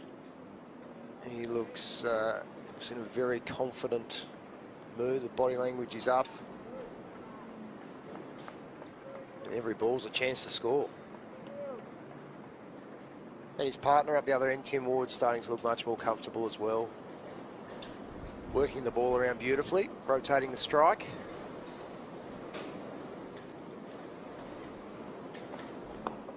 Flicked away, good timing, won't get to the fence. I'll get an easy 2. Kelly just hasn't quite got the radar right today. Either has Haskett, and must be said, the bowlers have been just a whisker off their very best. Gannon was probably the pick of them so far. Kelly got the early wicket, of course, but... Spot on, Flash. Just been a little bit off their line, like that last delivery, just slightly off, and it's enough to be worked away for the 2. Good leave. Good watching. Good length that time from Kelly.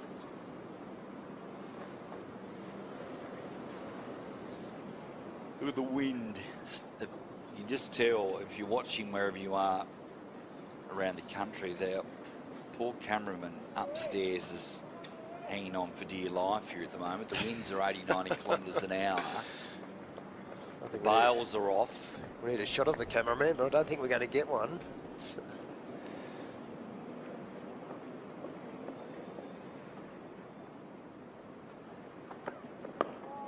Well, Bolt, this is the good part of Jake Weatherall's last couple of years. He's matured so much. 23 down, 1 for 95.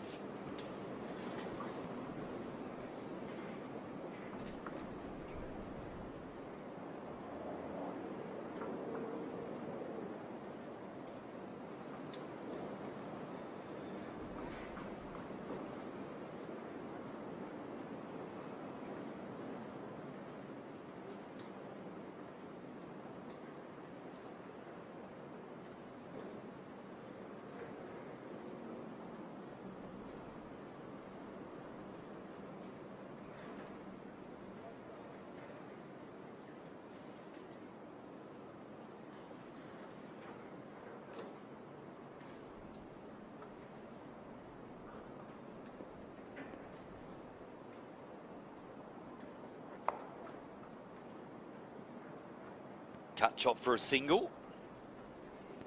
And that'll bring the entertainer. That is Jake Weatherall back on strike.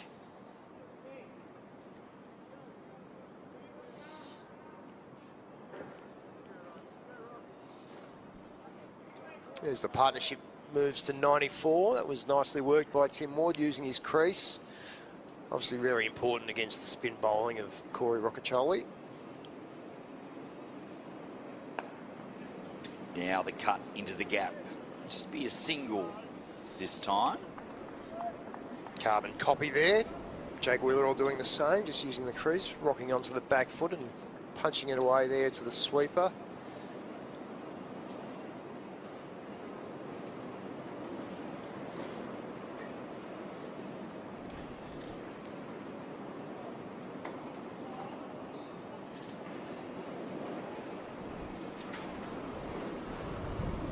We were just talking, Flash, about this wind. It's only getting stronger. Really providing some challenges for the bowling team. Trying to keep the bales on where they can here. It's quite difficult.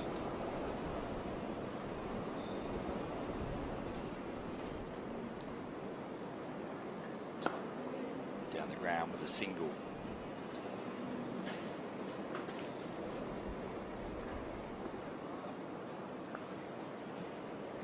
Partnership moves to 96. Just what Jeff Vaughan would have been looking for, is a good partnership from his top order. Big shout. It was a little ambitious. It always looked to be going down leg, that one, to the naked eye. Yeah, it's hitting him outside the line and continuing on. Not a lot of spin there for Rocket Charlie, it has to be said.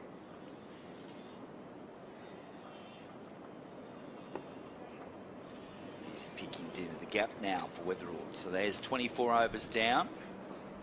1 for 98.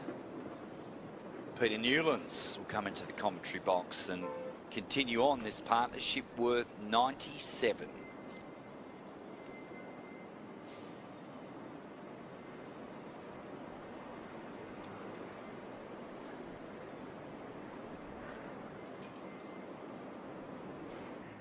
Yeah, where's Agar remaining over the wicket and starting his spell, unlike most of the other bowlers coming around the wicket and able to create that line that Clayton slashed away at, as we see here, that angle, and forcing Clayton to play, and a great catch in the third of the day for Alex Carey, and exactly what South Australia needed. That is low down. Decisive catch. Yeah, Clayton had a little look. Square leg umpire to check that it had carried. And fair enough as well, it was very low down. And also Carey had that slip who was standing in front of him. And then they still got across to make the catch. If there were flags, they'd be blowing to right of screen from the northwest or the west.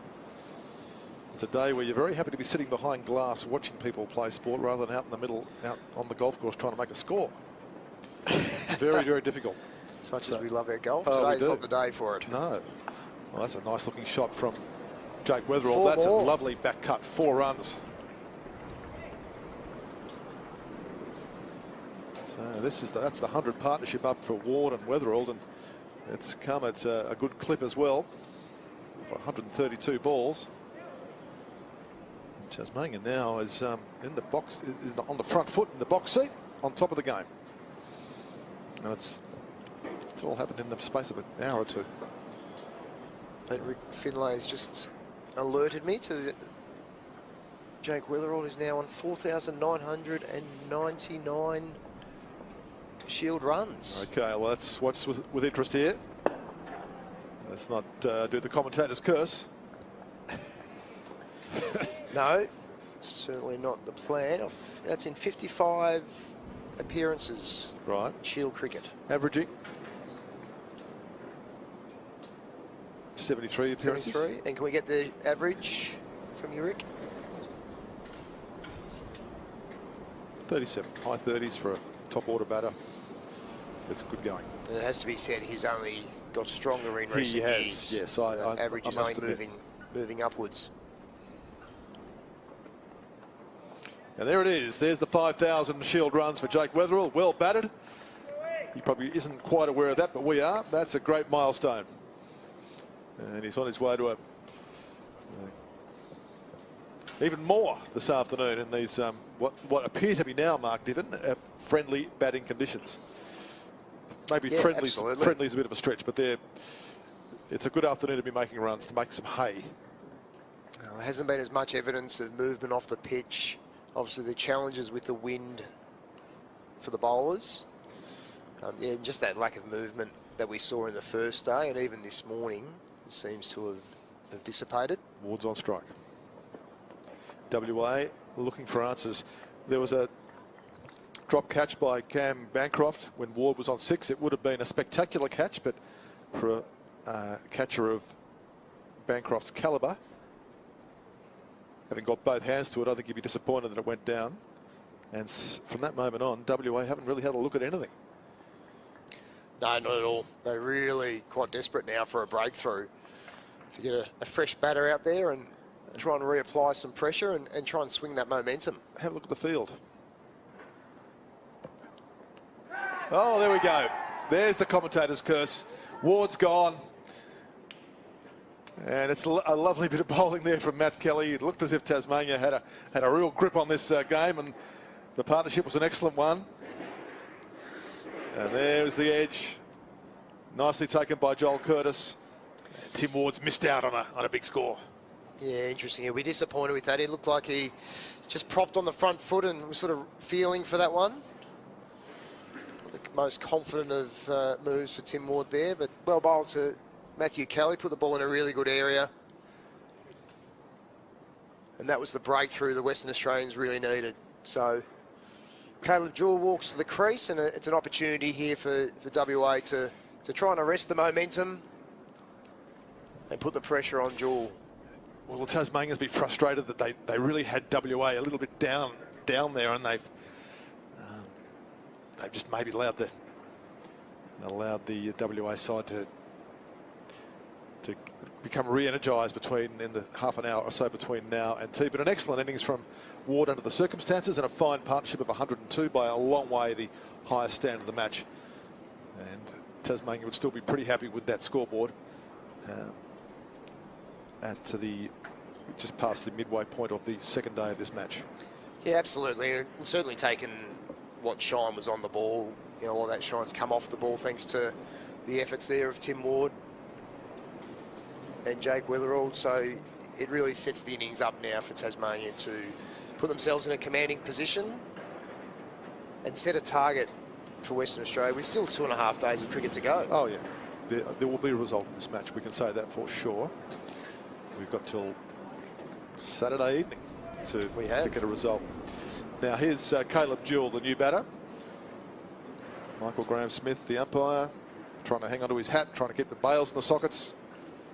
Change of bowler. Change of bowler. It's not a bad move from WA, bringing Cam Gannon, a very experienced campaigner, into the attack, into this tough breeze. Just one slip for Jewell, which is interesting. And Jewell's off the mark. Tim Ward on strike. Not Tim Ward, sorry, that's Jake Weatherald on strike there. Weatherald's on strike. I think you'll see the field change, will we, for the new batter? No, another left-hander. So 4 of the top 4 batters for Tasmania all bat left-handed, and all appear in a similar manner at the crease in terms of their style and their stance. There's been a lot of left-handers in the match, full stop. Yeah, just left-handers. I don't know what the stats are, Rick. You might have something for us there. I don't know. But WA would have had 4 or 5 left-handers too. It seems that most teams these days have at the very least a sort of a 50-50 ratio. That's a fair call. Left to right-handers. Now here's Jewell. Oh, that's 4 runs. And a bit of a yelp there from the WA fielders. They know another wicket or 2 between now and tea gets them back onto even terms in the match. Curtis was not quite there. Just for a moment there, Peter, looked like it might have been fine enough to get into the keeper's gloves, but fortunately for Caleb Jewell, got past and he gets off the mark with his boundary. Off his first ball. It's always handy. Yeah. Not hearing the wind in Mike's, just how strong that wind is. Caleb Jewell coming off a busy year with Derbyshire, where he seems to have found a nice niche, good home. So he's a year-round cricketer. Yeah, looked like a very successful stint for Caleb. They're highly prized, those county deals, aren't they? Yeah, it's fantastic. What a great experience for any cricketer. Oh, yeah.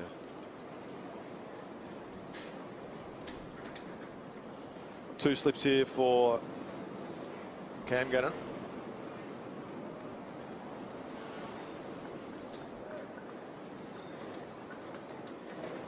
Well left. Of course, Caleb Jewell's now 28 years of age. He's been on the scene for a little while. Oh, yeah. Had plenty of experience, and yeah, great for him to head over to England, apply his craft over there, and it looked to be a very successful season for him. It wasn't that long ago. In fact, it was February last year where he made a double century against Western Australia. The famous innings of 227.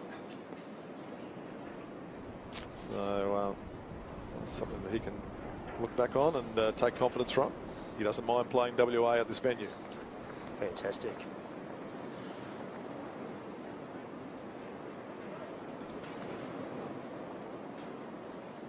Had the good fortune, Pete, of doing some coaching at a junior level when Tasmania sort of under 16 representative teams, and both Caleb Jewell and Mitch Owen played in a representative squad for the South up against Northern Tasmania, and it's been really pleasing to see his game blossom and become a key part of Tasmanian cricket.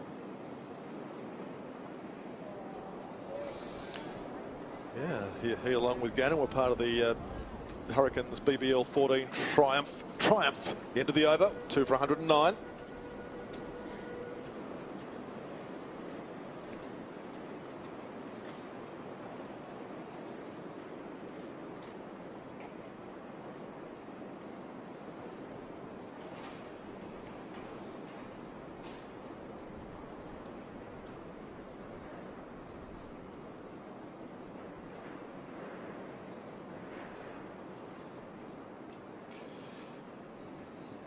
The rather dramatic scene this afternoon on the eastern shore of Hobart. A lot going on out there with the weather. Matt Kelly from the members' end doing a good job for his team. And that would have been a risky one. That would have been risky. Weatherald, not sure he quite got that right. That even the thought of a single there. Perhaps he didn't. Perhaps he didn't. A good thing he changed his mind. Yeah, perhaps it's not going to end well if he took off there.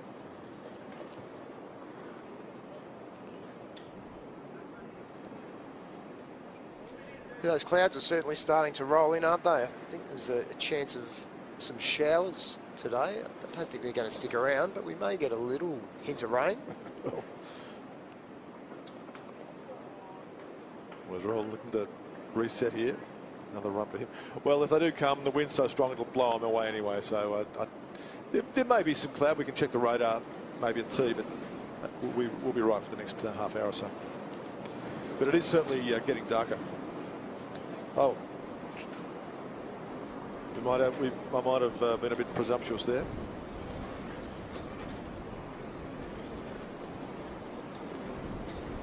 I'll check my bomb radar at the next interval.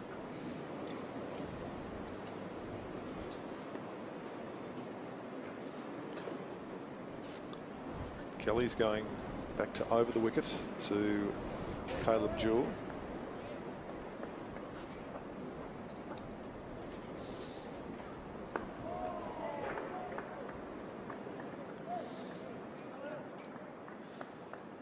Cartwright. Very well played there, very solid in his defence. Right in behind the ball. Hilton Cartwright, the team ball manager, shining the ball, which is now getting into its, I suppose you might call it its middle age. Into the 27 over mark. So still new, a bit of newishness to it.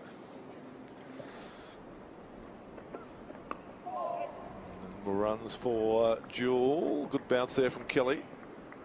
That's to that short third boundary, but they'll pick up a couple. Look at this Tasmanian scoring rate, Mark, 4.2 per over. They're having a very good session. Yeah, look, it's all on the back of Jake Weatherald, who's going at a strike rate of 101.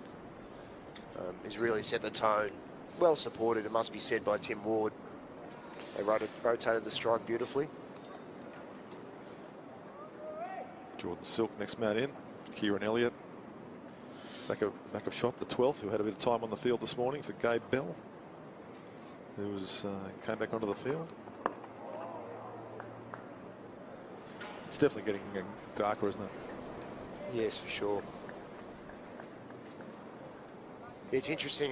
They're still working on that ball, hoping to keep a bit of shine on the ball, keep that swinging ball alive if they can. I suggest at this stage, with this age of the ball, that they're really trying to get as much out of the wicket as they can, trying to get some deviation off the seam. And look, the odd ball is still moving around a little bit, but nowhere near what we saw yesterday or this morning.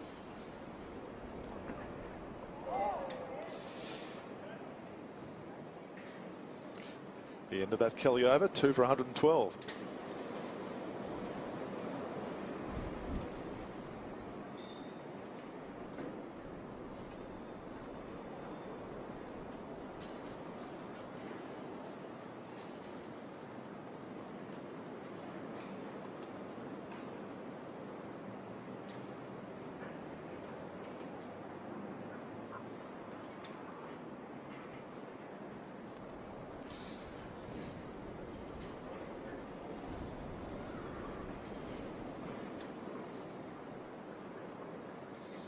I've just had a look at the radar myself. Yep, there's a bit on the way. My amateur weather forecasting abilities were found out there. There's a solid block of rain coming in from the west at probably a considerable speed. Yes. Yep. So it may yet blow over at the same rate, but we'll probably get some. And I don't think the WA players would be overly unhappy about getting out of here for a bit.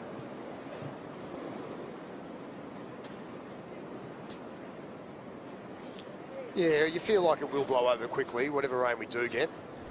There's a fair chunk on the radar. There is.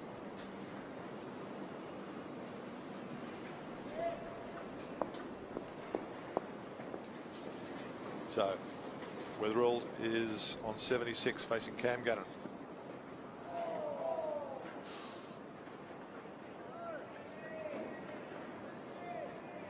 It's been a fascinating couple of days of cricket, Pete. Oh yeah, it's been an intriguing game of cricket so far. Just wondering if Weatherall's fighting his concentration a bit here. There was a funny half attempted a run in the previous over. Readjusting his gloves and his stance. He's lost his partner. I just feel like he's probably just fighting through a little phase of his innings here. Yeah, for sure. It's a really good point.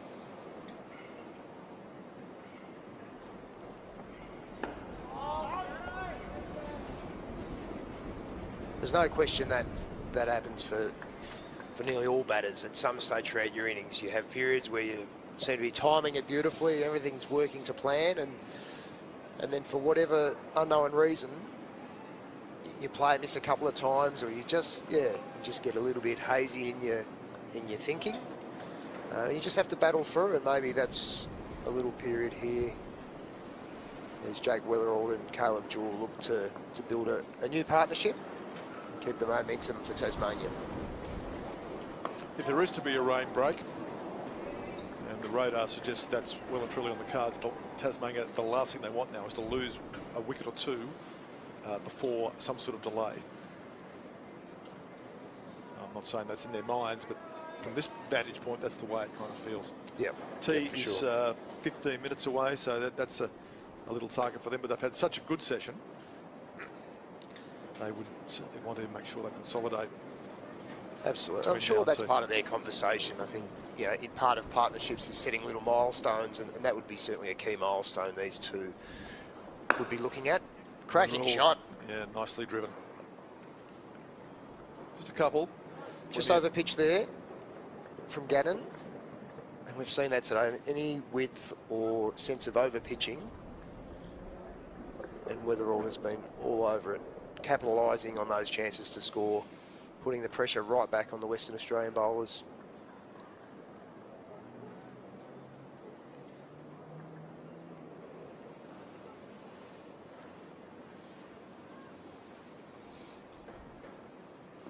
Two balls left in this Gannon over.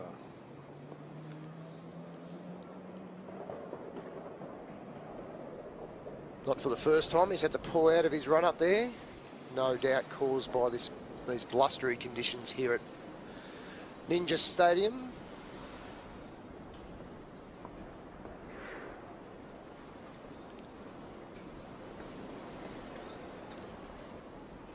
very good this afternoon at doing just that, just manipulating the ball, using his wrists, finding the gaps, taking the ones and twos. It's a real hallmark of his game, Jake Weatherall.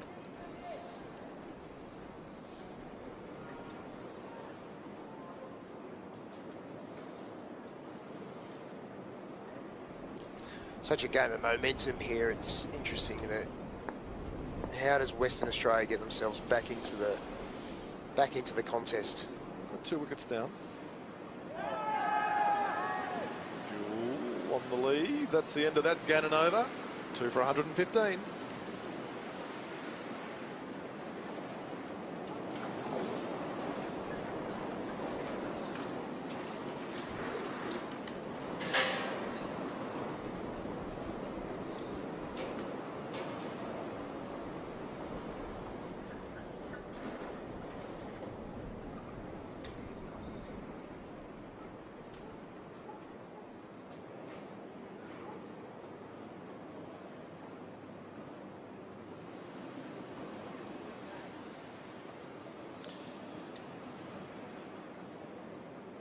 The wind appears to be picking up strength as each minute goes by. We've got Aaron Hardy to run down the hill, around the wicket to Jake Weatherall.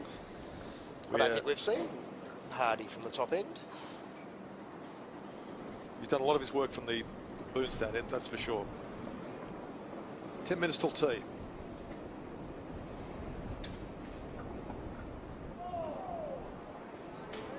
Tasmania went to lunch on 1 for 2. So in this session so far, it's made 113 runs for the loss of 1 wicket by a very long way. The most productive spell with the bat by any team in this match. Absolutely, you've been calling for that partnership of over 80 runs, and you've got what you asked for, Pete. You must be happy. Well, I'm not saying I'm happy about it. It's just one team needed it. That's what they needed. It may yet prove to be a turning point in the match. There's Weatherall on 79. You might hear the wind sort of creating its own little world inside the grandstand here, the boon stand. Things are rattling around and blowing off, and if you've got your washing on the line, you might want to go out there and bring it in. The camera's wobbling. Mike Graham-Smith's umpiring uniform is billowing. And Hardy's round the wicket. And Weatherall scoops it down to third. Ooh. And that was not far away from a hole out to Matt Kelly. Not a controlled shot there from Weatherall. He was looking to get a lot finer than that. Oh, that was not far away from that. One bounce there, heading into a strong wind there, just held up in the wind. Probably a good thing for Jake Weatherall. He's into the 80s now. It's been a fine knock.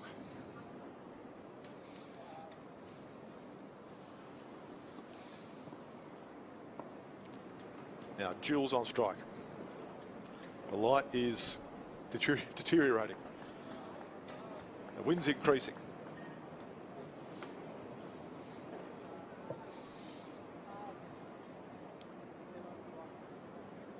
Spot on, Pete. It is getting darker out there. And I bet these two batters just can't wait to get to the tea break. Which is still 8 minutes away, so there's this and a couple of overs at the very least to come. 3 slips here for WA. Play and a miss from Jewell.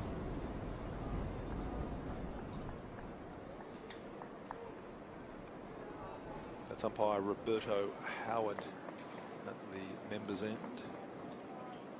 His first Shield game. Is that right? I was going to say I haven't come across Roberto Howard before. Yeah, he's a new name. He's done 2 BBL games. There you are. Great opportunity for him, and it's one of the great parts of our game, the umpiring and the opportunities that exist for those that are that way inclined. He's 33 years of age as well. 2 for 116.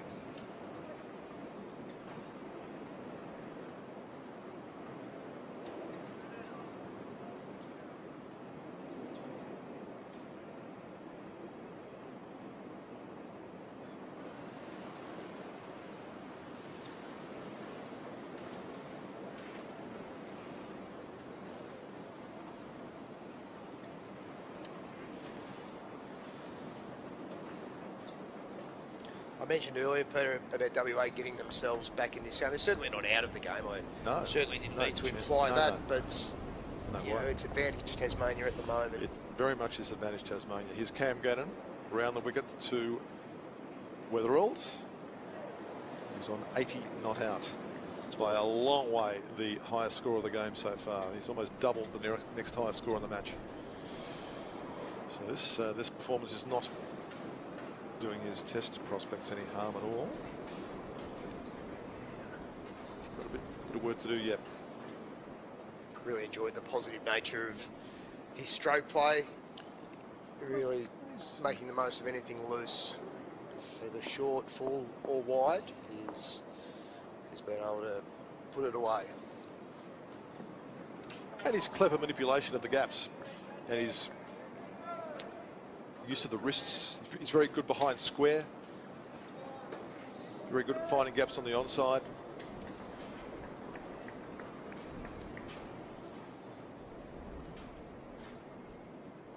Yeah, he's worked the gaps nicely. He's picked up the quick singles. There's been occasions where he's been able to drop it towards the point region and take a single.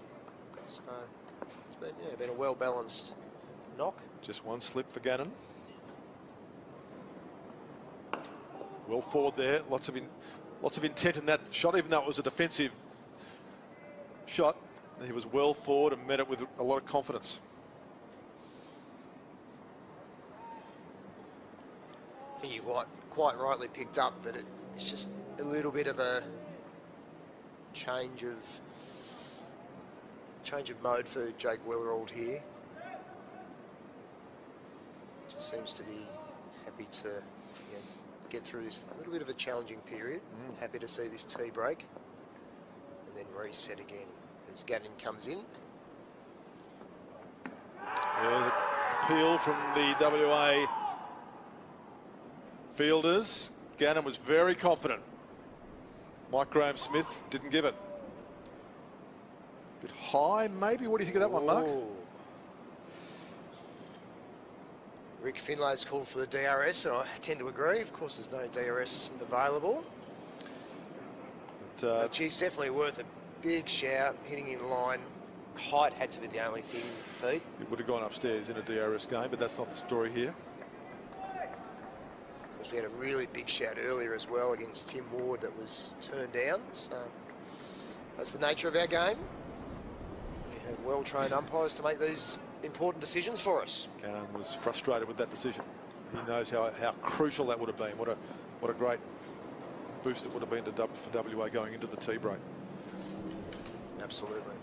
So Weatherald is on strike again.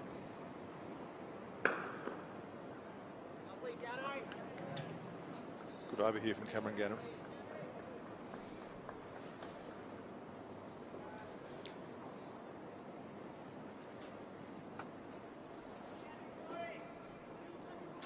We saw Brad Hope have some success today from this end. He was able to get the odd ball to stay a bit low and get a bit of movement. So feels like a long time ago, you know, that Brad Hope spell. Yes, it was only this morning. Last ball of this Gannon over. And there's runs for 4 of them, in fact, but maybe not the most convincing 4 runs that Jake Weatherall scored this innings. And more frustration for Cam Gannon, who stands mid-pitch, hands on heads, wondering what he's got to do to turn it around here. 2 for 120.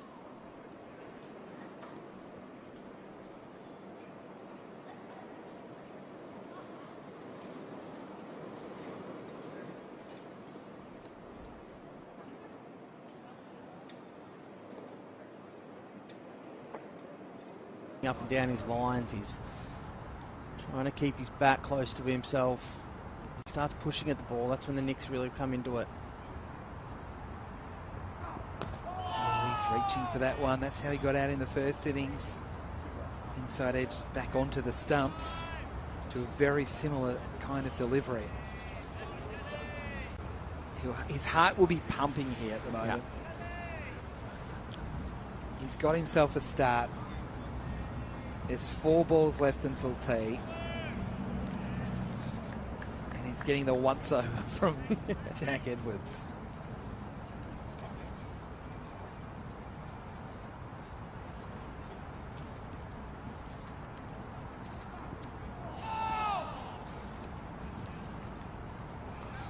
And you talked about it before, like the skill that this takes for Edwards to just keep coming in and hitting that tea towel, going in and away, but predominantly away. But there's still enough in this. There's still enough movement coming off the deck.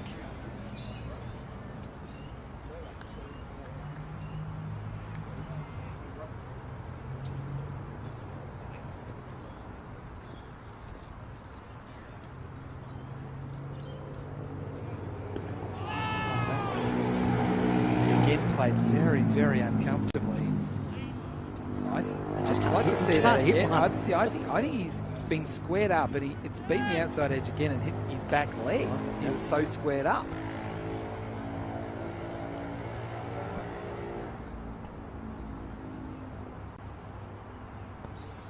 Two balls left.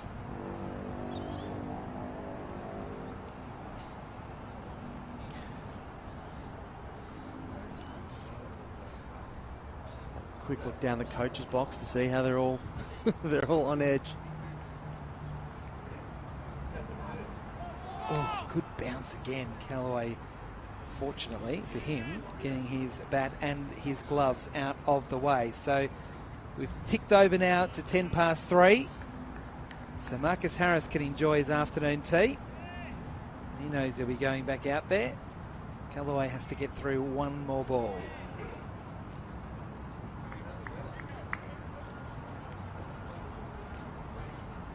They build the suspense, New South Wales, by putting in a leg slip from point.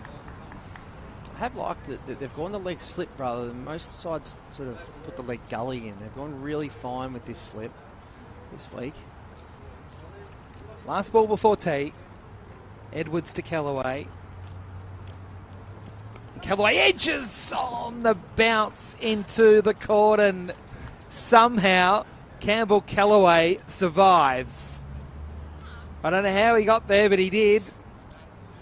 Yeah, that's the first ball he's hit in about 3 overs. That was absorbing cricket. Not a lot of runs scored, but it was high quality first class cricket here at the Junction Oval. So at tea, as it stands at the moment, Victoria 1 for 46, Callaway 24, Harris on 7. We'll be back in 20 minutes from now.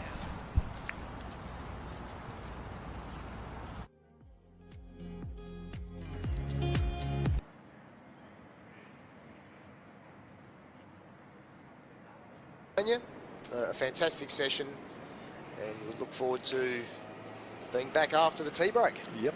WA 2 for 100, rather Tasmania 2 for 131, having gone to lunch at 1 for 2. They've got a strong foothold in this match. We'll see you in 20 minutes for the evening session.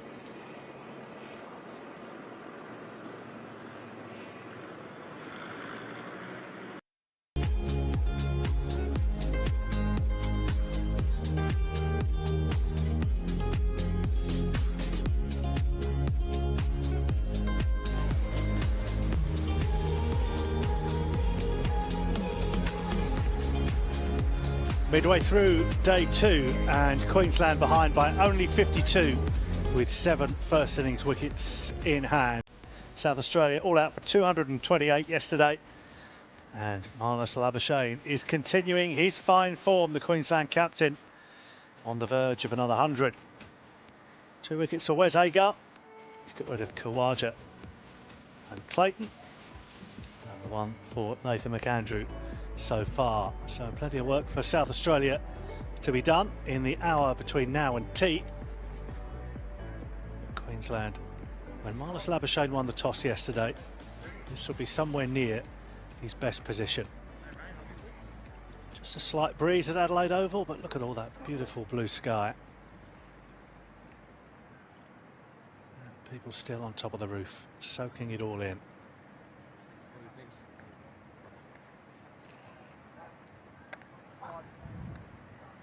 Michelle Goscoe, good afternoon to you. Afternoon, Chippers. Yeah, best view in the house up there, and so we'll be trying to hang around and See if Labashane can get his 400 out of 5 innings, so he deserves it, doesn't he, the way he's gone about it today.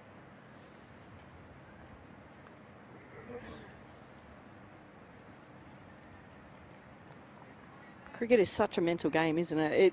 You know, all of a sudden he's found his confidence again, and it doesn't matter if it's white ball or red ball cricket, runs are runs, and so you can certainly build your confidence up.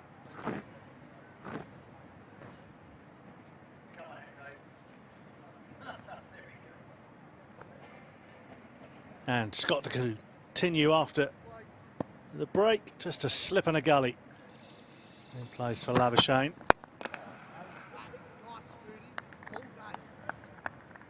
But he's just had good intent, hasn't he? There were struggles a couple of years ago where he just looked like he was trying to survive rather than trying to thrive. And it's more the mindset. He's made a couple of little tweaks to his technique, but just the mindset of, I'm going to be scoring some runs if the ball's in my area, and I'm going to be proactive at the crease, and look where he finds himself.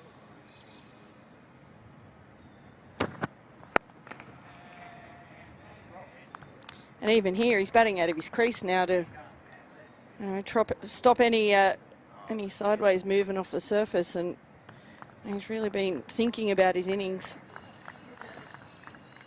I feel like you're the sort of person who'd have a big banner in their house somewhere that says something along the lines of, don't survive, thrive. It's a motivational tool every morning.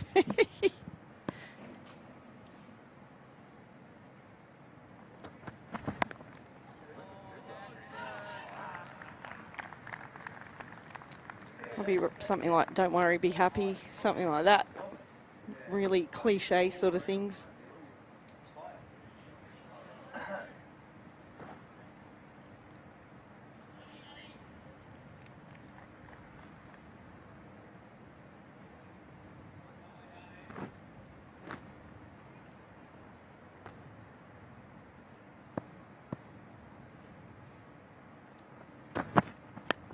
Oof, slight leading edge from Labashane.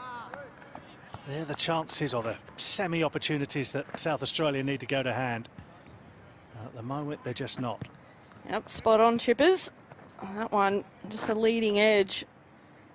On another day, maybe that balloon's up and it's out, but he got away with that one. He's hardly played a false shot in anger today, Labashane, and he'll be looking to reset himself again. Just a little bit early through the shot.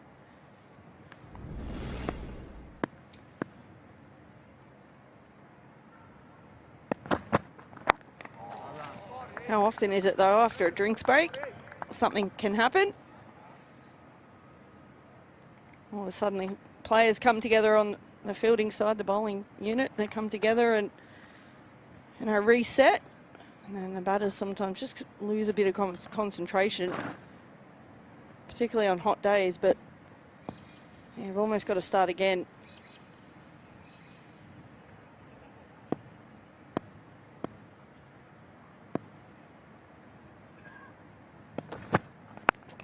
Waiting.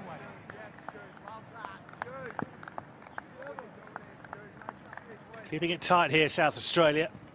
It's been a good half an hour or so for them. But yet to claim another wicket. They're doing the right things. Yeah, and they've really tightened up the no balls as well. It's hard when you're bowling a lot, and then, unluckily, if a wicket does fall on that no ball on a benign surface like this one, and you're toiling away, and then it's given not out, it's pretty demoralising. Get a little bit of bowling partnership going here. Try and create that chance.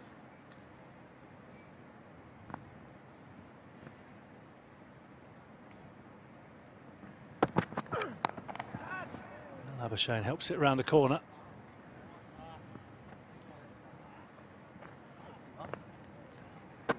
Two back for the hook, so got right on top of it.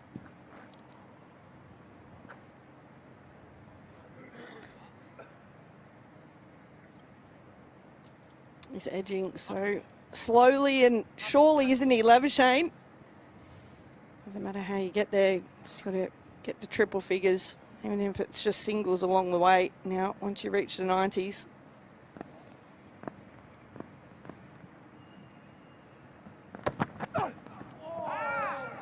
Bowling from Buckingham. Again, that's the one that's caused the issue for the left-handers. Yeah, they just haven't had the ball enough in that area, have they, Chippers? And yep, that's the blueprint. Now that slip is so close. Now it's even closer. And back in the day in the short leg, it was always the youngest person or least experienced person that got chucked under the helmet. I'll tell you what, you wouldn't want the batter to be going at the ball hard. That's going to fly so quickly to you.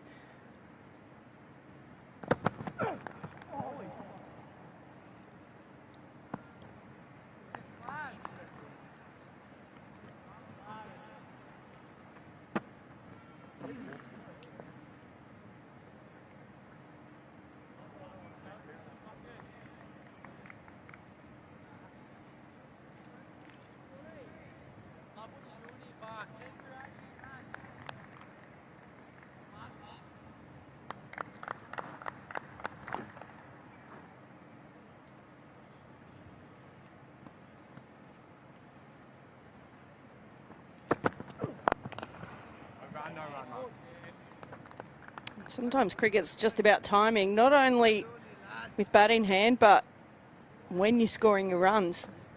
And with the Ashes not too far away, and well, first couple of days of the Shield competition this round, there's been multiple wickets fall and no one's really stood up. So, yeah, can Labashane really cash in?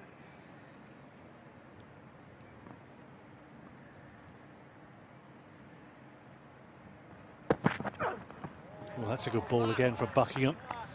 Labashane was about to play it and then decided that with two back he'd get out the way. That was a good delivery. I reckon probably 95% of the balls will be on the front foot today, which obviously tells you a lot about the pitch, but I don't mind that as a surprise, and that one was a well-directed bounce up.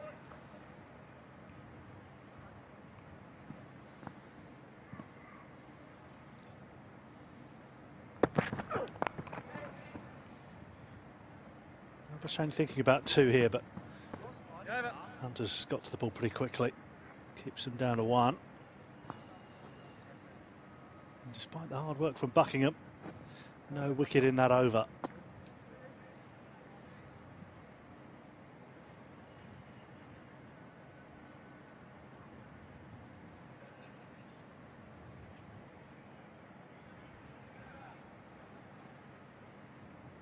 They've got the fist pump sorted. Good communication.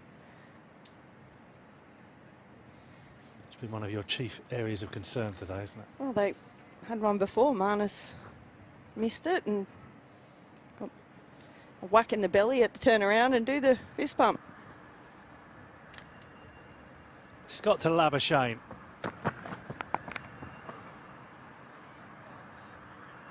It's not something you discuss before you go out in the middle. All right, what are we going to do if we get a run or good over? Are we going to fist pump, high five? What are we going to do? Shake?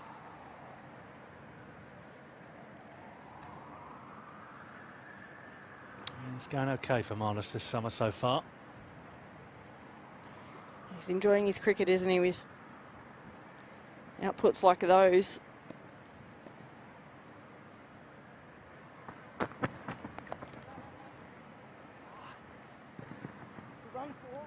Coming back for two. You might have heard him say we can run four. He's coming back for three. That'll be enough, I think. He's on to 97, Manus.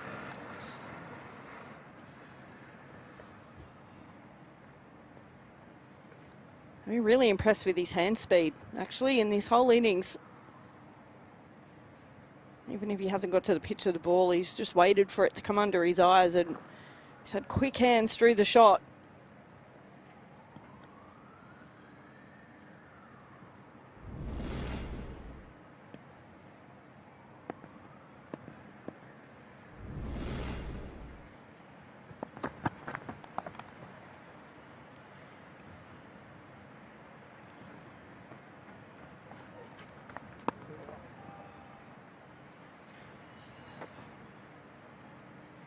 This is the sort of position that South Australia thought they'd be in yesterday afternoon. But about this time yesterday afternoon, they lost a clump of wickets. Handed the initiative to Queensland.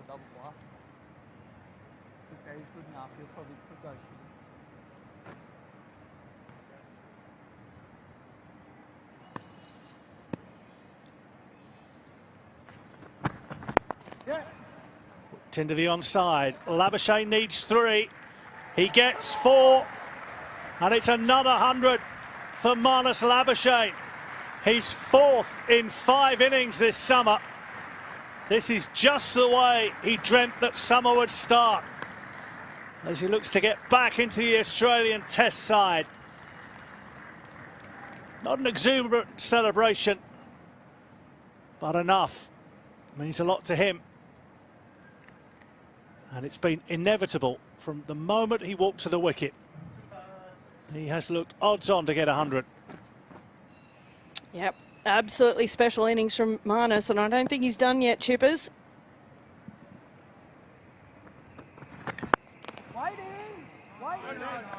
There's only been really one false shot in that whole innings.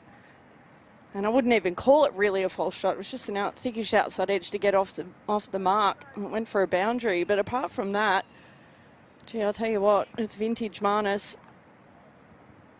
Shot selection has been superb. Timing has been superb. And he's looked to cut above.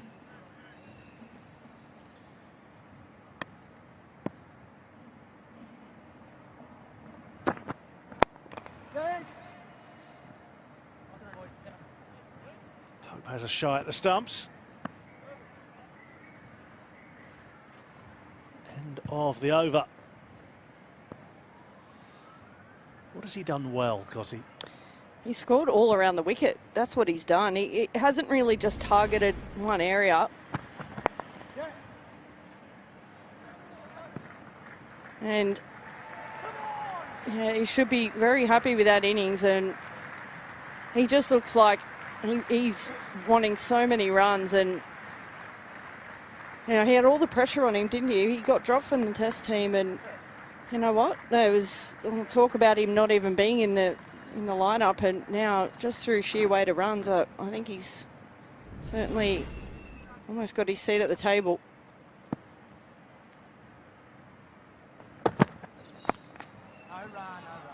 But it's almost like he's simplified his game as well, and he just looks like he wants to score runs. That's the whole point of batting, is to go out and score runs. And when you have that mindset change of, okay, well, if the ball's there, I'm going to hit it. Sometimes it's a simple game, cricket. It's also about having fortune, isn't it? And I don't seek to detract at all from what he's done. But you see Constas, who's played it, the whacker on a seaming wicket, and a seaming wicket at Victoria. And Labashane's played at Allan Border Field and Adelaide Oval. Now, you've still got to score runs, and he's batted here magnificently, as you say. But sometimes the cards just fall in your favour. Yeah, I think it's more so not the runs, it's the way he's gone about them. Agreed. And, you know, you're right. Like, if you're playing on a different surface and the ball's hooping around and nipping around, then that's different. But you can only play what's in front of you, and that's what he's done. But it's just been the way that he's constructed his innings, and he's looked really proactive, which, you know, I know that the Australian setup would be certainly happy with. Yeah, because this is a very different pitch, isn't it, than what they are playing on. Let's have a look. You see the two Australian teammates, Carey and Labashane. It's good to see. An appreciation of the innings from Labashane by the Australian keeper. It's a low 5. At least they made contact, not like his former teammate.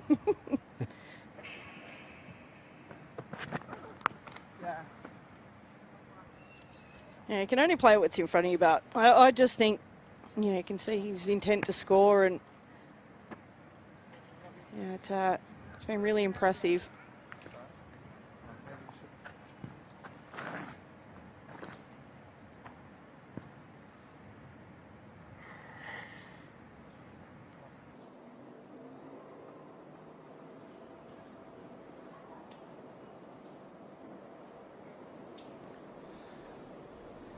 Great to have you with us this afternoon. David Lithgow with you in the commentary box. Rick Finlay's here with me. G'day to you, Rick. Hello, Flesh. We've got some great cricket around the country. Marnus has just brought up his 100. Jake Weatherall's 90 not out here. The clouds have closed in somewhat, but Peter Newlands, who very much is the weather expert in this shed, has said no rain coming. So I'm going to go with him at 2 for 131. So one of the good things about moving the cricket to Bellerive in 1987 was that we got away from the Western Shore TCO, and it has saved us days and days of play, I'm sure. Absolutely. Yeah, it's true, isn't it? There's no doubt about it. So this will be good cricket. Jules come out in pretty good touch. Looks like... I still reckon he's been shaded by Jake Weatherall, though. Oh, yes.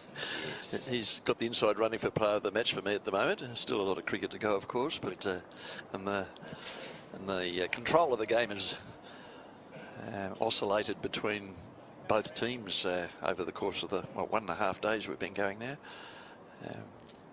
Tasmania are on top now with a lead of 130, and with eight wickets in hand, well positioned to get a score of north of 300. You'd think they'd want, I think, given the fact that the fourth innings batting average at Bellerive is higher than any of the other 3 innings. Look how it's changed visually here. We've gone from bright sunshine, still windy, of course, and mind you, it has died down a little bit, but now it's quite overcast and reasonably dull. Cameron Gannon going to start up here from the river end, bowling around the wicket to Caleb Jewell. Nicely pitched up.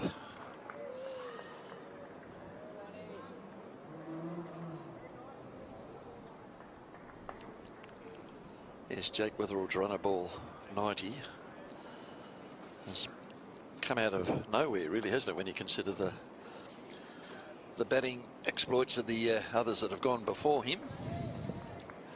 Previous highest score was Jake Doran's 41 not out early yesterday. That's a good lead from Caleb Jewell, 2 for 131.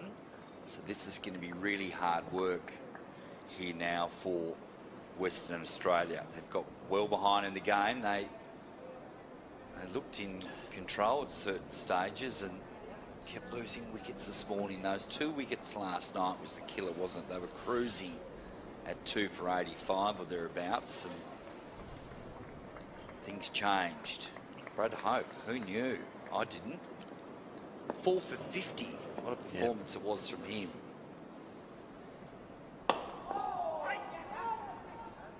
Oh, it's bad misfield, that. Given away one there.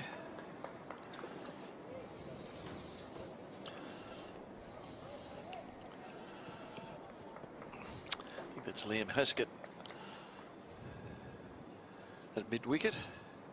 Big guy had to get down a bit further than he would have liked. This will bring... Oh no, they've got 2, so Jules going to remain on strike.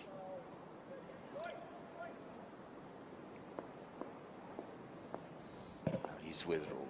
Of course it is. Oh, got him too, under the armpit, I think. He's really annoyed, or did it get him in the hand? He actually took his eye off it, didn't he? Let's see where that's... Oh, just in under the bicep.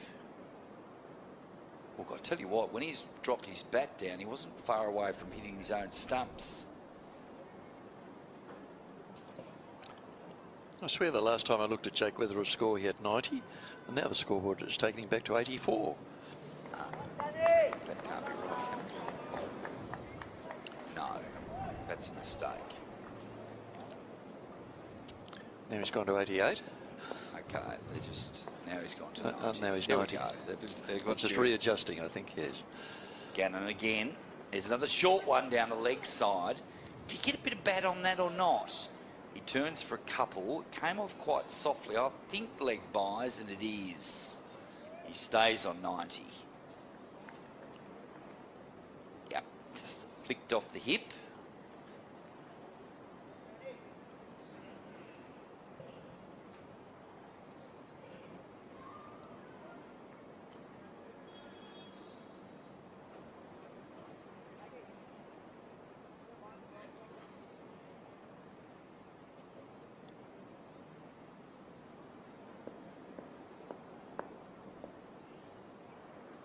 Two for one.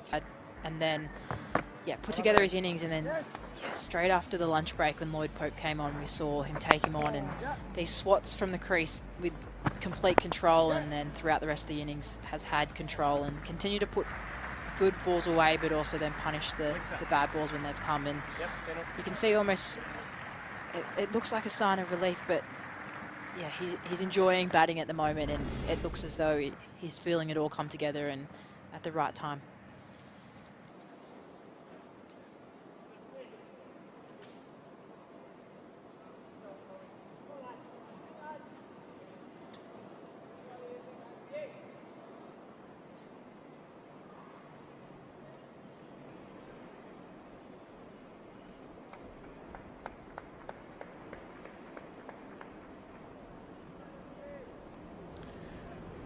Looks like Haskett's going to start up again from the Church Street end. None for 21, his figures. Not the best day for the big left armour. Jewel on strike, and but his toes plays it comfortably. Because he completely did Caleb Jewell in the first innings yesterday, steaming in from the northern end. So we've got a repeat situation. This time the light's a bit dodgy. It is a bit. I'm just wondering what the protocol is for getting the big lights turned on. Is it umpire's call, or did the ground authorities just make a decision? And I reckon that's what it led to Weatherwood taking his eye off that one before on the back foot. Nice He's got timing. that away. 4 more. The Tigers really rolling now.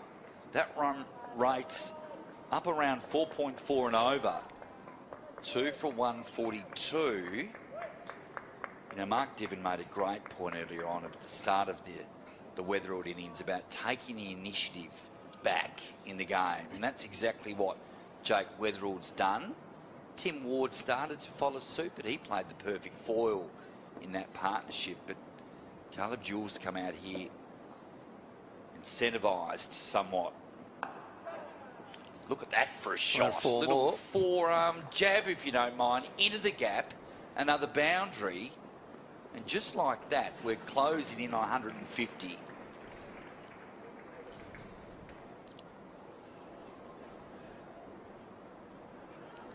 Yes, I reckon Jake Weatherwood was listening to Mark, decided I'm your man. Caleb Jewell is now following in his footsteps. I'm watching the cricket feed on Twitter very closely. One here, I don't know who this person is, at Whip, saying that Marnus is in the test team and it can't change. I think he's probably right. Just whether, I reckon the conversations are going to start up again this afternoon about, well, Weatherwood's an opener, Marnus bats 3, you don't need Webster. You watch, you just keep an eye. This is what's going to happen. Interesting conundrum, isn't it? Well, it is. I don't either. Peter Newton says he doesn't agree with it. I don't either. And I see no scenario where Bo Webster gets left out of first test in Perth. Just the cricket community doesn't necessarily agree. Thank goodness they're not the selectors. Drive through the covers. Caleb Jewell. Beautiful shot. West Australia will want to nip this partnership in the bud because Jewell and Weatherwood are threatening to take the game right away from them. Still a long way to go. You'd 150, they'd want another 150 at least, preferably 200 more. Well, this is an outstanding start here, Caleb Jewell. 24 of 24 deliveries, 5 boundaries. 150 up, 2 for 150. The last ball, the 33rd over. Haskett all at sea at the moment. Into the over. The Tigers well on top.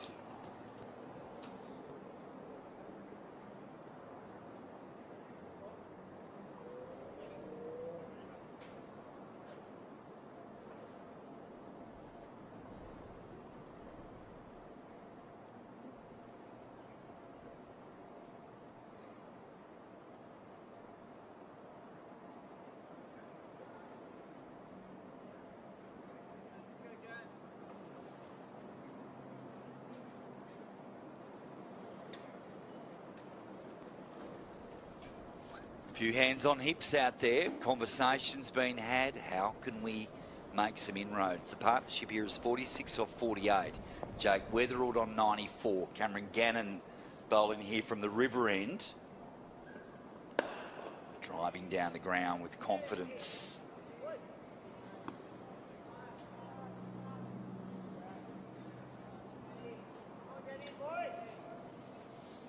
Yes, so we saw Jake Weatherald score his 5,000th Shield run just before tea. The 98th player in Shield history to do so. Your task, David, is to name the other 97. Sure, I'll let you off. Weatherald's on 94. It's a good leave.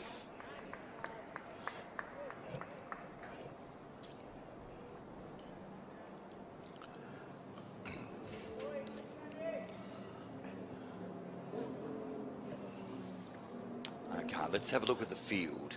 Deep point, deep square leg, just slightly backward. Just the one slip in now, about a 1.5 for gully.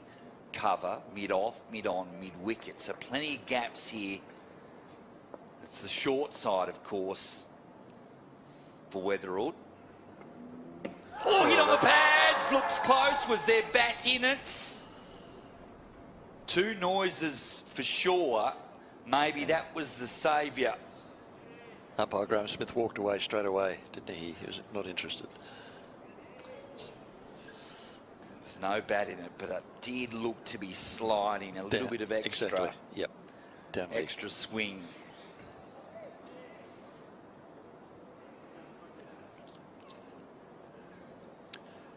So Cam Gannon will be encouraged by that swing.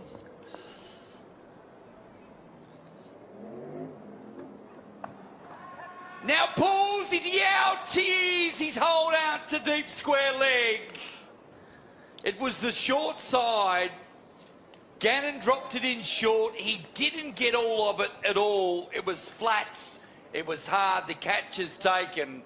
Weatherald's got to go with 94. The third wicket down. Tasmania, 3 for 150.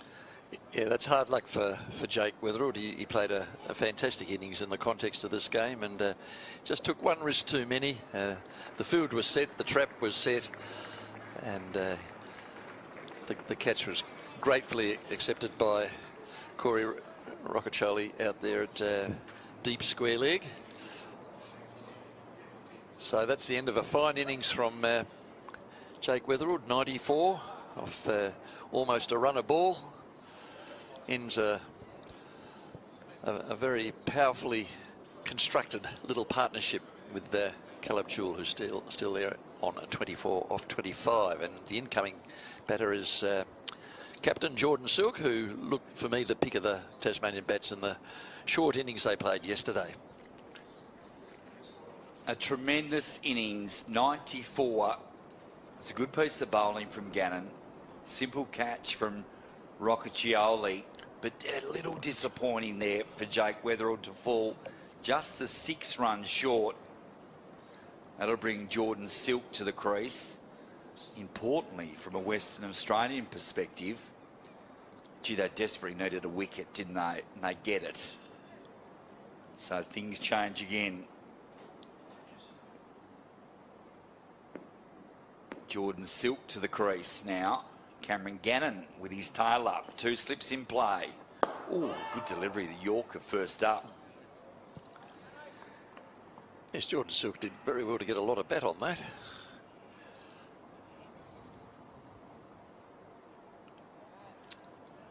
So, Jake Weatherald, he looked as flat as a tack walking off there, didn't he? Fantastic innings. He took the initiative in a game where nobody has scored any runs, really. 171 for Tassie in the first innings, 172 for WA. Just took the game away from the bowlers. That's what he does so beautifully. Last ball, the 34th over, through the court, and that'll be 4 runs.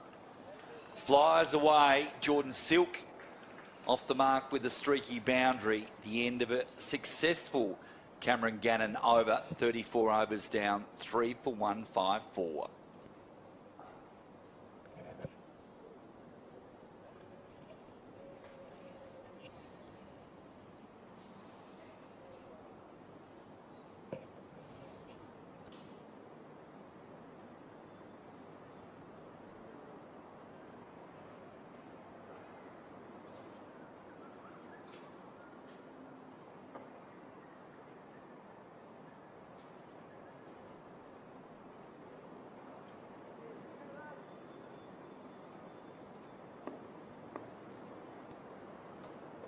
Haskett to continue now from the Church Street end. 2 slips in a gully. Caleb Jewell on strike. Oh, that delivery seen him back in. It was well played by Jewell in the end. He almost a little cheekily picks up a single. Can't help but feel a bit flat for Jake Weatherald. Yes, with so much at stake, in particular for his team, but obviously with the looming Ashes. Isn't it great? And you've been watching the Ashes probably 20 years and a bit longer than me, but it's got as much buzz and energy as ever, hasn't it? It's growing. You know, I remember 10 years ago with the T20 circus, people saying that, you know, the Test cricket was on its way out. Well, I'm sorry, that was absolutely incorrect. And even with the resurgence of South Africa, you know, batting them back into the mix and a bit better West Indies and all of those things, the Test cricket's very much alive and well, and we've all got an opinion, rightly or wrongly. For all those people that want to drop Bo Webster. I think Test cricket could die in the other, 8 or 9 Test playing countries. I know. Provided it's going between England and Australia, there will always be Test cricket, and it will always be well supported. Oh, no question. And obviously we don't want that, and India's extremely strong, and South Africa's finding themselves. New Zealand are good. You know, we just got to keep working on some of the lesser countries that perhaps don't always have the resources of the big 3 in particular. Yeah, I'd certainly like to see more sharing of the funding. Oh, I think so. That's available to those second-tier. That's right. Countries: Pakistan, South Africa, West Indies. More sharing of the funding. That's a good word. Maybe Elon Musk and Donald Trump could do a bit more of that, more sharing of the funding for the less billionaires and more for the normal folks. So true. So much money in Australia, and that's a good delivery. To seam it away from Jordan Silk. So much money in India and Australia and England. Surely we could, you know, do our little bit more. You'd think so, wouldn't you?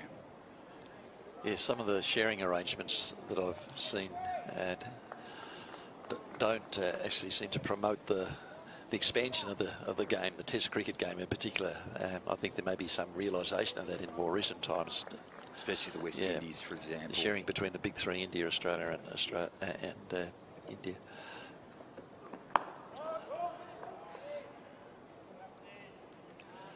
New Zealand play well above their weight, don't they, for a small country? They're usually very competitive on the Test field.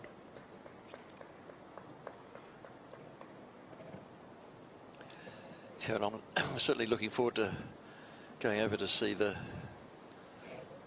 first Test at Perth. Yes. Be absolutely brilliant. I think we're all jealous of us that can't get there. That's a good delivery. Doesn't the game change with a wicket? 35 overs down, 3 for 155.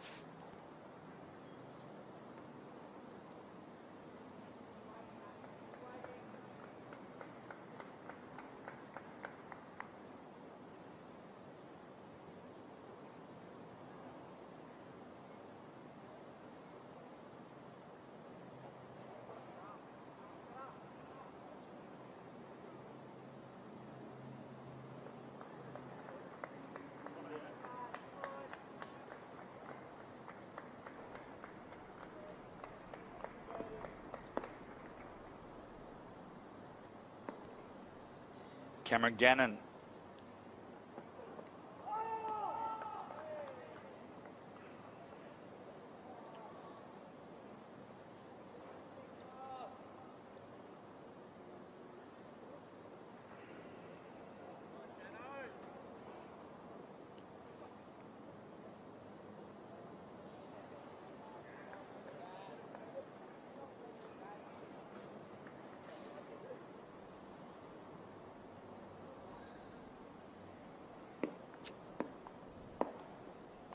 Three for 155. Many things that are annoying about social media, but many things which are really good, and just watching the conversations, they're all happening as we speak from all different areas, you know, again, directed towards that first test in Perth and who's in, who's out.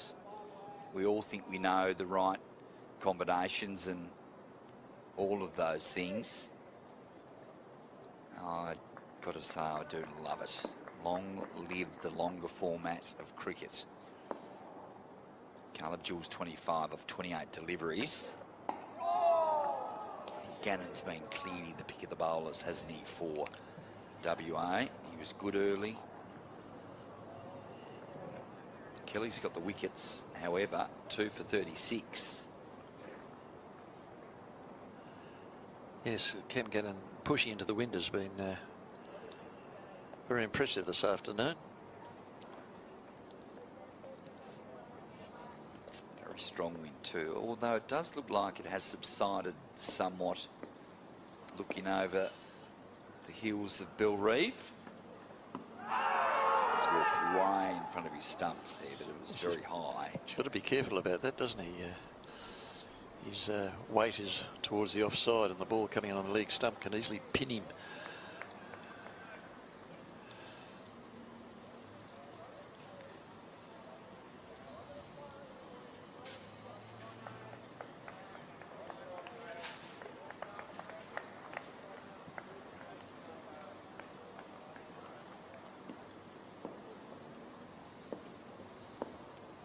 Looks like a slightly different game now after tea.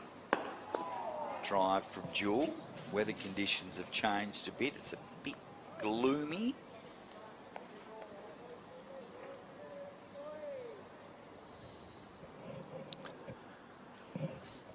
I've just pulled up the list of batters who batted for 99 balls in a Shield innings, as Jake Witherell has just done.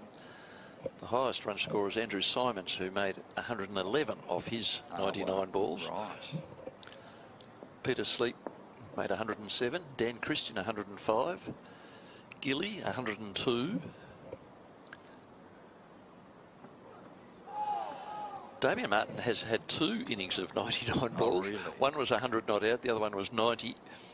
And James Hopes we were talking about earlier, has a 92 off 99 balls. So Jake Witherell fits in there in 6th position for the most runs scored off a 99 ball Shield innings. 3 for 155 after 36.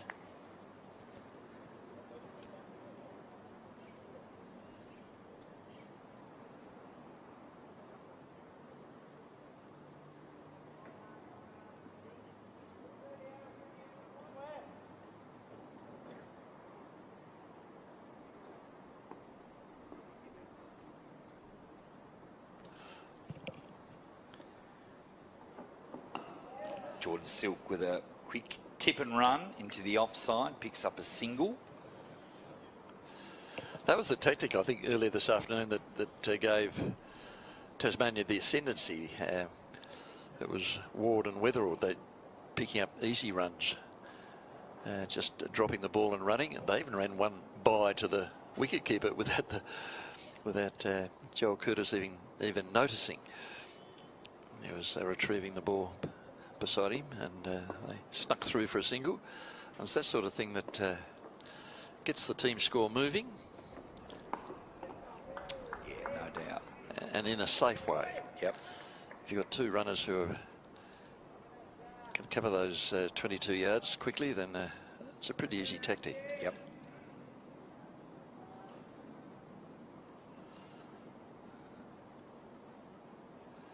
And once you get the fielders in to prevent that, what happens is you find the gaps and find the boundary. And that's exactly what happened earlier this afternoon. 2 slips and a gully in play. 2 on the hook here for Caleb Jewell. Oh, the square drive boundary. That's a couple he's played in that area. I tell you what, I kept a close eye on Caleb Jewell's off-season in the winter, and you mentioned yesterday, made 1,000 runs in the county, albeit in the Div 2, but he had a tremendous time over there, and good to see him in really good touch.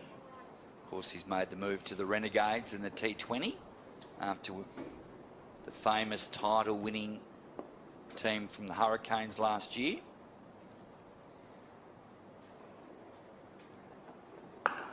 Crack! What a shot. It's in front of square.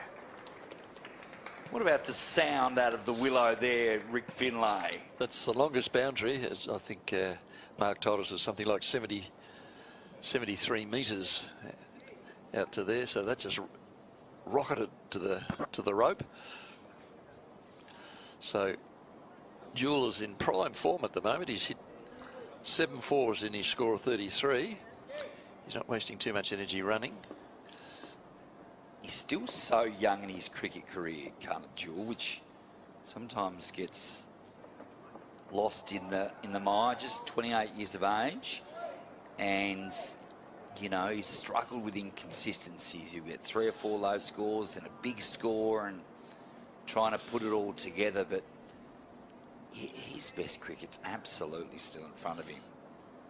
Absolutely, someone who could, I think he made it, was it 227? He did, and even that in year, one though, I innings, think he made like 5 or 6 lean ones under 15 before that innings. So he's just liable to burst out of a slump and produce a massive knock like that.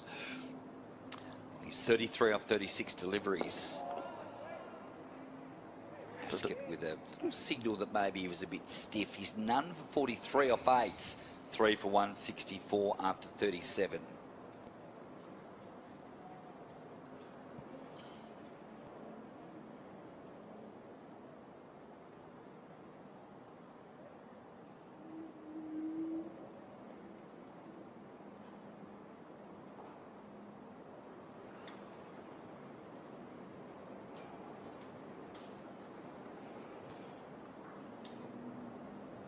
We've got weather spies all over Hobart here that may contradict Peter Newland's 0 rain coming afternoon. Apparently it's raining in Taroona, one of Rick Finlay's cronies has just said.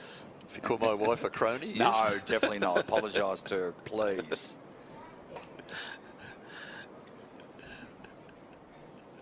Three for 164, 37 overs and a misfire from Cameron Gannon. Hello to Miss Finlay. I'm sure she's absolutely fabulous this afternoon. She's listening to you. That's good. So be on your best behaviour.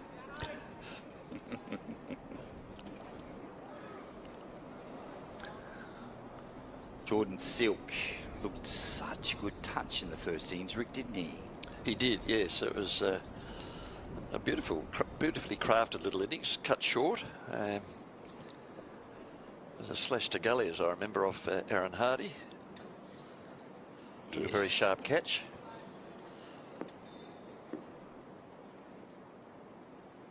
Gannon to continue. That's a good leave. Oohs and ahs. It was just a genuine leave.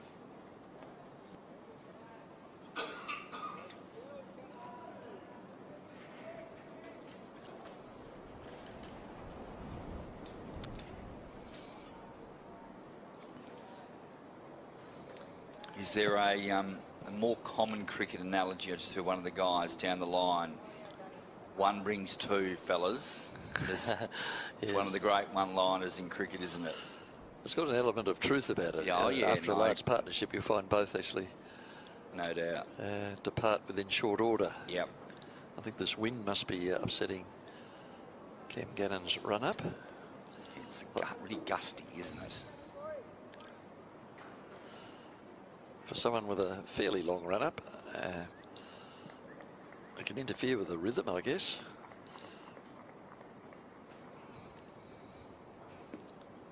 Labashane's going berserk, by the way. He's 137 not out. Absolutely pummeling the South Australian attack. I'm sure the Adelaide Oval's flattened out. It's a beautiful wicket. It's the best wicket in the country, but you can't knock his form. It's been really good, hasn't it? When you go out and score a century, and no matter what competition or format it's in, every time you go to bat, that's what you're putting yourself out there, aren't you? That's what we all wanted to see. And I just wonder whether Jake Weatherald, I mean, he's been out for scores between 50 and 100, 3 times in a row now, whether that actually counts against him. Oh, it does count against him. Well, it doesn't count for him at the very least, does it? I guess. Not when you got someone else who's a rival who's making that conversion. No question. Yeah, something would have to dramatically change for Marnus not to play in the first test, and I can only assume that means it's the opening spot, but only spot for him. Otherwise, yeah. Well, otherwise it's Bo Webster you can't fit 12 into 11. No, and I just don't see that scenario. Mind you, many do. Silk driving, little outside edgy, but enough bat for another boundary. Outside half of the bat, but bit of a tentative push at it, but found the gap. Used Gannon's pace to get the ball to the boundary. One thing I like about Marnus since his promotion to the Test team, he's worked on his fielding. He's now one of the best fielders in the country. Yes. He's just an absolute ferret when it comes to retrieving the ball and getting it in. He's so good. And he's not a small guy. He certainly covers a lot of ground, and his fielding is a major part of what he brings to a Test team. Last ball, the 38th over. It's a good leave. Tassie's still well in control. 3 for 168. The lead is 167. Rick, I'll catch you a little later on this afternoon. Peter Newlands to rejoin us in the commentary box.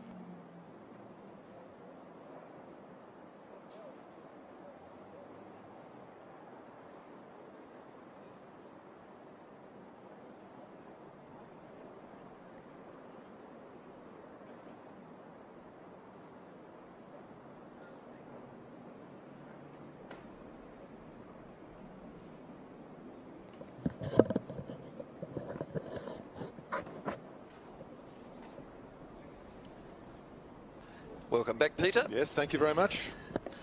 Liam Haskett running in for his 9th over. Caleb Jewell looking good here, 33 of 37. Tasmania's got the run rate sitting on 4.4, and that's good going. But that's all positive from a Tasmanian point of view. But for our Western Australian audience, there's nothing here that a couple of quick wickets can't change. I don't think Haskett is quite the handful today as he was yesterday with the pitch assisting him. I think it's settled down a little bit, and it's brought Liam Haskett back to the field a bit.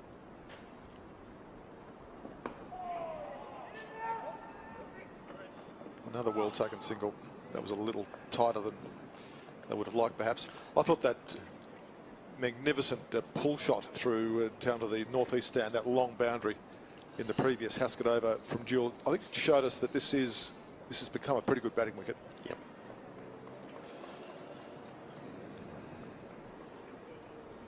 Yeah, so you'd think that an all-out third inning score of 300 might not be enough.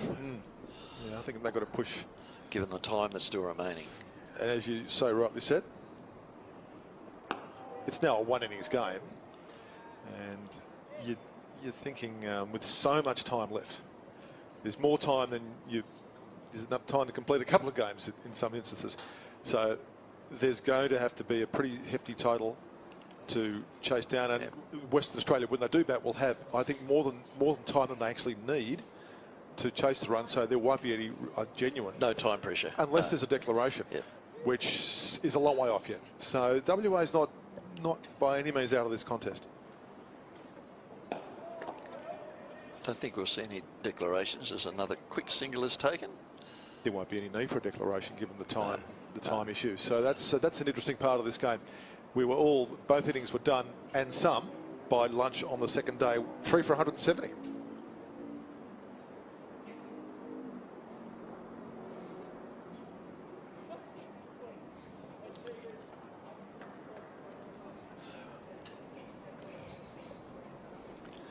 Even cloud cover coming over now, Peter, which indicates we may get a sprinkle. We might get a sprinkle. There's plenty of rain out there, but it's all moving so quickly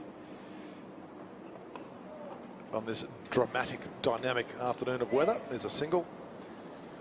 Still surprised we're not seeing any lights. Yeah. It is gloomy now, very much so. The lights on just outside the members' viewing area, shining brightly in the gloom. Yes, they are. So the contrast between the conditions now and then when we hit off this morning at 10:30 could not be greater. It was a balmy, still, classic spring morning. Amazing transformation, but Incredible that's what happens here in Tassie, isn't it? Especially at this time of the year. Oh, good shot. On the front foot. Yeah, this wicket looks a lot better for batting now. That's the long boundary. That's a wonderful shot. 4 runs. It's getting hard to see that red ball on the dark surface. That was a full toss from Haskett. 3 for 175. Back shortly.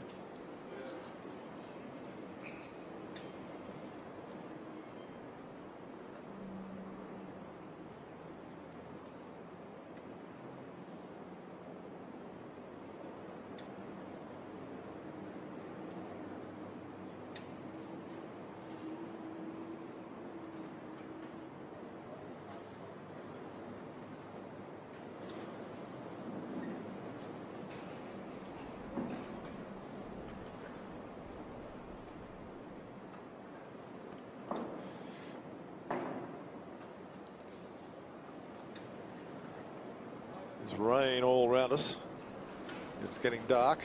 It's still very windy. Michael Graham-Smith and Roberto Howard have had a little chat. And perhaps Michael Graham-Smith and his umpiring colleague have discussed the weather, but they're moving into position now. It's one good thing about having a local umpire. They do know the conditions. I don't think anyone really knows what the weather will be doing in 5 or 10 minutes. Here's Hardy. Round the wicket to Jewell. Oh, the light is dull.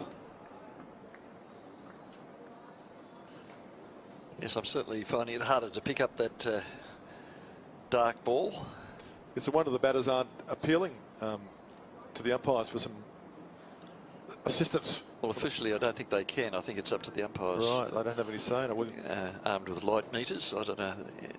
There's Roberto there at square leg looking at a light meter. The old days of the appealing against the light. It's murky out there. You may not be able to pick it up on your screen. Very dull. He's certainly got something in his hand there, I think, that probably assisting him with the light. I was very sad to see the news in the last month or so that Dickie Bird had passed away. There was a man who got into the light meters.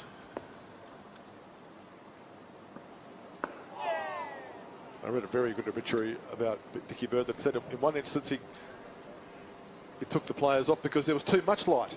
The sun was too bright. Must have been low in the sky. That's all I can think of, sort of late in the day. But I don't know. Yeah. I think they've called the covers on. I think there must be a shower. Yeah, no, we're heading off here, and that's, I think, inevitable, but I suspect we'll be back before too long. And guess what's just come on? The lights. Oh, well. It's a bit late now. It's a mini theatre as the tractor blows a puff of blue smoke. The ground staff are on the way out. Stumps are out of the ground. Mike Graham-Smith and Roberto Howard and everyone else are about to retreat to the safety and shelter of the dressing rooms. We'll take a break here. It's been a very interesting day of cricket. Tasmania's got a good footing in the match, but WA is by no means out of it. We're just past tea on the second day of the game, and Tasmania is 3 for 175, leading by 174. We'll be back here at Ninja Stadium as soon as there's more cricket.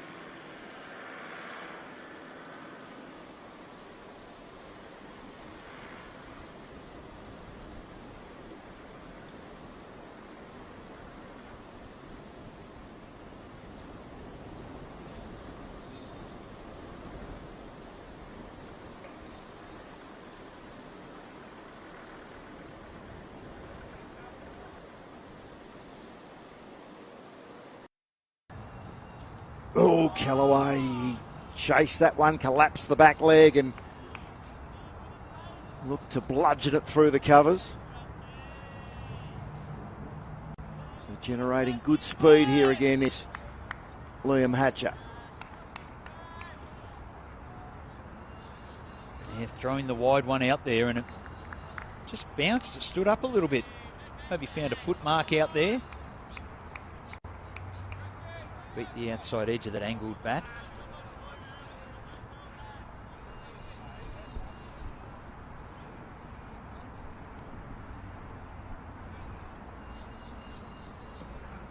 Right up in the block hole. Callaway does well to clamp down on it, squeezes it to line at mid-on.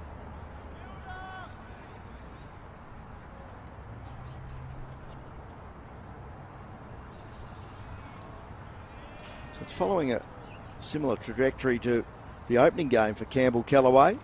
Made a duck and 40 against South Australia. He's now made 3 and 35 not against New South Wales, who'll be hoping to bat a lot longer here this afternoon and into tomorrow. Crossy stumps and defends back to the bowler.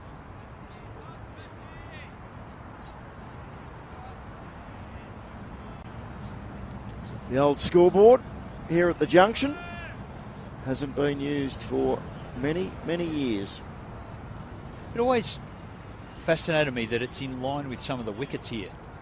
Don't often see a scoreboard in line with the wickets, just the very end ones.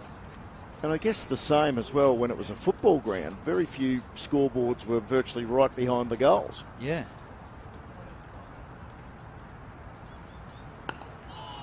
As in the old-fashioned scoreboards, we've got some of the newer stadiums now with the big screens at either end, where the Gold Coast Suns play at People First Stadium and where the Giants play at NG Stadium out in Western Sydney.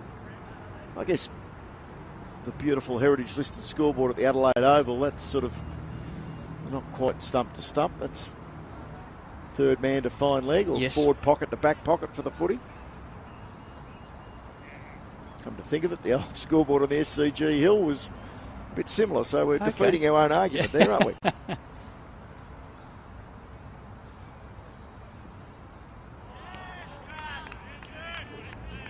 The Blues like that line from Liam Hatcher. Maiden over, and Victoria remain 1 for 68. That's me done for a couple of minutes. I'll hand over to Adam Crossway.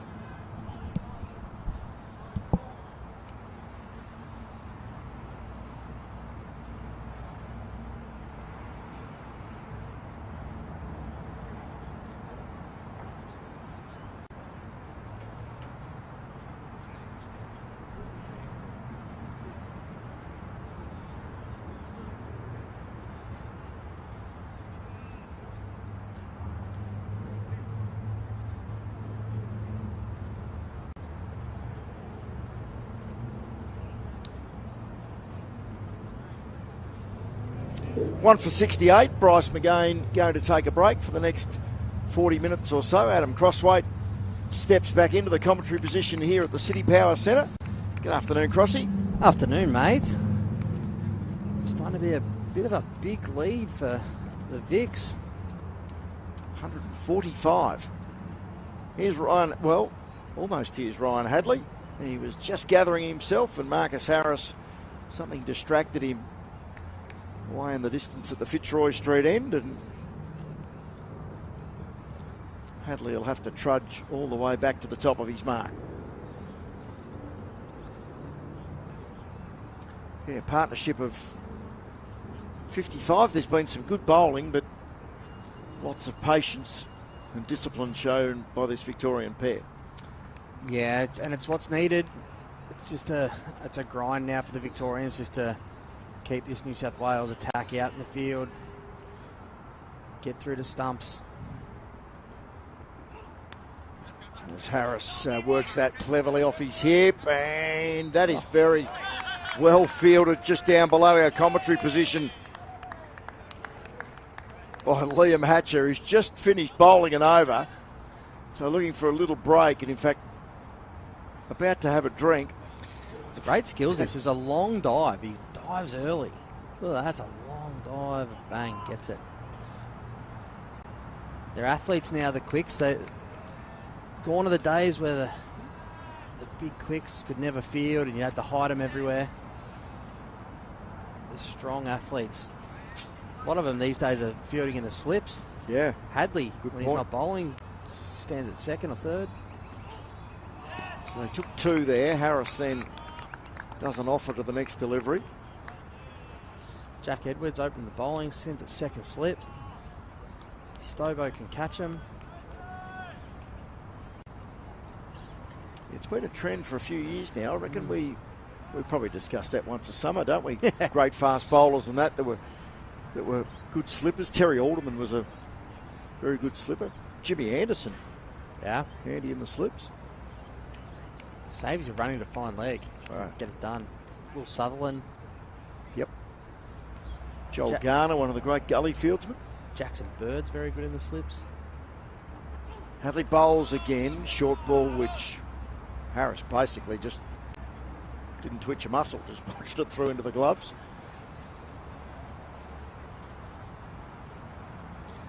Michael Neser. Yeah. Fields in the court.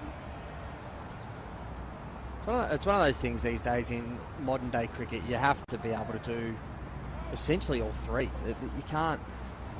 There's not a lot of players that have only got one of the three skills. You need at least two of the three, and most of them have got 3 out of 3.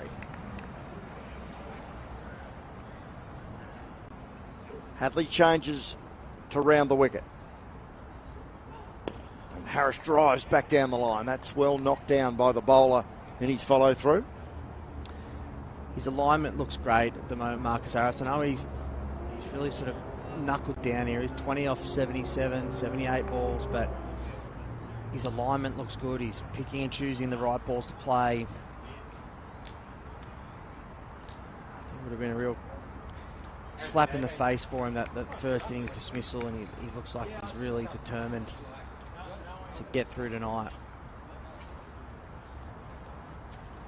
Partnership now worth 57. And that is a wild bouncer, and in fact called wide firstly by umpire at square leg. Pretty well gloved by Matty Gilks in the end, in fact very well gloved. 1 for 71.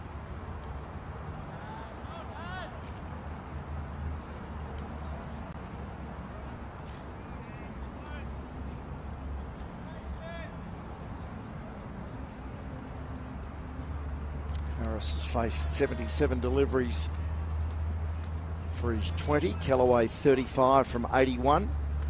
The man out, Harry Dixon, making just 8.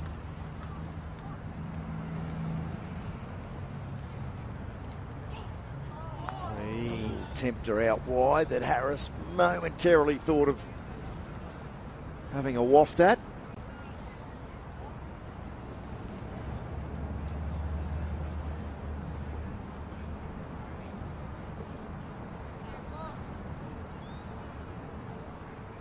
Hadley into his 7th over, already the 5 bowlers used. Edwards has bowled 8 overs, 6 for Charlie Stobo. Nathan Lyon, the 5 overs of off spin, and William Hatcher just 2 overs into his spell. Yes, that's a very good delivery. And well recognised by Ryan Hadley's teammates. End of the over. Commentary change coming up. Adam White to join Adam Crossweight. Victoria, 1 for 71.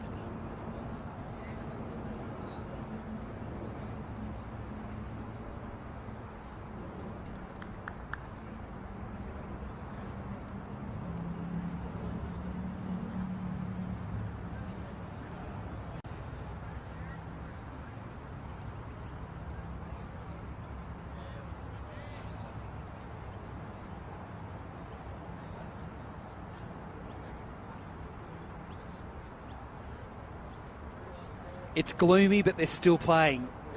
1 for 71. Callaway will get a single, just guiding it down into the third man backward point region. Should turn the lights on at the junction. Oh, Adam, that's a very controversial thing to say. Although in 12 months' time, there will be. That's it. That ability. It's going to be great. Seeing some of the plans.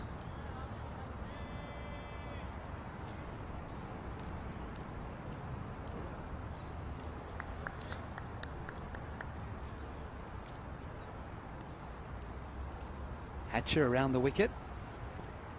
Harris cuts, and he's cut it straight to backward point.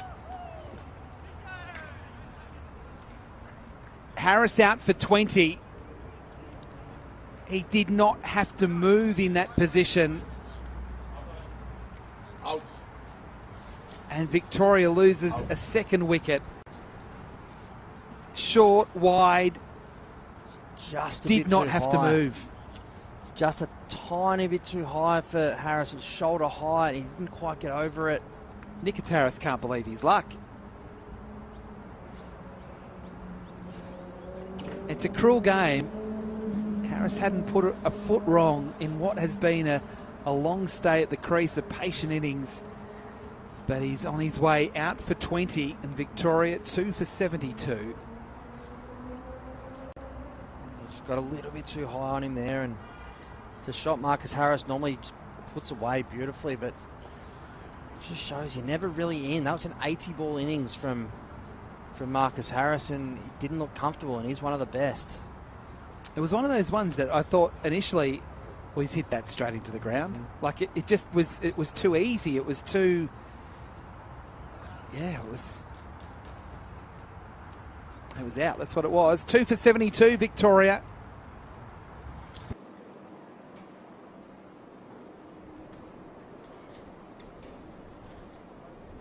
.85 here would put Victoria in a very, very strong position.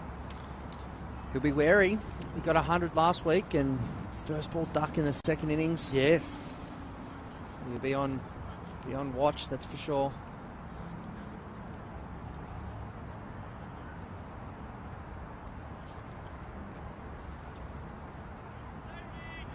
Callaway on 36.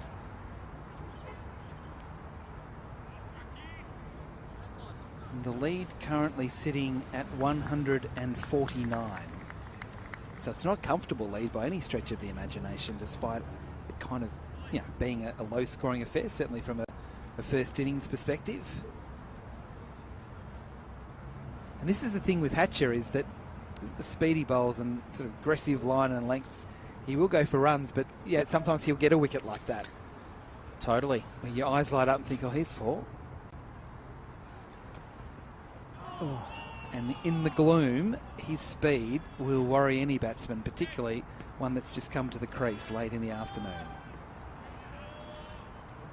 And then this is why you've got multiple guys in your attack, that Hatcher can just go out and just let loose and bowl fast and take those wickets, because Jack Edwards bowls 8 overs for 8 runs.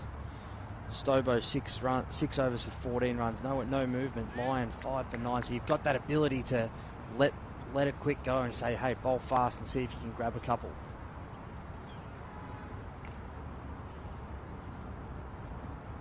Very full ball dug out by Hanscom.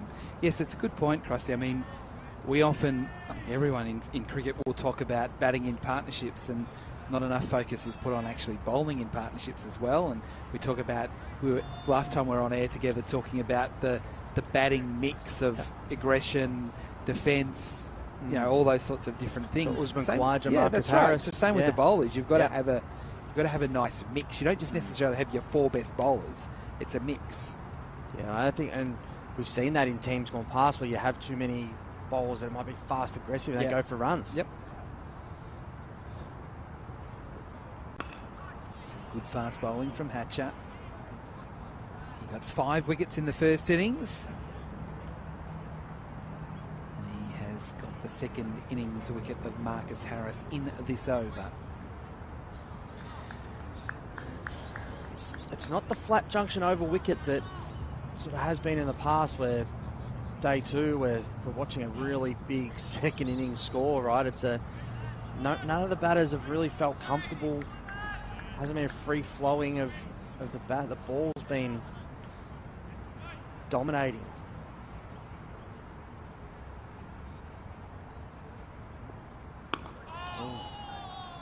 Ganscombe thought about potentially hooking that, and at the last minute decided I better defend it. Over bowled, a successful one there for New South Wales. Victoria 2 for 72.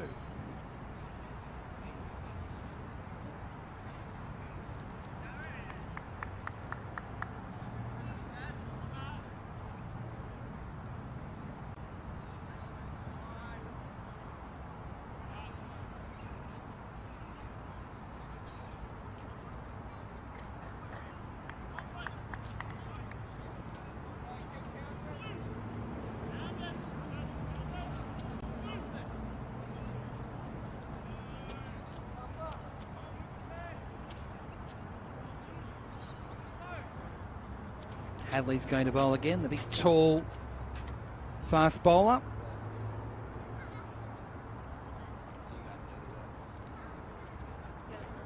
He's bowling to Callaway on 36. It's a good ball, but well played.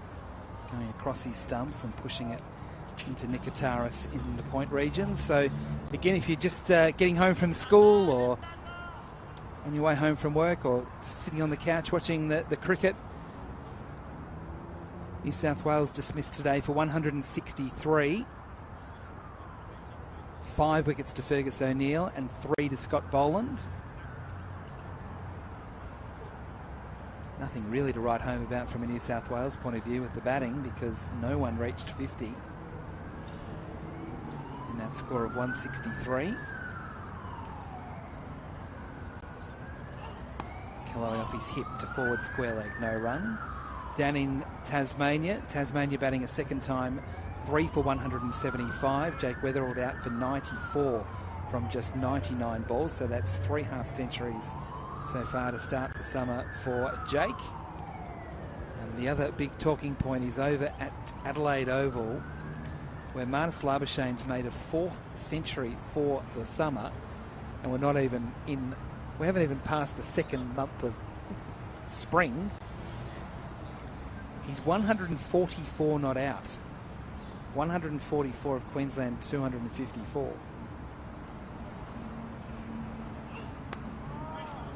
And I know selectors want players to go big.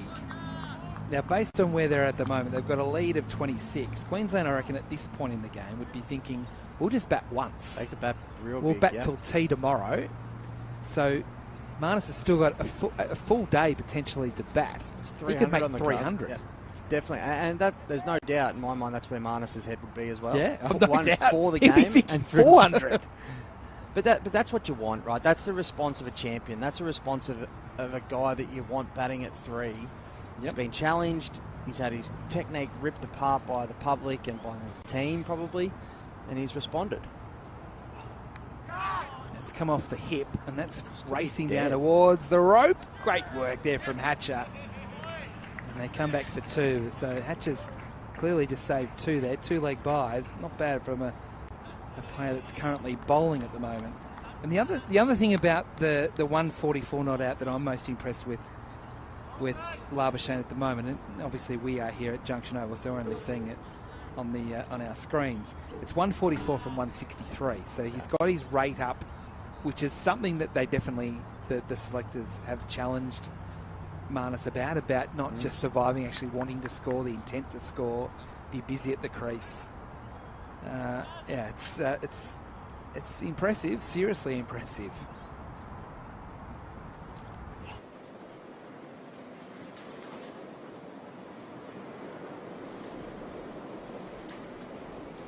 Important as well, but I like the fact Andrew McDonald came out and said it was the way he's going about it that we really wanted to see, and he's gone about it. He's fixed what he needed to fix, and he's got a lot of time in the middle, and he's done really, really well. We're so fast and we're so quick to criticise when things are going poorly for players, and then when they turn it around, I think us as the Australian public need to also put their arms around him and say, hey, that's exactly what we want you to do, and that's what he's done. Another good short ball. Kellaway will get a single, but that was a nasty ribcage ball there from Hadley. I want to share a little story with you about Labashane after this. It's Victoria 2 for 75.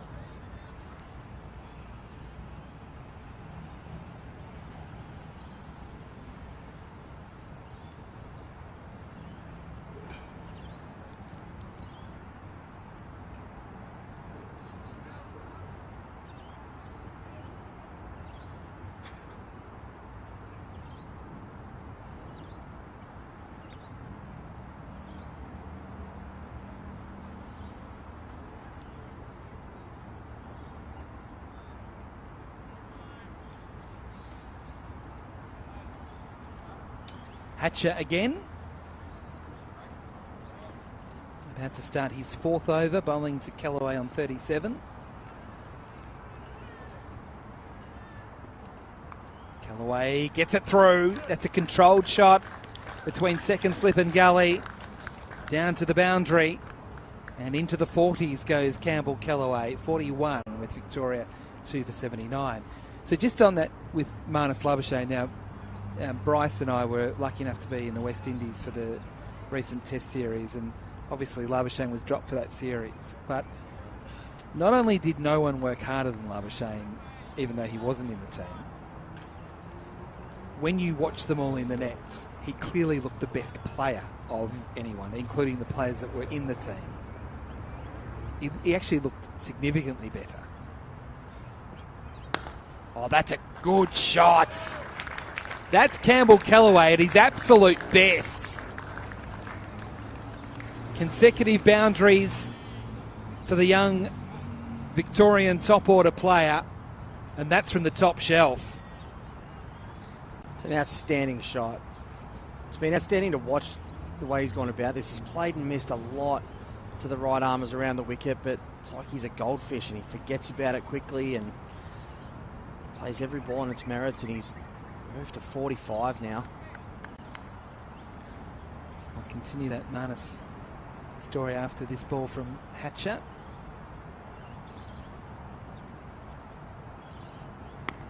Ooh, that one ballooning off the body. Kellaway wanting a run, Hanson saying no.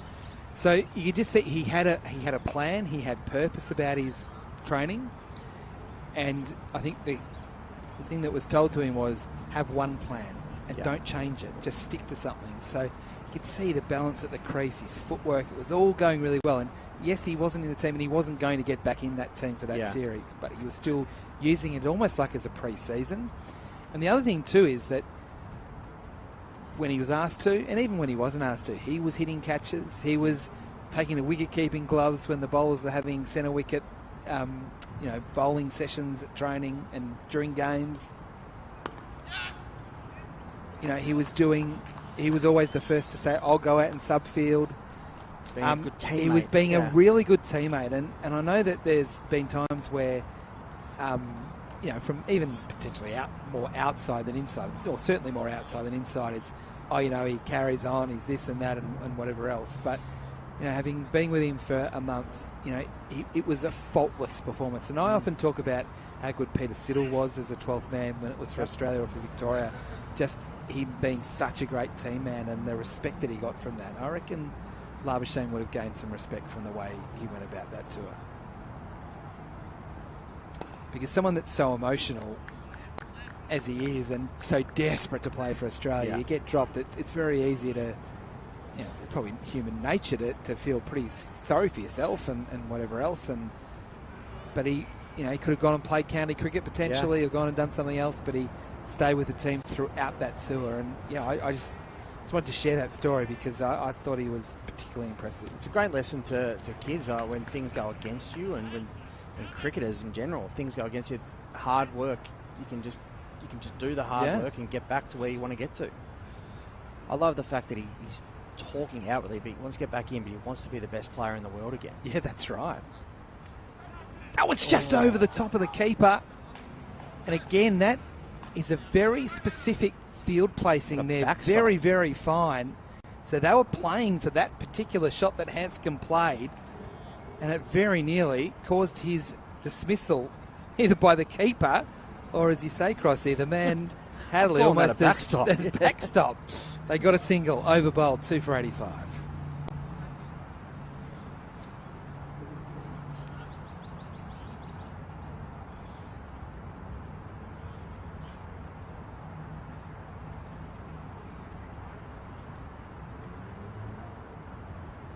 Right.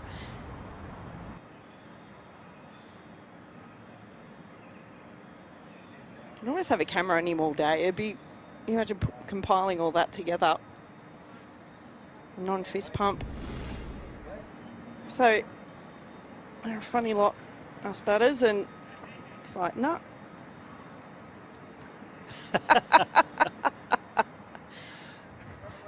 Son, what are you doing? I like it. It's a bit like Broad in the Ashes, isn't it? The other when he took the bails off, turning around, and they got 2 wickets and 2 balls.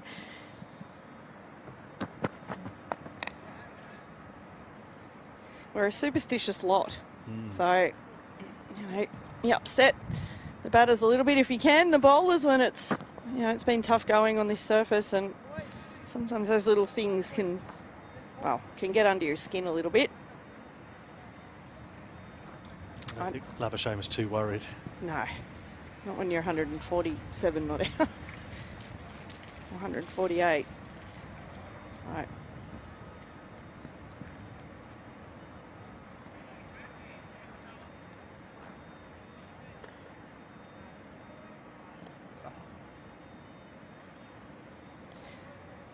Lachlan Hearn's just gone under the radar a little bit with Marnus batting the way he is, but he's compiled a really good innings as well.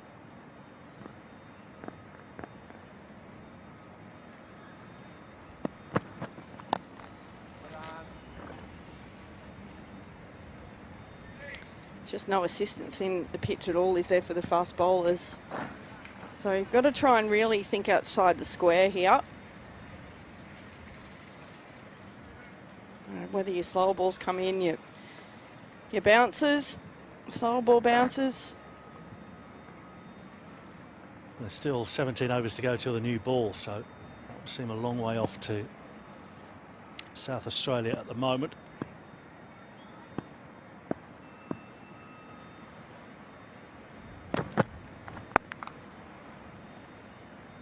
Probably means the spell from Buckingham won't be too long here, just after tea. And I think, one of the differences as well when Queensland had ball in hand was how prominent the spinners were for them as well. Mitch Swepson getting 4 wickets. And so far in the match for South Australia, no wickets to the spinners, McSweeney and Pope.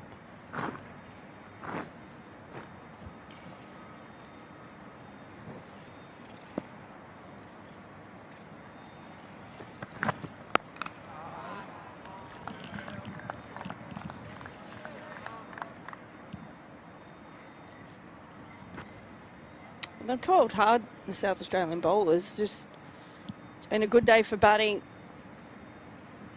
And I think it was a good decision from Queensland actually to bowl first yesterday. They probably knew that they had the better the conditions to get their ball doing a little bit early, and then it was going to flatten out. We catch a lot of us by surprise, I think, yesterday.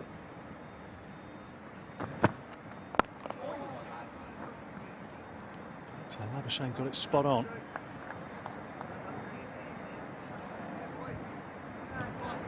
And when the pitch wasn't actually assisting, they just strung together a lot of dot balls in a row. So even made scoring quickly hard for SA.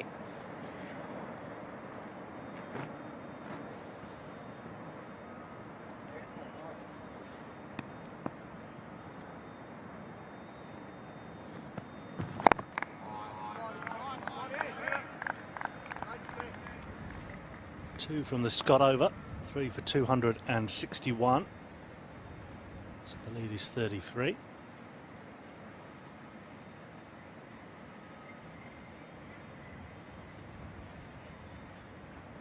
Sweeney just running out of a few options here.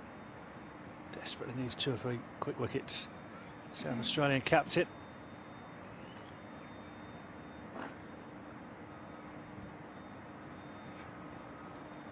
Turned to Buckingham just after tea to try and get him a couple.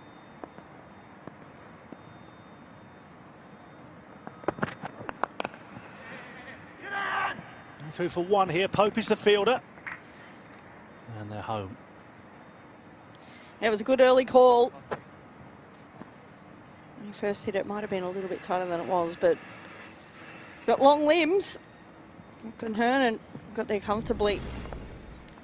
Got to run around the ball as well, didn't it? Yeah, he was comfortably home.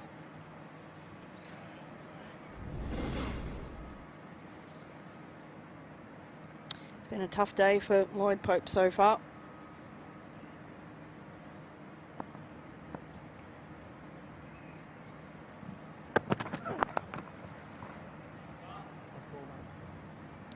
This partnership's looking a little bit dangerous here, isn't it, for South Australia?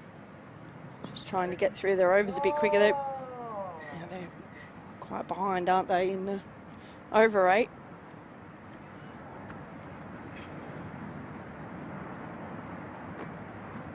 From 4 they've put on so far.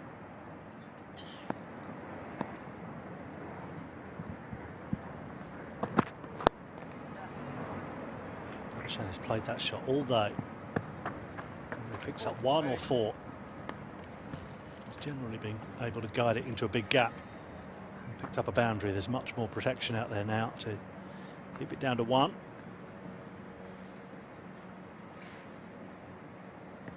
He's hit all the ground, hasn't he? But you're right, Chippers, he's been very proficient in that area. I've been mostly impressed with his hand speed today.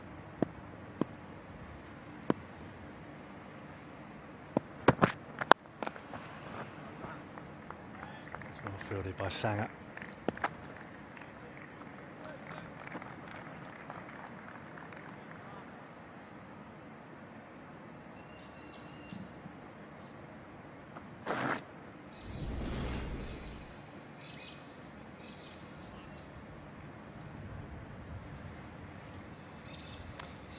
Great stop there.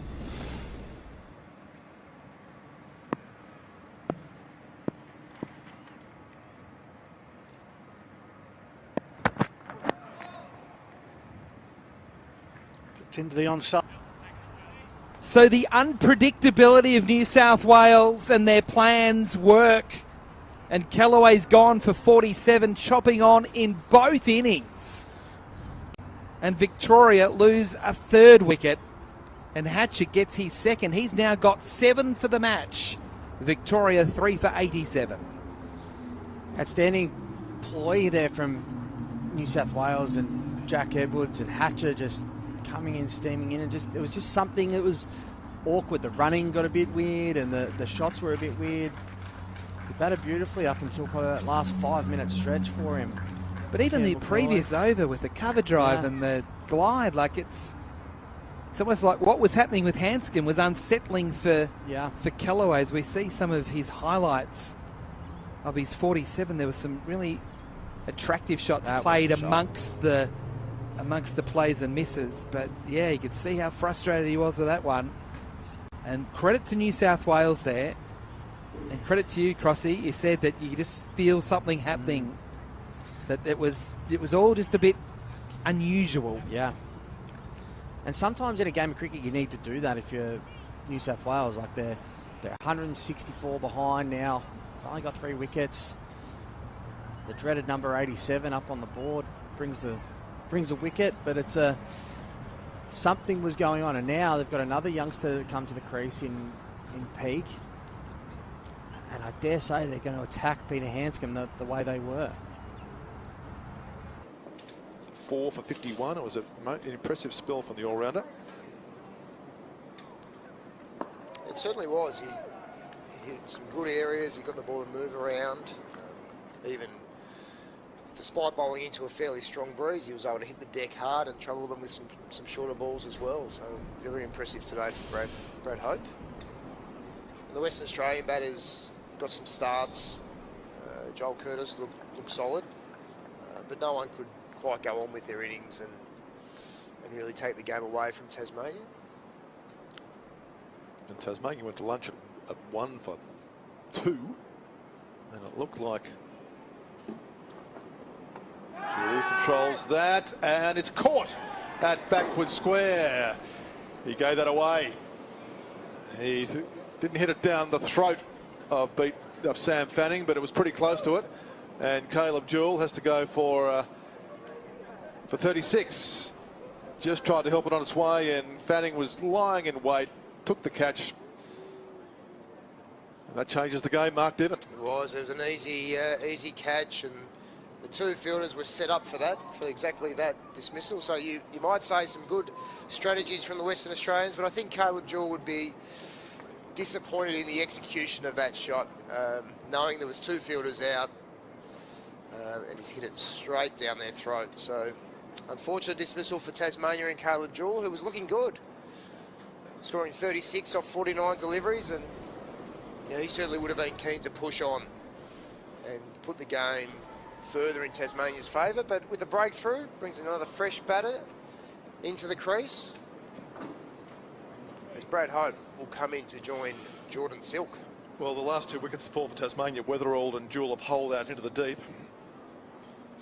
Second ball, that was something special from Hatcher. And the bail's exploding. New South Wales back in this game now, doing something different. Hatcher wide on the crease, and it's just done him there on the line. He's gone. Watch how wide he's gone to his footmarks, and Peak just had no idea there, and hit the top of the stumps. The way that ball came back from the angle. If we get another look at that, you can really see that. You see the footmarks of where they've been, but watch how wide on that crease he is. But that ball has really come back, hasn't it? Considering, as you said, delivered from wide on the crease. I mean, Peak was shaping to play. I don't know whether he hasn't seen it properly or something. It was a very odd dismissal. But again, this is what happens when you bowl fast and you put things in players' heads. Probably expecting another short ball, and he's gone wide of the crease and hit the stumps. And they've opened the game back up. New South Wales 4 for 87 all of a sudden. And it's Mitch Perry that's come out at number 6. And it can't, well, it's not a night watchman situation because there's still an hour and 10 minutes of play remaining today. Is there something wrong? 1 wicket brings out the new batter in Brad Hope. Conditions, overcast, a little bit on the darker side, and the covers have just come off. So potentially a tricky little period for Brad Hope. Yeah, very much so. So Hope's on strike. Jordan Silk. In fact, that's Jordan Silk. 2 right-handers out in the middle, which is, I have to say, in this day and age, a bit of a novelty. A lot of left-handers in the game these days. Jordan Silk, one of the best. It certainly is. Left-handers used to be a right-hand dominated game, didn't it? Silk helps that one down the backward square. Rather fine leg.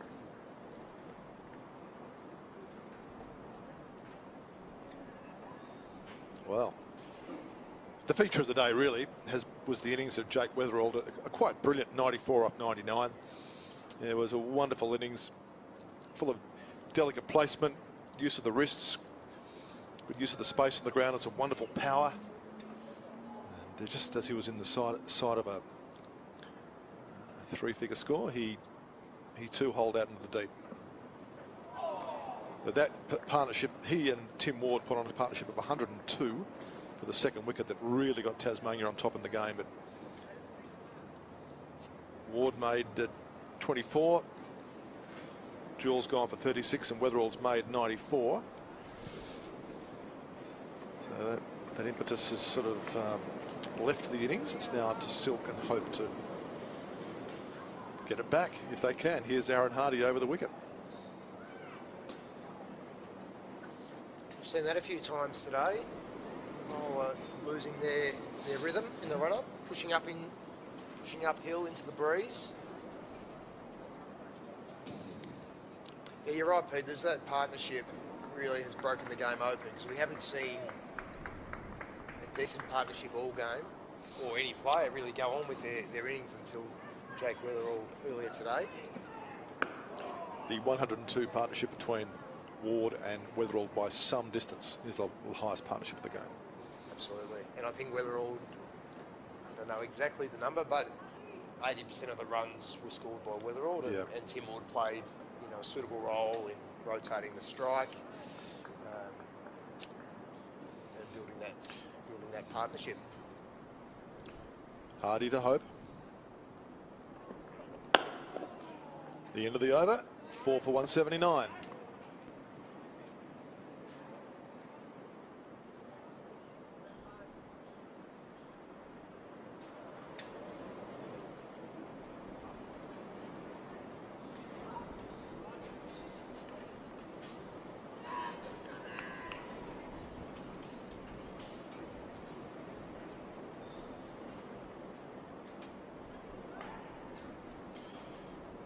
There's the scoreboard at just no.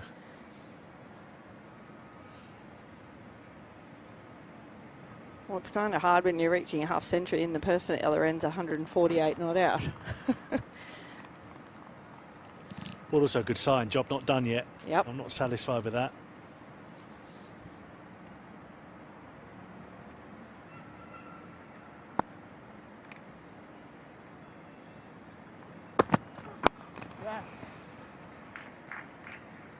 So good at that, Labashane. He hasn't tried to overhit it, has he? And just wait for the ball to come under his eyes, and pretty much that shot all day has come off the middle of the bat. No bat on the stump this time.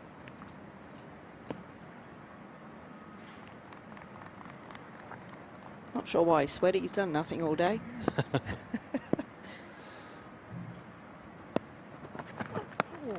Ooh, that comes off the helmet, I think. Really consolidate that opportunity. He really needed to get the three figures on the board. But if he keeps batting like that in the Shield matches to come, he's not going to be very far away at all. There was a very good knock. No timing there from Silk. Jaden Goodwin there with the long sleeve sweater, so the temperature's dropped. Putting some work into the ball.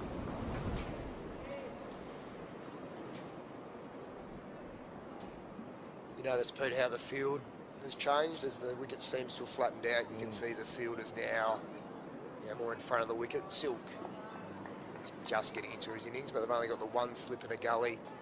They've got mid-wicket cover, mid-on, mid-off, so certainly a little change of strategy.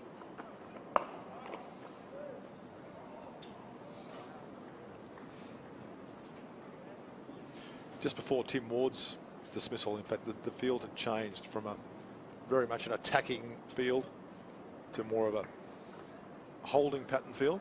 And ironically, Tim Ward was lured into an edge, caught behind off Kelly. Yep. So that wicket came at just the time when WA looked like they had gone to plan B. Yeah, we thought that might happen throughout this Shield game. which is common for Bellary, which obviously the wicket has a tendency to have a bit more juice in it day one, and then flatten out as the game progresses, which again we're seeing that.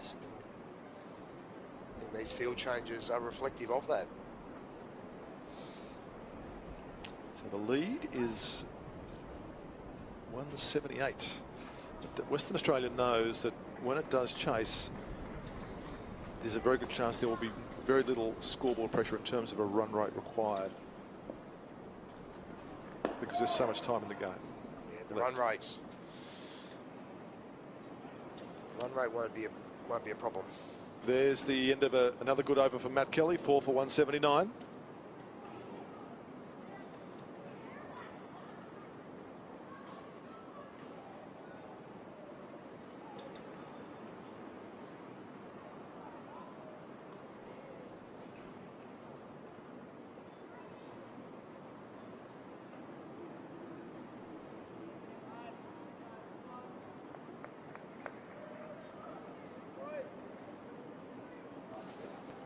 Aaron Hardy to Brad Hope.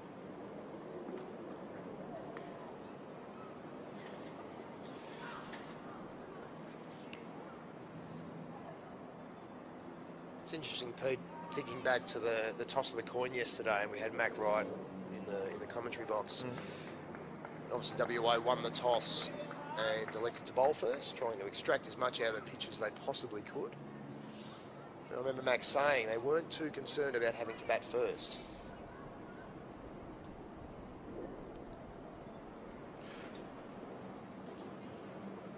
Although it's interesting because I think one of the reasons why, and I haven't got the stats in front of me, but in recent times it's more or less accepted that the team that wins the toss bowls first here.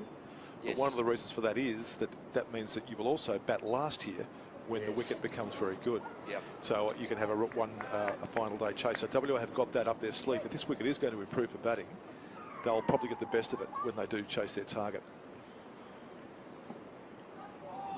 It's very true. It'll be interesting how the pitch behaves over the next day. Yes. Whether we did see one ball stay low earlier today. We haven't seen it again, which is good.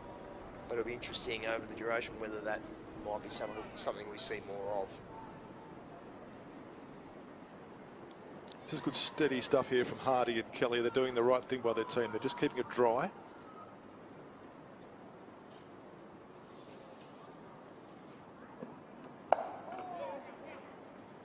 Hope's off the mark. But Hope's a free scoring player. He's had a good match so far. He's a stroke player, isn't he? Very much. Will back himself to score, as will Silk. But I think that's good batting just there. They're obviously WA are trying to suffocate the batters, restrict the scoring.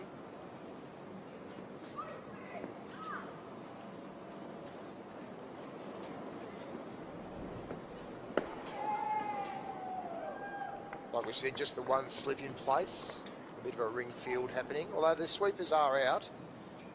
We've got a deep point, deep square leg, deep fine leg.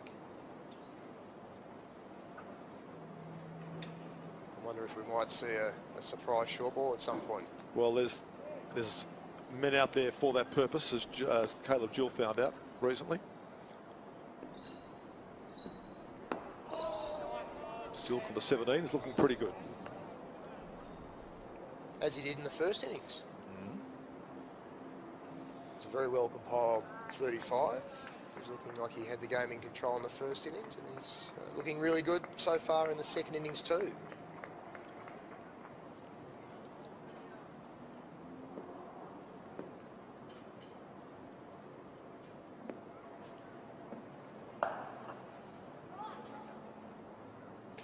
He did make 100 in the last Shield match he played here back in March against New South Wales. 4 for 181.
Some interesting stats there, Pete, from Rick Finlay. In the last 124 matches since the year 2000, we've had team winning the toss bat on 33 occasions, bat first. Well bowled again from Kelly. And on 91 of those occasions, the team who won the toss have elected to bowl first. There's certainly a strong trend to bowling first here at Bellerive. That's like 20% of the time teams bat first, roughly. So that's right. And that's because of this, as we just said, there's a dual advantage. You get the bowl first, you get the bowl when the wickets are the best for bowling, and you get the bat when the wickets are best for batting. Yep. And the WA has got that advantage potentially in this match, although this wicket we're not totally sure about yet. There's Silk. Well played. Finding some room on the onside. It was quite a short bouncer, or quite a high bouncer there. Yeah. And he did well to keep that down into the ground. Which obviously was the downfall for Jake Wellerord and Caleb Jewell, both being caught at deep square leg and deep fine leg, respectively.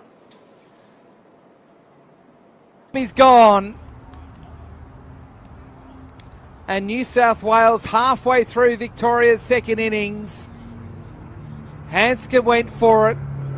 The field was set. The bait was put there. And Hanscom took the bait. And he's now walking off.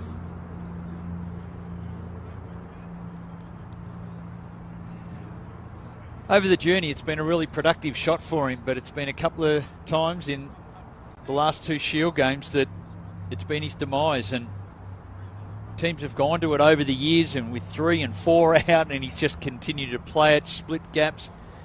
Now it's a vulnerability. New South Wales, they tick it off. They get their man.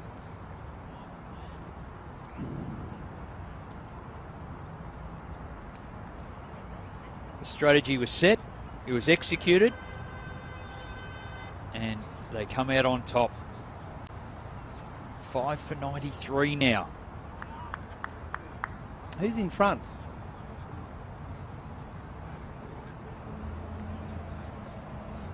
With a wicket that's supposed to get better to bat on. Yeah. Gee, it's dark. Well, Victoria in front, 170 runs. That was more than what was required in New South Wales' first innings. Yeah, but with the pitch going to get a bit better to bat on, you'd want 2 days remaining. You'd want 250. Yep, I don't disagree. Again, short pitch field has been set. 2 slips gully, short leg, and 2 back on the pull. That one is left by Harper.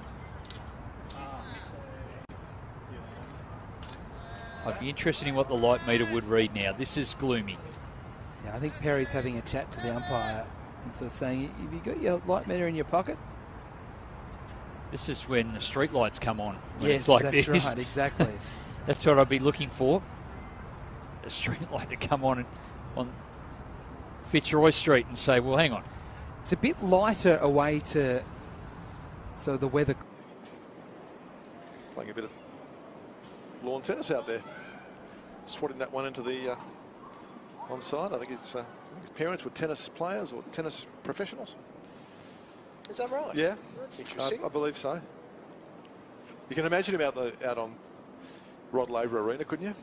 He's got the sort of the build of a tennis player. Well, I could, and I reckon he'd be pretty smooth at it. Oh yeah, covering the ground very nicely.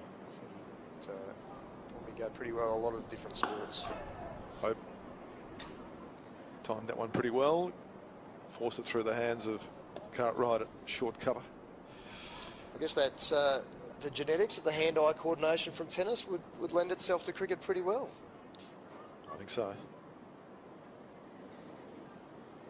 Chris Green of New South Wales and the Thunder is also the child of 2 tennis professionals. Well, there you go. Who I think met at Wimbledon in 1987.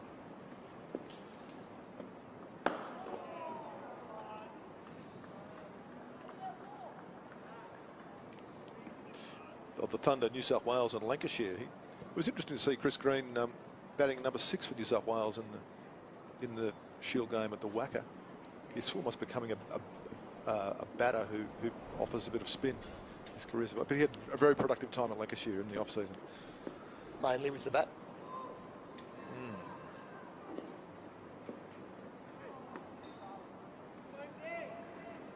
Well bowled from Hardy. Just going back to that conversation around the second innings. Yes. It was only a couple of seasons ago where Tasmania actually chased 432 in the second innings, or the final innings of the match there. So that gives us some sort of indication of the lead that Tasmania would like to take into this, or to set for Western Australia.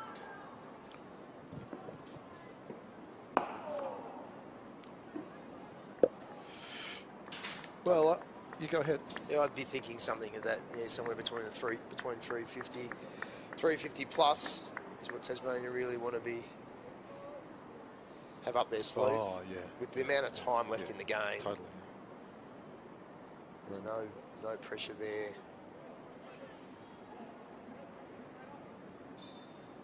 The Western Australians just need to bat some time to put themselves in the mix, and the wicket looks like it's settling down, playing quite nicely. Mind you, in saying that, we've got an older ball as the over ends. The score is on 4 for 184.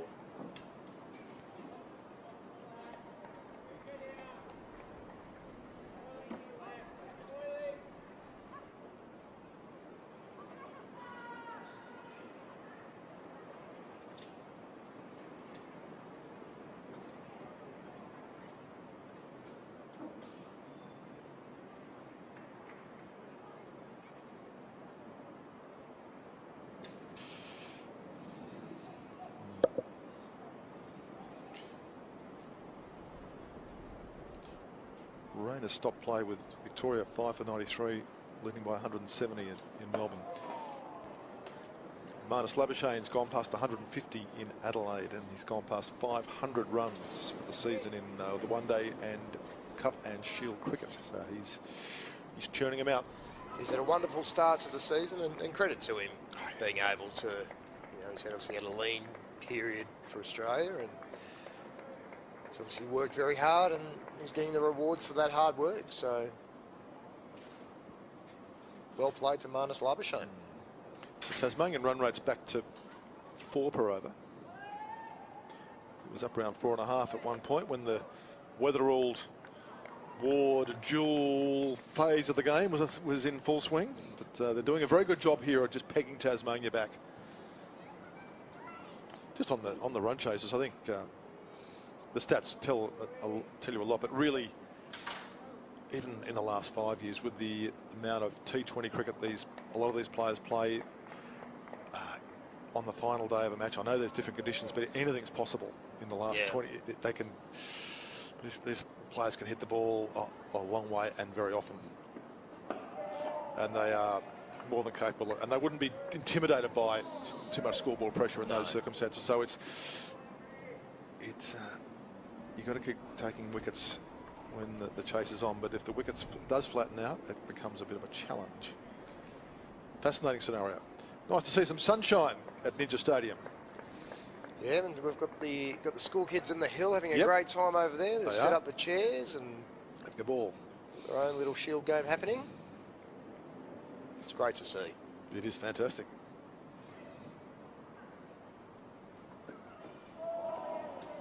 Yeah, Matt Kelly doing a good job here. This is a good spell. I think both he and Hardy have been excellent since the resumption of play. Yeah, first week back from the spring school break. Christmas holidays will seem a long way away, but they're not that far away at all, kids. It'll be here before you know it. Yeah, not far away. Lots of cricket ahead for the youngsters as well. I know the local programs are just kicking off at the moment this weekend, I think, in fact.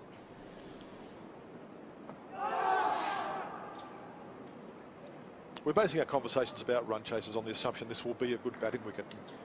There's still maybe even some signs just there that this is maybe not the ideal surface that you want to be chasing a big score on. So we need to factor that into our conversation. We're assuming it's going to flatten out. And this is only day 2.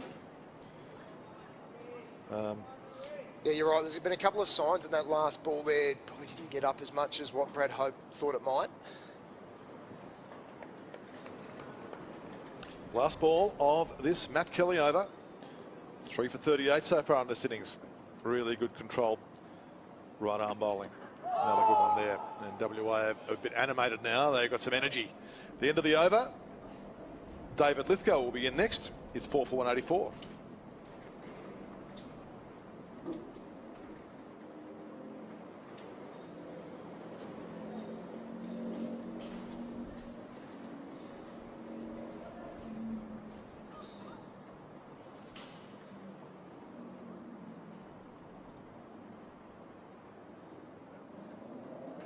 So yeah, it was just the last couple of overs where he seemed to have missed out, and he should be getting some applause, and that's what he's getting here at the moment.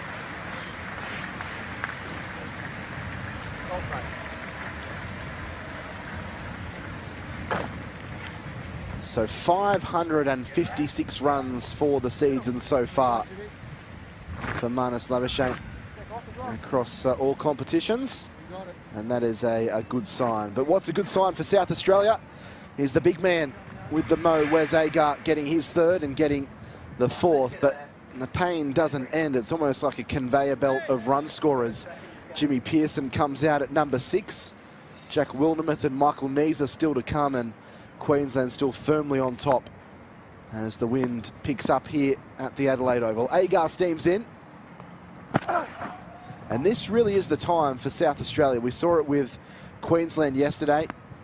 It's so difficult to get a wicket on this surface that when you get one, you really need to get another one or another two in quick succession. So that's going to be the key here, because if they, so you see the dismissal there, just really just guiding it to Carey. A little flash outside the off stump, a little bit of tiredness, maybe fatigue, but a wonderful innings nonetheless. They can't afford for this pair to put on another 50 or 60. They need to get it. They need to back it up with another quick wicket here, guys. Yeah, absolutely spot on.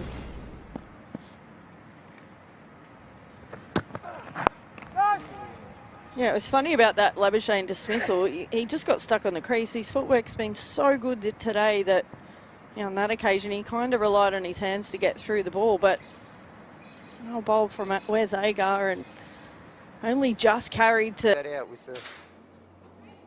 Oh, that was a sharp. That was a sharp catch. Yeah, the catch. I think it was the big fella actually, Haskett, that's taken the catch. That was a sharp catch. It was indeed. Hope just rocked onto the back foot. Maybe it was wasn't quite short enough. Maybe not wide enough for that shot.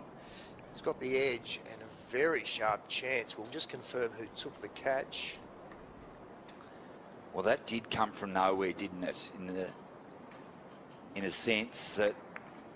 Not the Western Australian haven't. It was Cam Gannon, good call. Yeah. Not the Western Australian haven't been in the game at all here, Mark. They have been for a while now, but the off spinner was not overly threatening, but well, that does throw a cat amongst the pigeons, if you like. Doran's in, who was in great touch in the first innings, and obviously Chowdhury's still to come, but then it's a long tail. Plenty of cricket still on here tonight.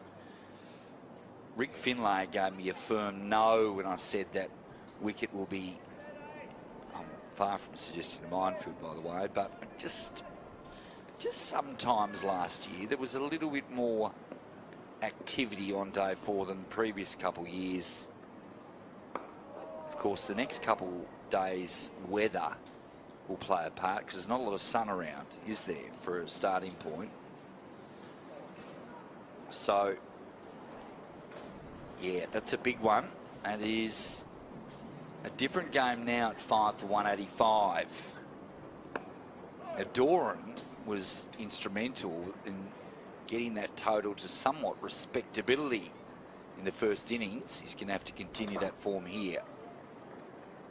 Yeah, absolutely. It's been a lot of turn for Rockacholi.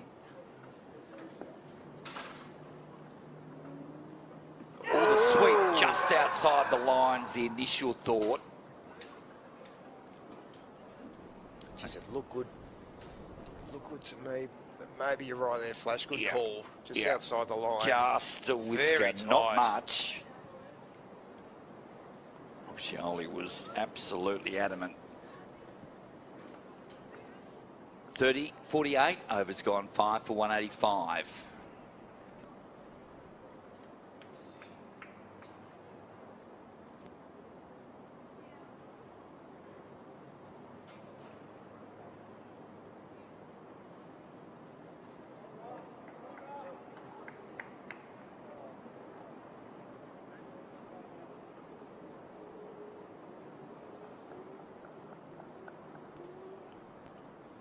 Cameron Gannon with just a run through. Jordan Silk peels away. A little bit of byplay there, I reckon. That's okay. That's what cricket's about, byplay. So they would have come across each other quite a bit, Cameron Gannon and Jordan Silk over the years. Oh yes, both in their mid-30s. What's Jordan? Has he turned 34 yet, or is he still 33? Cameron Gannon's 36. Start the 49th over.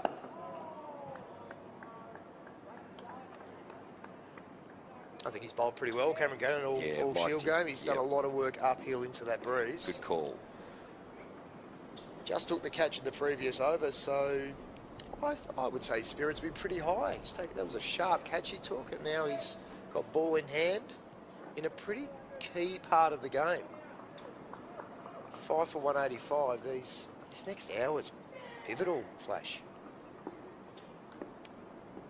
Bonnie veteran.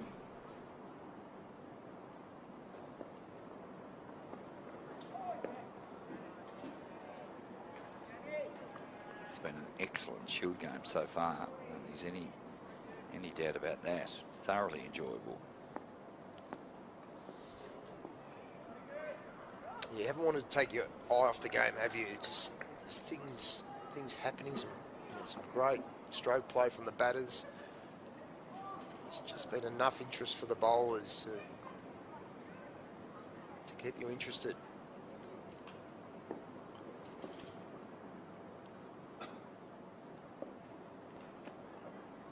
It's another good leave.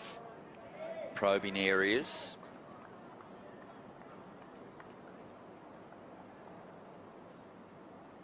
I spoke to the curator earlier today, Marcus Pamplin. We talked about the natural variation of the pitch and sort of come back to that.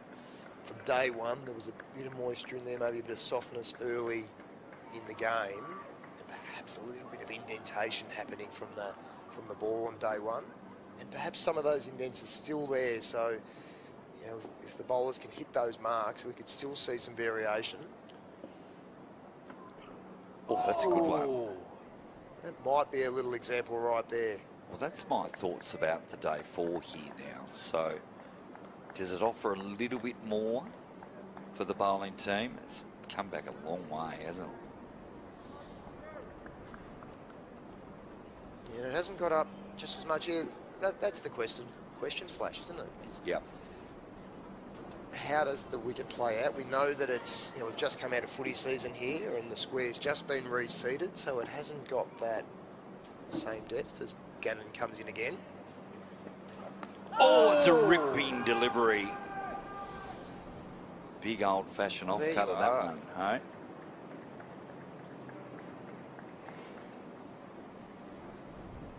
Look at this. That ball is 48 overs old. He's extracting a bit of movement. And the other factor is we only recently came off a rain delay. So the Hessian covers or the full covers were on.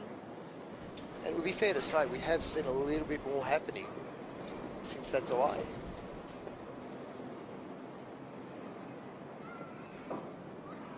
Oh, and that one goes the other way. Good bowling this. Really good bowling. 49 overs down. 5 for 185.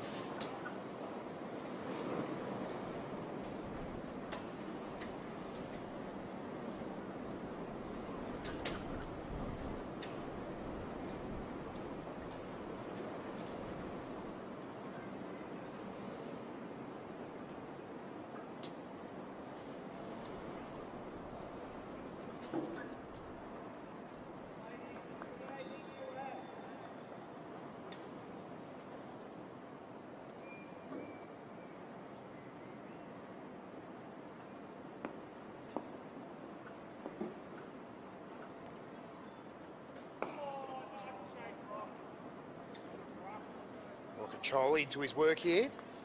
He's an effervescent character, isn't he? Always up on his toes. Shirt out. For previous captains back in my day, they wouldn't have allowed that, of course. Mark Diven, you one of those? I am, yeah. Tuck your shirt in, Get Flash. your shirt in.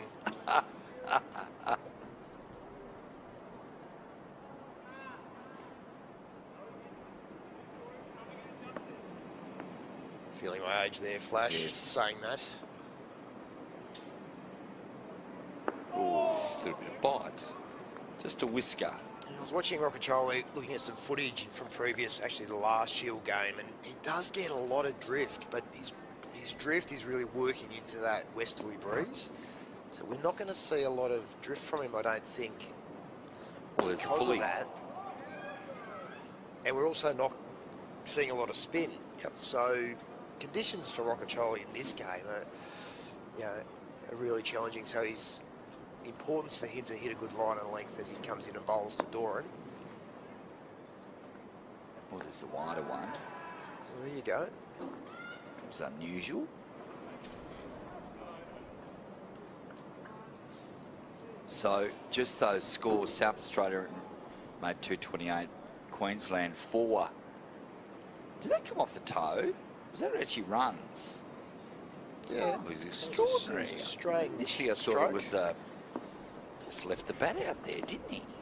Could have gone anywhere. Queensland 4 for 301. Marnus Labashane a wonderful 159. Where's Agar 3 wickets? Mark Diven's going to depart, and after 50 overs here, 5 for 187.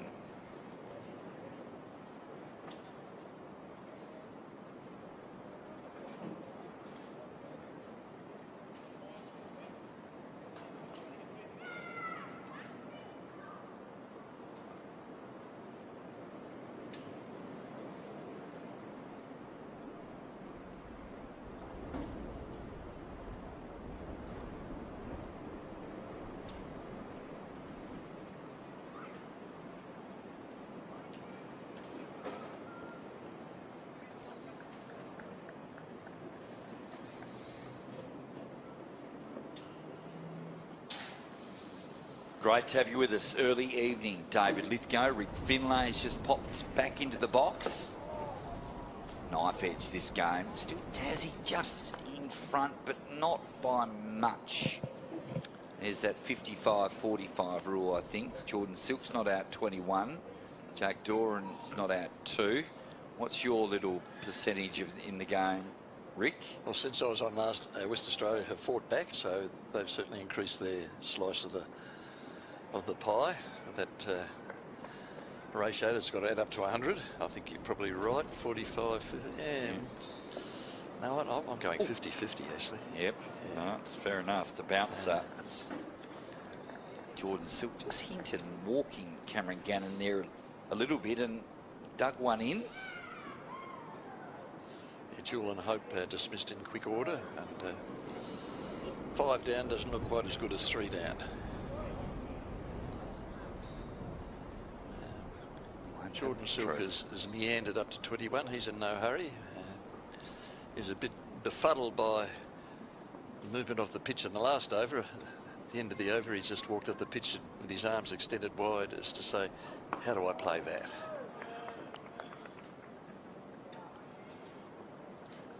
Bit of sunshine gracing us now. Yes, funny old day. It's been very hot and blustery conditions. The temperatures dropped. It was nearly 28 at one stage, I think. It was just under 21 last time I looked. Nothing like a bit of rain to... Yeah, cool the air. Yeah, absolutely.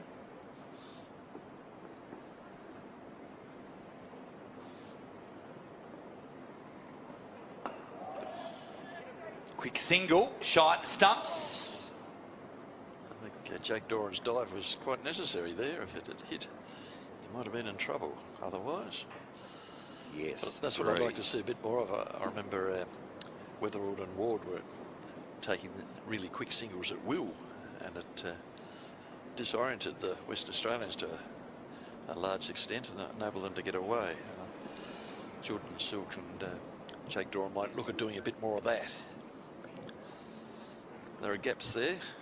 Well, what Doran did yesterday was intent, and what we've seen again today was Jake Weatherald intent, Caleb Jewell intent. Even yesterday when Cartwright came out, intent, and you feel like that needs to still be the play, don't you? Doran's on 2. Slightly different circumstances for Jake Doran today because he was batting with the tail for the most part, and he was on a limited time span, so he had to get what he could while he could. 3 sixes show that. On this occasion, he's got more time. He's got an established batter at the other end. He can take his time and build a long innings. And with Nikhil Chowdhury still to follow, he's got a bit of support at the other end. 5 for 188. Last ball, the 51st over. 2 slips and a gully. Jake Doran changed his game a bit over the last couple of years, and he does bat with a bit more intent on certain times. Tassie's leads 187 after 51 overs.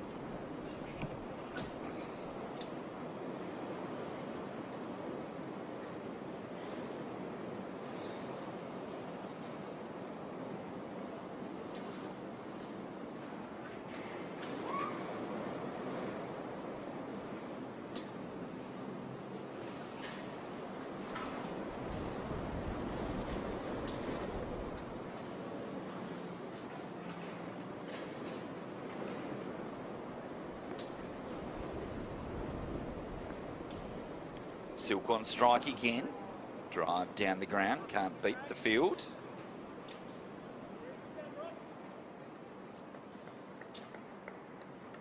Very early season, but for both teams, it's a big game. No maximum points for either side from the first game on the back foot. Crunched. Good shot from Silk. Silk receives a rare loose ball there and has no trouble putting that away to the boundary. I'll play Jordan Silk. Good shot. Too short from Rockacholi. Short length and width. There's that wind playing havoc with the run up again. Yep.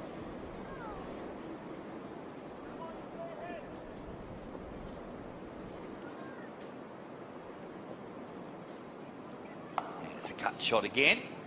Almost the same stroke, not quite the same result. Good piece of fielding. Yeah, good fielding there. Jordan Silk did hit it a bit square, which enabled him, the fielder, to run around and just hit it off. Yeah, well defended, really well defended.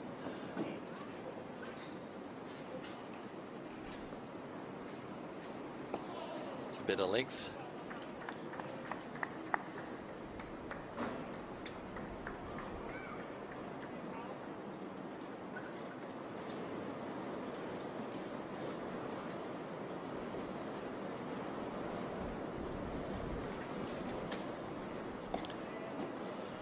Down the pitch. Rockacholi saw him coming and dropped it a little shorter. Just bunted it away. 5 for 194. So edging closer to the 200. Last ball, the 52nd over. No run.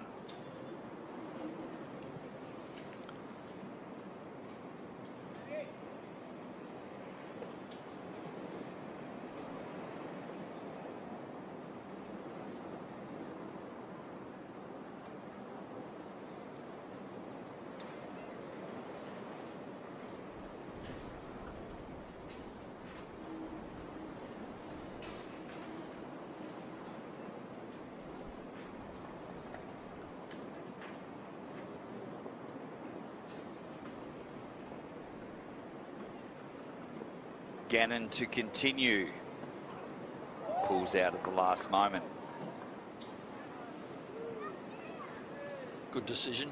The ball bounced a little higher than he initially expected, and rather than risk a glove through to the keeper, elected not to play the shot.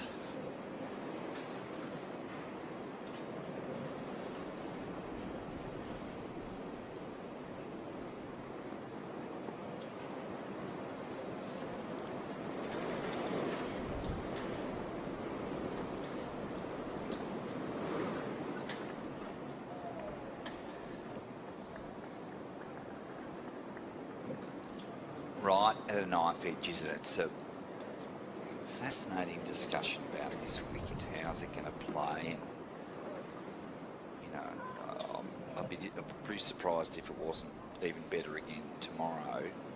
Just about those little plates, as divots, as the curator mentioned.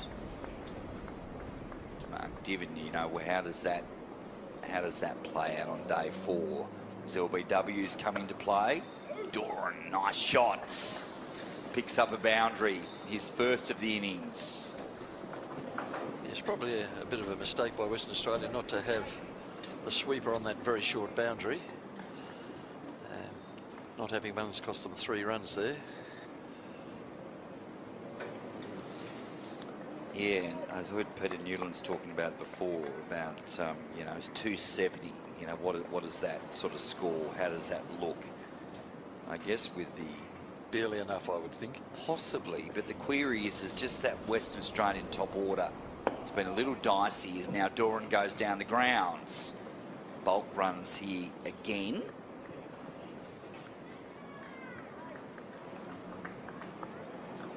You've got 3 proven performers in Bancroft, Whiteman and Cartwright. Yeah, that's fine. That's fair. Yep. You get through that top order a little bit. Yes. Yeah. But even down at number 7, I was impressed with Curtis today. So he'd quite happily, I think, take a Western Australia to the winning total. He's open, of course, at one-day level, as you talked about. Beaten by a good one. 200 up, by the way, for the Tigers, so that leaves 199. Silk on 28, Doran on 8. The beauty of this first innings lead, Flash, is that whatever Tasmania score, that's West Australia's target. Yep. Yep.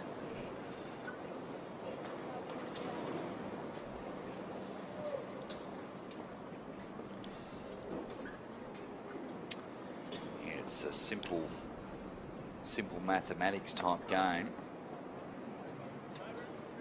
It's been even since the first ball on day 1 yesterday. Drinks?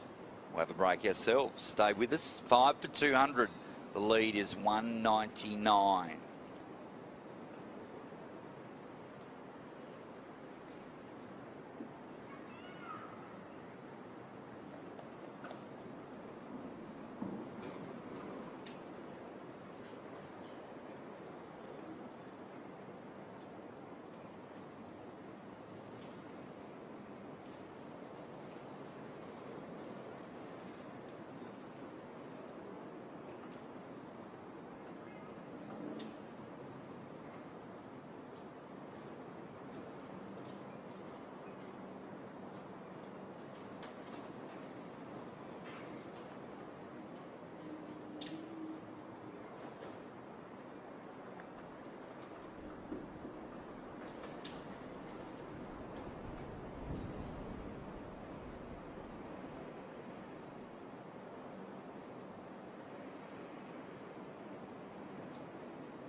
an hour of play to come at Ninja Stadium.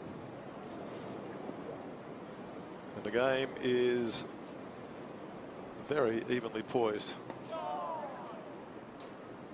Rockacholi to Silk.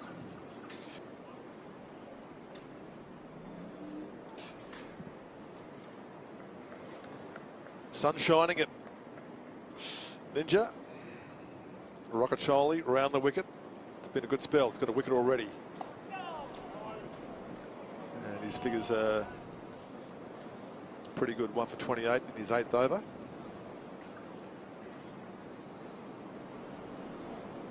There's all sorts of speculation about what may or may not be a good total. The reality is we just don't know. Tasmania needs as many as it can get.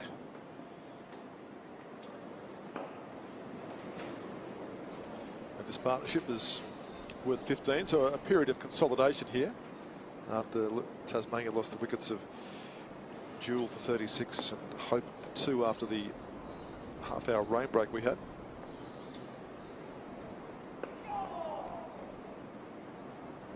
In the last, say, maybe quarter of an hour or so, you just get the feeling the batters are looking pretty comfortable.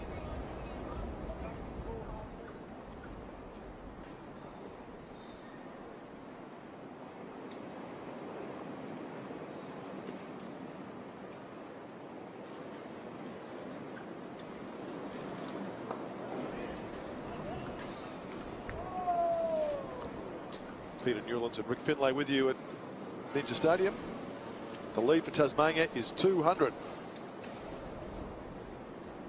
What are you thinking, Rick? Good afternoon. Hello, Peter. Yes, I'm thinking Tasmania need another 150. Yep.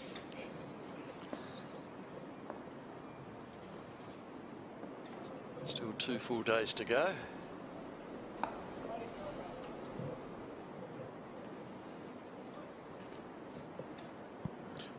Five for 201.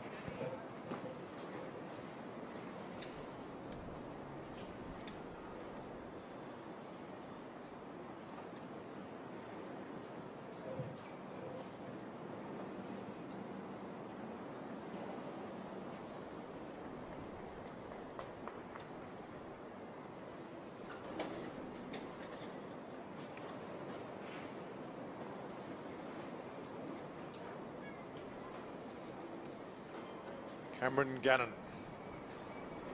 well-travelled player.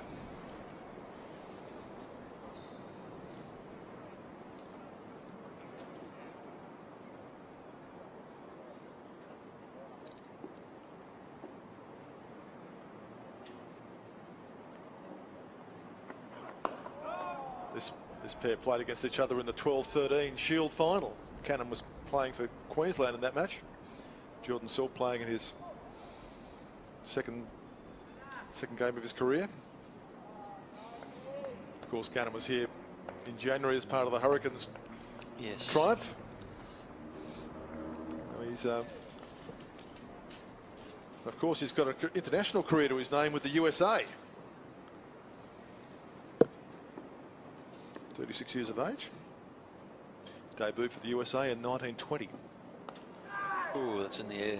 Off an edge, and there'll be 4 runs for Jordan Silk to the long boundary. No amount of chasing will stop that one. A little bit streaky there.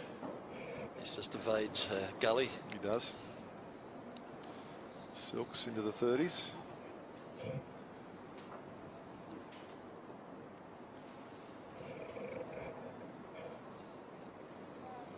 So he gets around the place, does Cam Gannon, but he's still putting in long shifts in Shield cricket at the age of 36.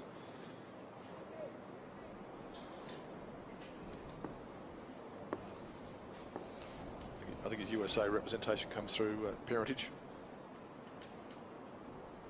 On his mother's side, there's Silk advancing.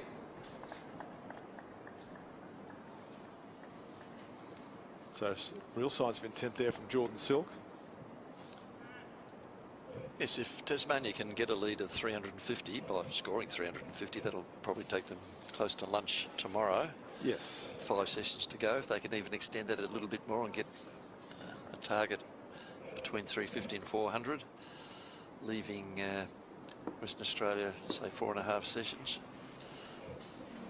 on a pitch that's becoming increasingly benign, you'd think.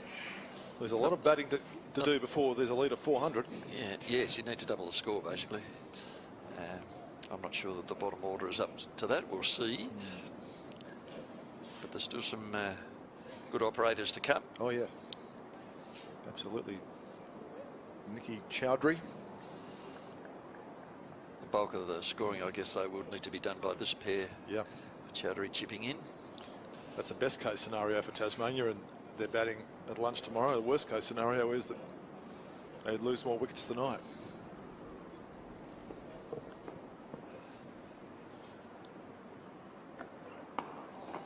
So it's almost time to consider putting the big lights on again. Yep.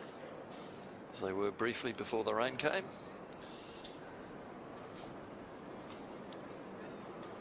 It is only mid-October, so the days aren't at their longest yet. So the natural light generally runs out around sort of 7:30ish, maybe 8 at the moment.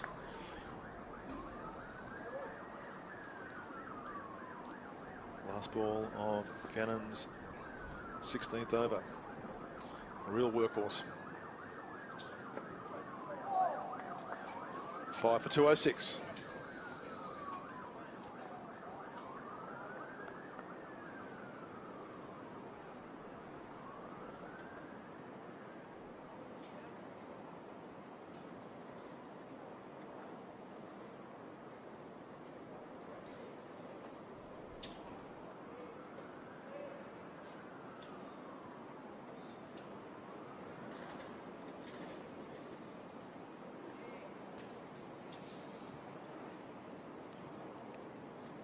There's the scoreboard. Tells you a good story. Reverse sweep from Silk. Attempted very effectively. 4 runs. Lovely shot. Yeah, really well worked, Jordan Silk. Court of the ground is vacant as far as fielders is concerned, and Jordan Silk seized onto that. Beautiful shot. Switched his hands over and deflected it nicely down to what was originally the third boundary, but fine leg to a left-hander, which is effectively he was by the end of the shot. You could put that in the textbook as to how to play the reverse sweep. Maximum effect, minimum risk. They've plugged that gap. Yes. Now.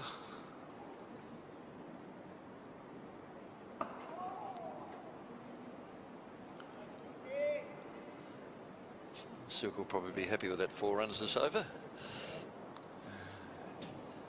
Prepared to play safely from now on. He's got plenty of time to make these runs. Siren activity in the neighbourhood. It might have something to do with the wild weather we've experienced today.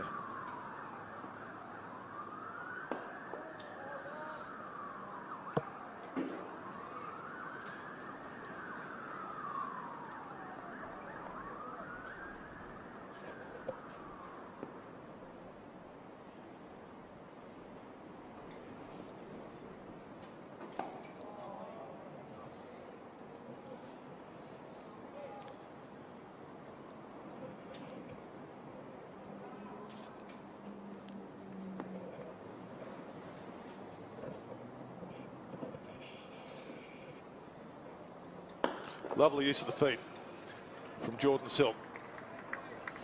Beautiful straight drive. 4 runs. I was wrong about that. End of the over. Took another 4. Tasmania 214 for 5.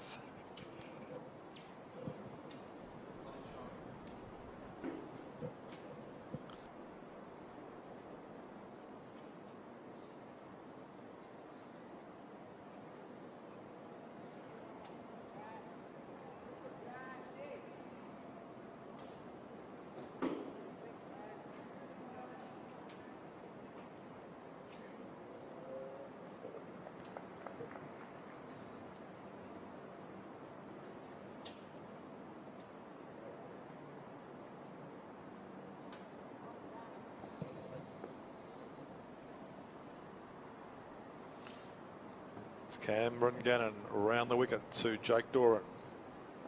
The partnership up to 29. Liam Haskett at mid-off. Just reflecting on the bowling of Rockacholi. Tasmania effectively hasn't got a specialist spinner in this team, with there's Radhakrishnan and Chowdhury, who are very effective and proficient bowlers in their own right, but they're not what you call a frontline spinner, whereas Rockacholi very much is. I wonder what sort of factor that might be when the run chase does come. Tasmania's relying on part-timers, if you like. And Chowdhury with no first-class cricket to his name in the last 2 years. Because this wicket doesn't really break up in the traditional sense, spinners generally have got a poor record here, so having a frontline spinner is probably not as important as having a really good quick attack.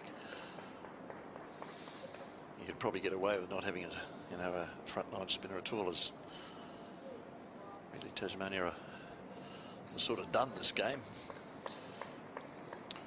Well, out of necessity, Matthew Kuhneman's with the national one-day squad. There's more runs. That's caught the shoulder. And the boundaries are flowing here for Jordan Silk. Not what you'd call a controlled shot. Unorthodox. Off the toe, that could have gone anywhere.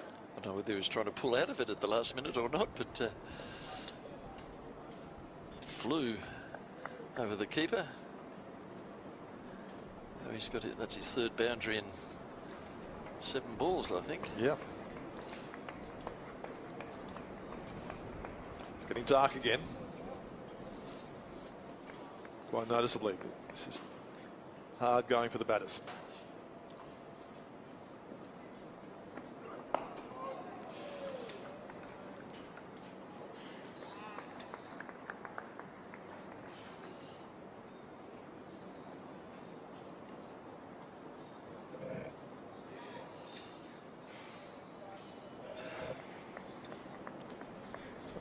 When it does cloud over, it really clouds over. The clouds are heavy, quite low.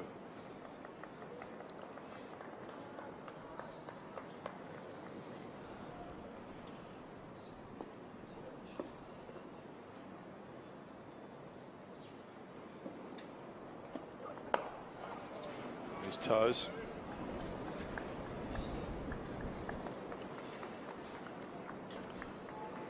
Yes, when you get the low clouds, lends itself to a bit of a swing, doesn't it? So, provided the ball is new enough, we're 57 overs. But I notice... Is the ball swinging high wind?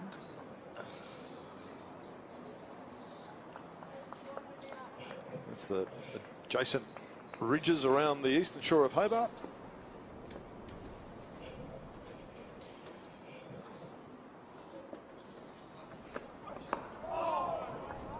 Good contest.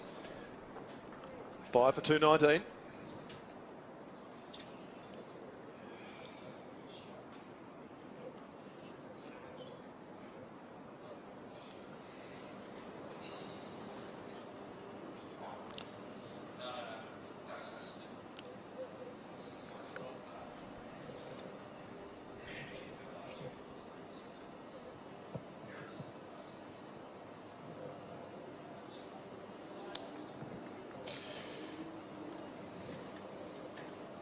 We've taken a 25-second break and the sun's shining again. And the light's much improved. Just as they turned the lights on too. Now the issue is the crescent-shaped shadow of the grandstand coming across the middle. These batters are earning their money. Here's Rockacholi wheeling away from the southern end. Peter Newlands and Rick Finlay with you at Ninja Stadium. Tense hour of cricket coming up. There's 14 overs to come between now and stumps. Such an important phase of the game here. Tasmania leading by 218 with 5 wickets down. Doran didn't get the gap. Didn't get onto it. Barring a catastrophic collapse, you'd think Tasmania would be around 250 by stumps in about 40 minutes' time. Just not sure on this game.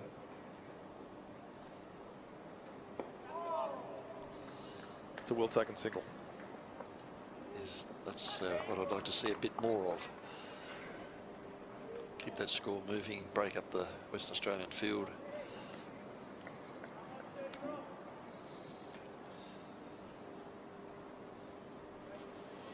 There's a deep mid-on, just about a long on, so Silk, if he wants to go straight, has to be careful. And the mid-off is not as deep, but it's worth to do if he wants to clear if he wants to go straight again and use his feet against Rocacholi. He hasn't shown any indication that he wants to hit in the air. It's mostly safe shots along the ground. Yep.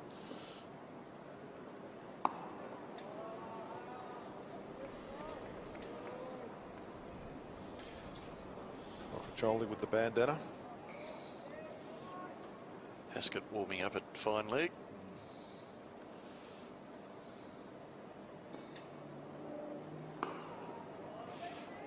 Well, the sun's shining and the floodlights are on. There's something for you every over here, folks. 5 for 220.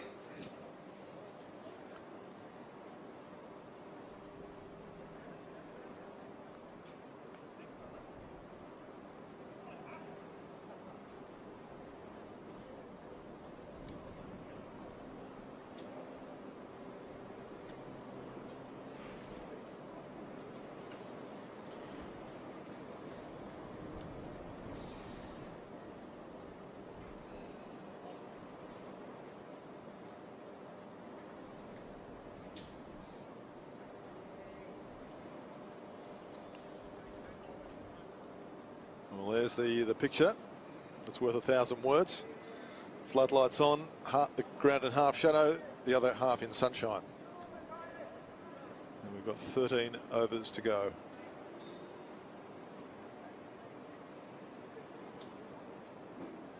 Liam Haskett. Ready for another spell?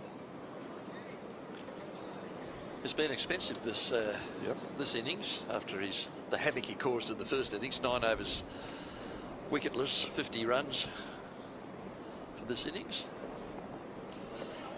Again, that line is not ideal for him.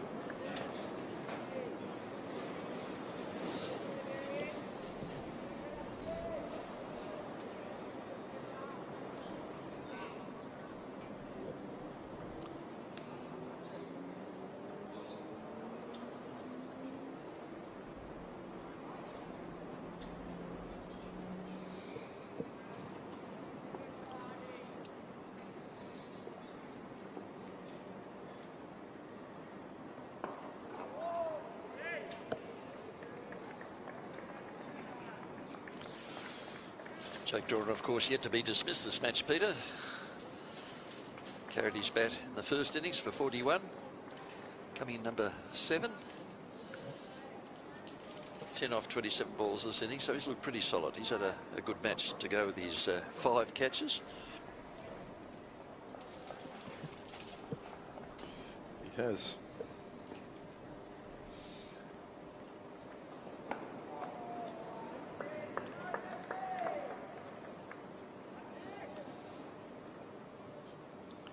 I note he's on 198 catches for Tasmania and Sheffield Shield, so the second innings may provide him with that milestone. 200 catches. He's only 26 years old. He's been around a long time. Well, he was here as a 17-year-old pretty well, wasn't he? He's 27 in next month. So he's still a young, in every sense, a young cricketer, although he's got a lot of game time under his belt. So hugely experienced. Yeah, he is. So he's a seasoned performer at a young age. So looking to force time it through the offside there. But he does seem to have bedded down the keeper batter role in this Tasmanian Shield team. Not much happening there from Haskett, wide and short. In 12 days' time will be the 10th anniversary of Jake Doran's Shield debut. Wow. Isn't it amazing? For Tasmania? Yeah. I don't think he's played for anyone else. I know he came from New South Wales. That's remarkable. So Yes, it was here against Western Australia, would you believe? LBW to Berendorf for 5 in his very first innings. Well, he may yet have another 10 years ahead of him. Well, indeed. I mean, 27. Sorry, he's 28 now, actually. Is he? Yep.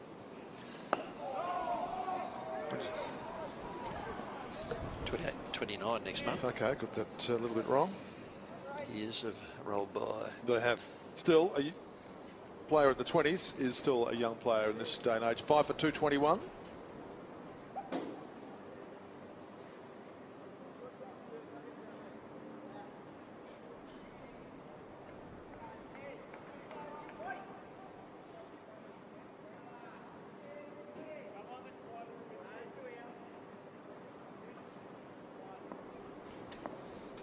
Rockacholi to Doran. Jake Richard Doran, born on the 2nd of December 1996.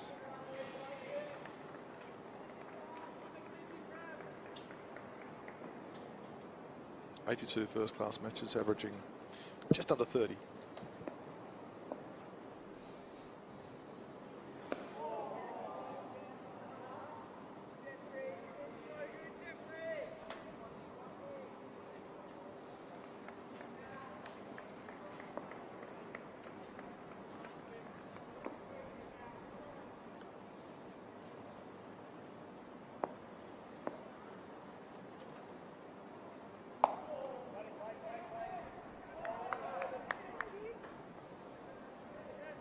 Not all of Doran's catches have been made as wicketkeeper, only 164 of the 198. As he's played in the field sometimes. Matthew Wade has taken the gloves.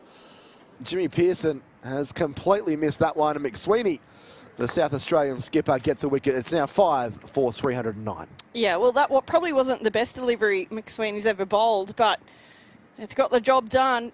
That one just kept a little bit low, and I think the shot selection wasn't on. It just spun it a little bit, but not a whole lot of bounce. So there hasn't been much all day, to be fair, and they've got another breakthrough here. So it's exactly what they needed after that break going off for the Lightning. So McSweeney gets the breakthrough.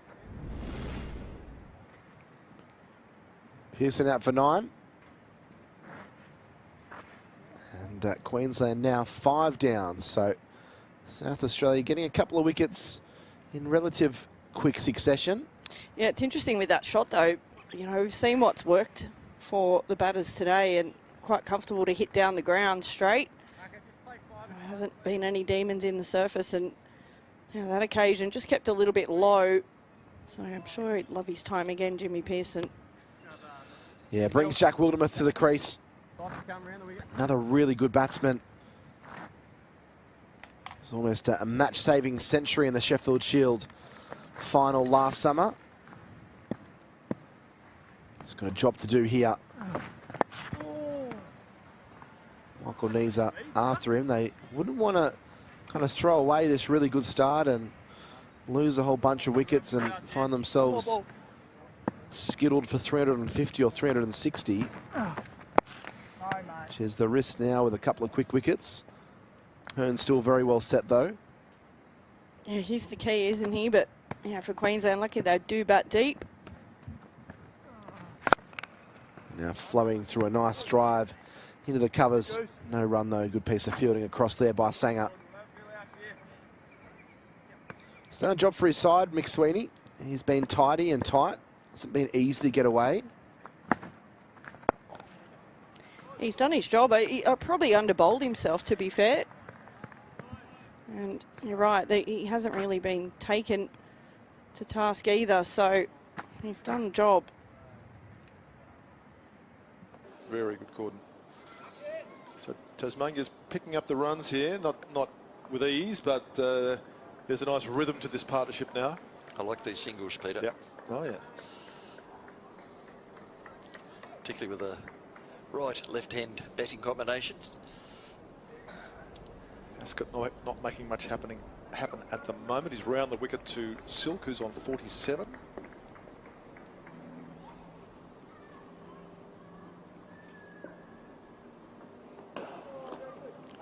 That's well fielded. He timed that so well.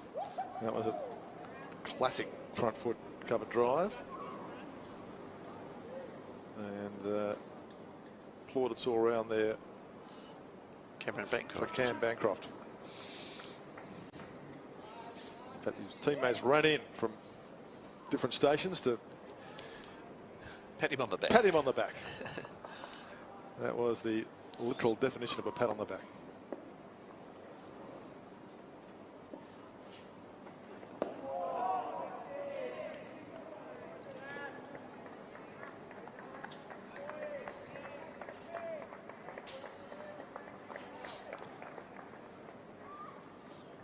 Interesting to see the ball return to via Hilton Cartwright, whose job it is to polish the Western Australian ball. Yep.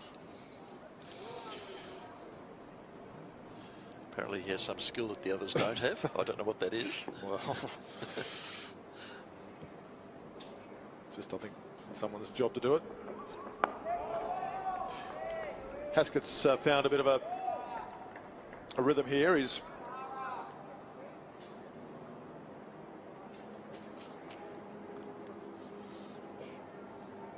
holding on an off-stump line. Silk's intent on forcing him through the infield. It's a good little battle.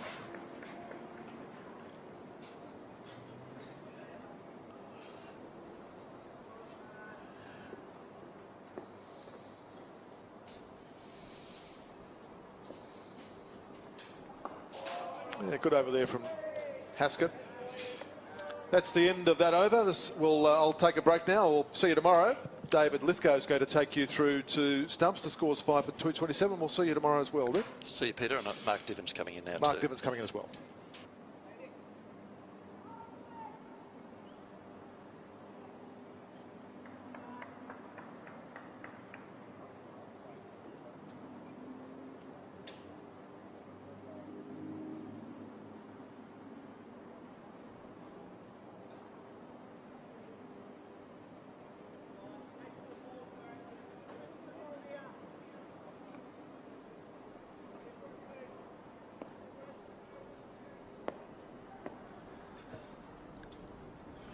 Doran on strike again. 5 for 227. So this partnership now worth 42. Doran on 16, Silk 47. Mark Divins joined me in the early evening. How are you, Mark? It's a drive down the ground for a single. Very good. Thank you, Flash. Continues to be an intriguing Shield match. It's a good game of cricket, no doubt about it. It's a bit of a rebuild here from the Tigers, isn't it, after losing 3 pretty quick wickets. Right-hander on strike now. Full face offered again from Jordan Silk. Yeah, certainly a pivotal partnership, this one. It looked for a moment after the dismissal of Caleb Jewell, and then not long after Brad Hope, as Rocket Trolley comes into Silk. Yeah, well played, working in the single, rotating that strike. Yeah, after the dismissal of Hope, it looked a challenging little period that potentially WA might be able to swing the momentum back their way. But a fantastic partnership between Doran. Here he goes. There's a fine sweep. Runs here. Might be plenty of them too. Will it get there for a boundary? It does. Agar doesn't get there. Justin Agar, the 12th man, onto the ground. Haven't quite caught who he's come on for. 5 for 233. Yeah, they're just starting to lift that run rate again, aren't they? Western Australia had pegged them back, and just as Silk and Doran start to settle in, the run rate's picked up. Just occasionally getting a few to grip. 62 overs down, 5 for 233.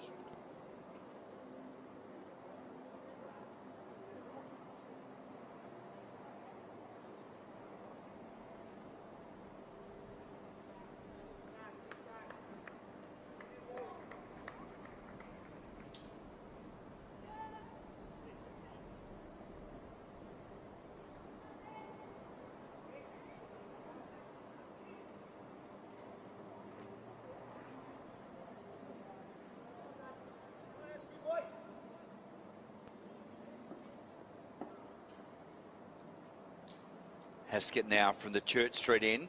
Bowling to Silk, very correct. Forward in defence. Captain of Tasmania started the year quite brightly. Of course, after the Shield game here, day 3 tomorrow, Friday, Saturday, back here again for the all-important one-day game on Monday, Tasmania versus Western Australia, where the Tigers on top of the table with a game and points to spare at the moment.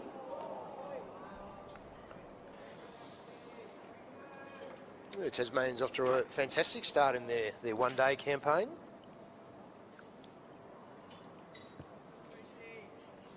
Three wins from their 3 games.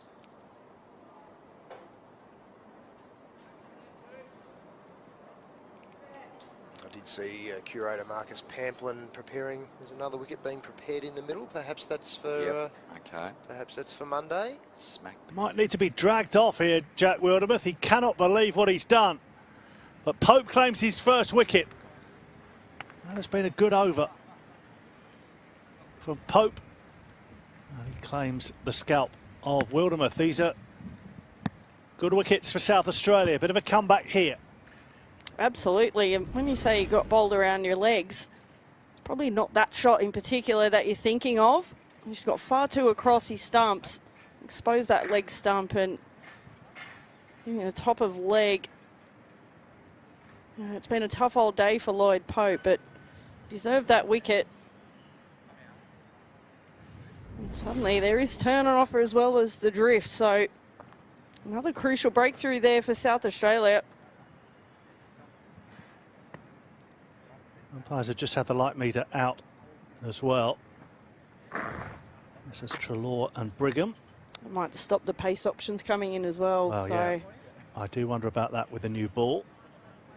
I think if that decision was made, I don't think we'd be getting any more play in today. So that has to be. Swing and a miss from Doran. It's very gloomy now, but the lights are taking its full effect. Yeah, floodlights have certainly taken over. Just got an update. We're talking about the one-day cup coming up on Monday. The Western Australians, they've had a loss, win and a loss. So they'll be keen to get their one-day cup back on track against the Tasmanians. When you're at 1 and 2. 6-game series, I think, for the teams this year. End of the over. 63 down, 5 for 2, 3, 4.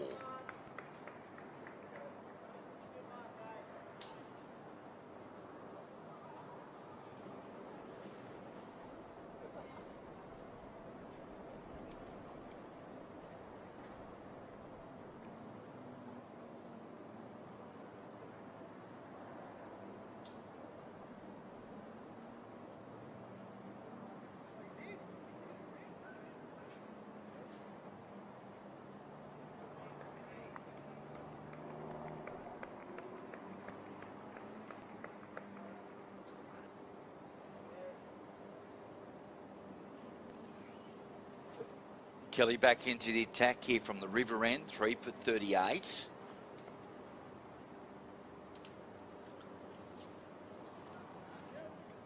a good match from him, 3 in the first innings as well, 6 for the match. I was just thinking, Flash, I think he's been one of the pick of the bowlers as he comes in. Silk was about to go, then said nope, no. Sends Doran back. Yeah, Kelly's toiled away well. Obviously conditions haven't been super easy today.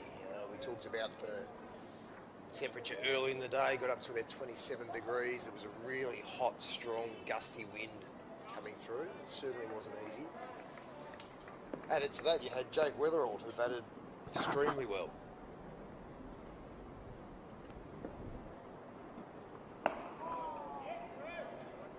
Looks in complete control here, Jordan Silk. He's very patient. 49.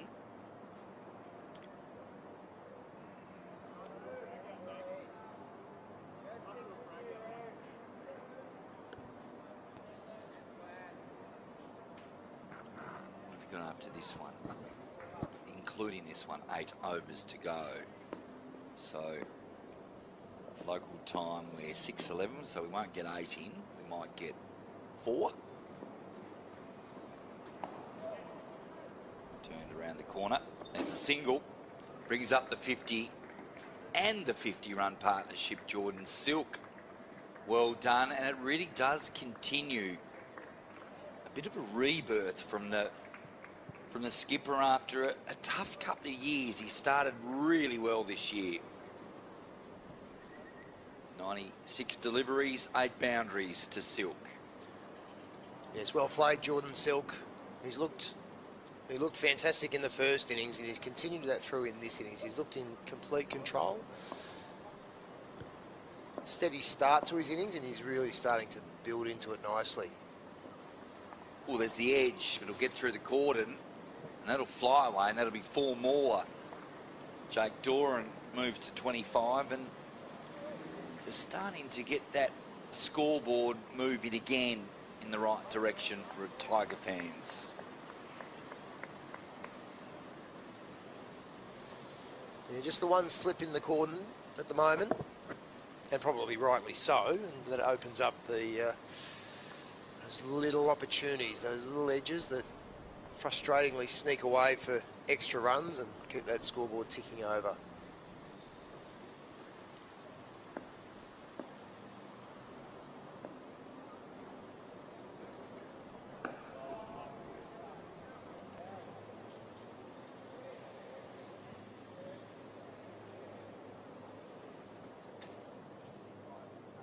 So Rick Finlay said a minimum 400 required. Oh, 350, sorry. It's just, yeah, you're probably right. It's just still a little watch and see. Just so certain about that top order from Western Australia, although they've got an outstanding opening partnership, and that's a beautiful glide. He does that as well as anybody, Jake Doran. Took his time, angled bat right out of the middle, picks up another boundary, and on the back of his cameo at the end of the innings in the first dig, he's looking in really good touch as well. It was a beautiful shot, wasn't he? Just waited on it beautifully and placed it into the gap. Some really good timing, which, like you said, in that first innings we saw the same.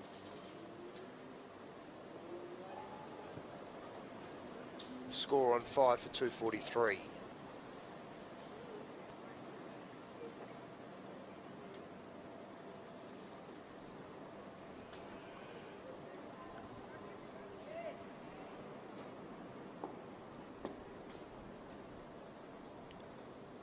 Haskett, 12 overs, none for 54. Tough day at the office from the big man.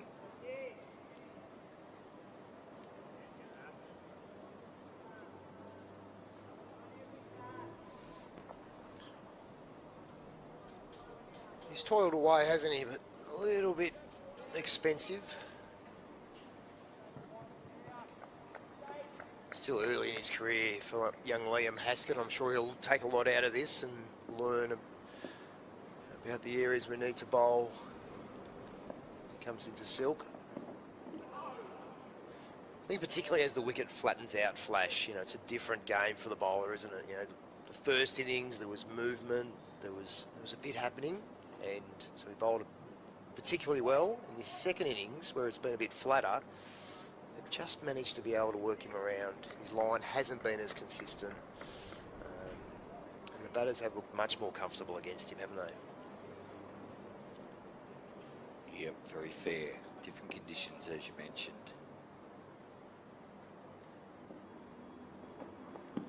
Oh, is that angling down the leg side? Haskett's head goes up to the sky. He's desperately annoyed. Looked a good decision live. Well down the leg side.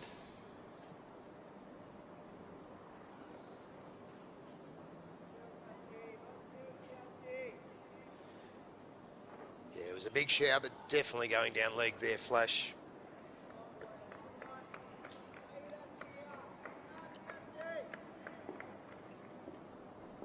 He's a big unit, Haskett, isn't he? Huge.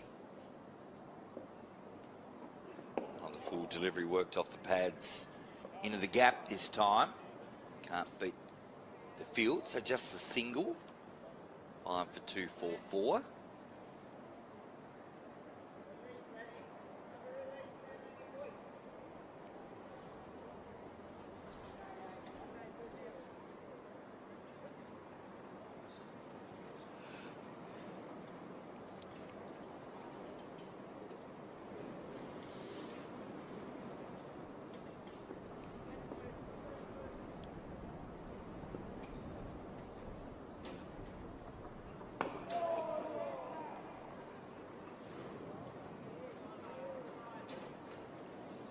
Well bowled.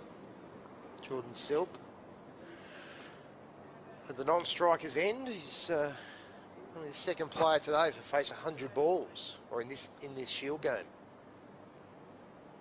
Shows you the challenges the batters have faced so far in this game. Last ball, the 65th over. 5 for 244. Drive down the ground. Doesn't beat the field. Beat the bowler, in fact. Better over from Haskett, though.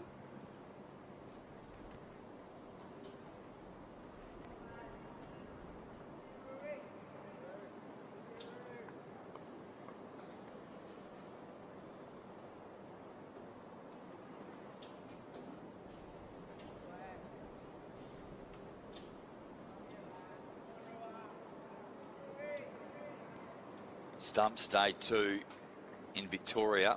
The Vicks made 240 in their first innings. New South Wales 163. In the second D, Victoria 5 for 93. Liam Hatcher with 3 wickets doing the damage. So that leads 170 with 5 wickets remaining. Kelly continuing here from the river end. Ooh, launches into that one a little bit more. Silk can't beat the field. And over in Adelaide, it is runs. 6 for 319. The Bulls, so they lead by 89 runs in the first innings. Marnus Labashane, of course, the story, 159. What do you got there, mate? Little stat for me of some description. Yeah, I'll share that with you in a moment as Kelly comes in again. Solid in defence there from Jordan Silk. Can I say, Fletcher, it's a great pleasure to be in the commentary box next to Rick Finlay, who is one of the great statisticians, and he's just shared with me Jordan Silk's fantastic record, 102 Shield games. Very impressive in itself. 5,900 Shield runs, was actually a few more before this inning. So now, 5,951 runs, an average of just over 33. 13 centuries. Here we are again. And 31 50s with a high score of 181. Yeah, that average has just slipped a bit the last couple years. Always hovering around 36, 37, and just a couple lean years for Silk. He'd be the first to admit that for sure, but to see him start the year so well. I know he's so... It's a lot of Shield cricket, isn't it? A lot of Shield runs, a lot of Shield games. I know he's absolutely desperate to taste success with Tasmania again at the very pinnacle. That is a Shield win as the rain now comes, and that might make things a little bit more difficult. It's a decent little sprinkle that's happened here. There's a few dark clouds coming over. Doesn't look like it's set in any sense, but obviously enough for the curators to get the big covers out. If you look at the local time at 20 past, I'd be shocked if we see any more cricket this evening now. Just 10 minutes to go of time allowed play. So we can pretty much give you the stump score here now. 5 for 244, a lead of 243. In an innings that was really dominated by Jake Weatherald. Fabulous 94 of 99 deliveries. Got help from Tim Ward along the way. Caleb Jewell with 36 on 49 deliveries. And this partnership now, which is worth 59, Jordan Silk 51, Jake Doran 29, has put a pretty good total on so far. Yeah, it's been Tasmania's day, that's for sure. From the first hour where Jackson Bird was outstanding with the ball. Was he what? And then Jake Weatherall was the highlight, as you mentioned, Flash. They have dominated today's play, and it's advantage Tasmania. There's the bowling figures here on the right-hand side. You can see Kelly, 3 for 47. Cameron Gannon, 17 overs, 1 for 52. Charlie, 12 overs, 1 for 48. Hardy, 9 overs, none for 36. Haskett, 13 overs, none for 55. So, a truly tremendous day of cricket. Well, Tigers are in front, just aren't they? They've got the slight advantage here. Have stumps been called officially? I imagine they would have been. If they haven't been, they would be very, very close.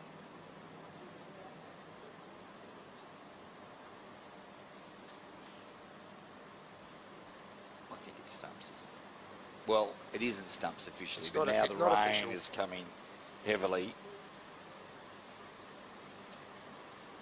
So it would seem strange to come back. Yes, for an over tonight. No, they won't be happening. I don't think so. Hessian is out. But we'll wait for the official. Got the bigger ones ready to go. And the rain still tumbles down. All right, so tomorrow, Mark Diven, what are you thinking? Well, I think the Tasmanians will be keen just to carry on and build on their partnership. Occupy the crease, continue to accumulate. I think we've seen today that the batters still need to have that positive intent and be prepared to play their shots. They'll carry on with that tomorrow. And, yeah, get as far ahead as they possibly can. Take some time out of the game, perhaps. I'll be thinking somewhere around the target of 400, 450 as a minimum. And then, yeah, then they'll have a crack at the Western Australians and give them the opportunity on potentially what looks like a flattening out wicket, but there's still that sort of little bit of uncertainty, isn't there, Flash, of just how that wicket's going to play come late in day 3 and potentially into day 4. What do you need to feel sort of comfortable with from a batting perspective? From a Tasmanian point of view? Yep. Well, we've been talking 350 plus, haven't we? I think, what have we got? 2 days of cricket. The first session tomorrow, they get another 100 runs at least in that session. So then they're 350 and you've still got 5 sessions to go. Yep. Yeah, so I'd be looking at 450, bat 2 sessions tomorrow, and then you've got 4 sessions to have a crack, which still gives the Western Australians enough time to chase that down, I think. Well, we've still got 2 full days of cricket, haven't we? Now, we have. As the hose comes out there, giving the next pitch a good water, so we can absolutely assure you we won't be seeing any more cricket today, but that lead is 243 runs. So good day for the Tigers. It felt like that Western Australia this morning just left an opportunity perhaps to slip. We'll catch you all tomorrow. Good to see you, Mark Diven. Thanks for the day, Flash. Well done. And we look forward to tomorrow.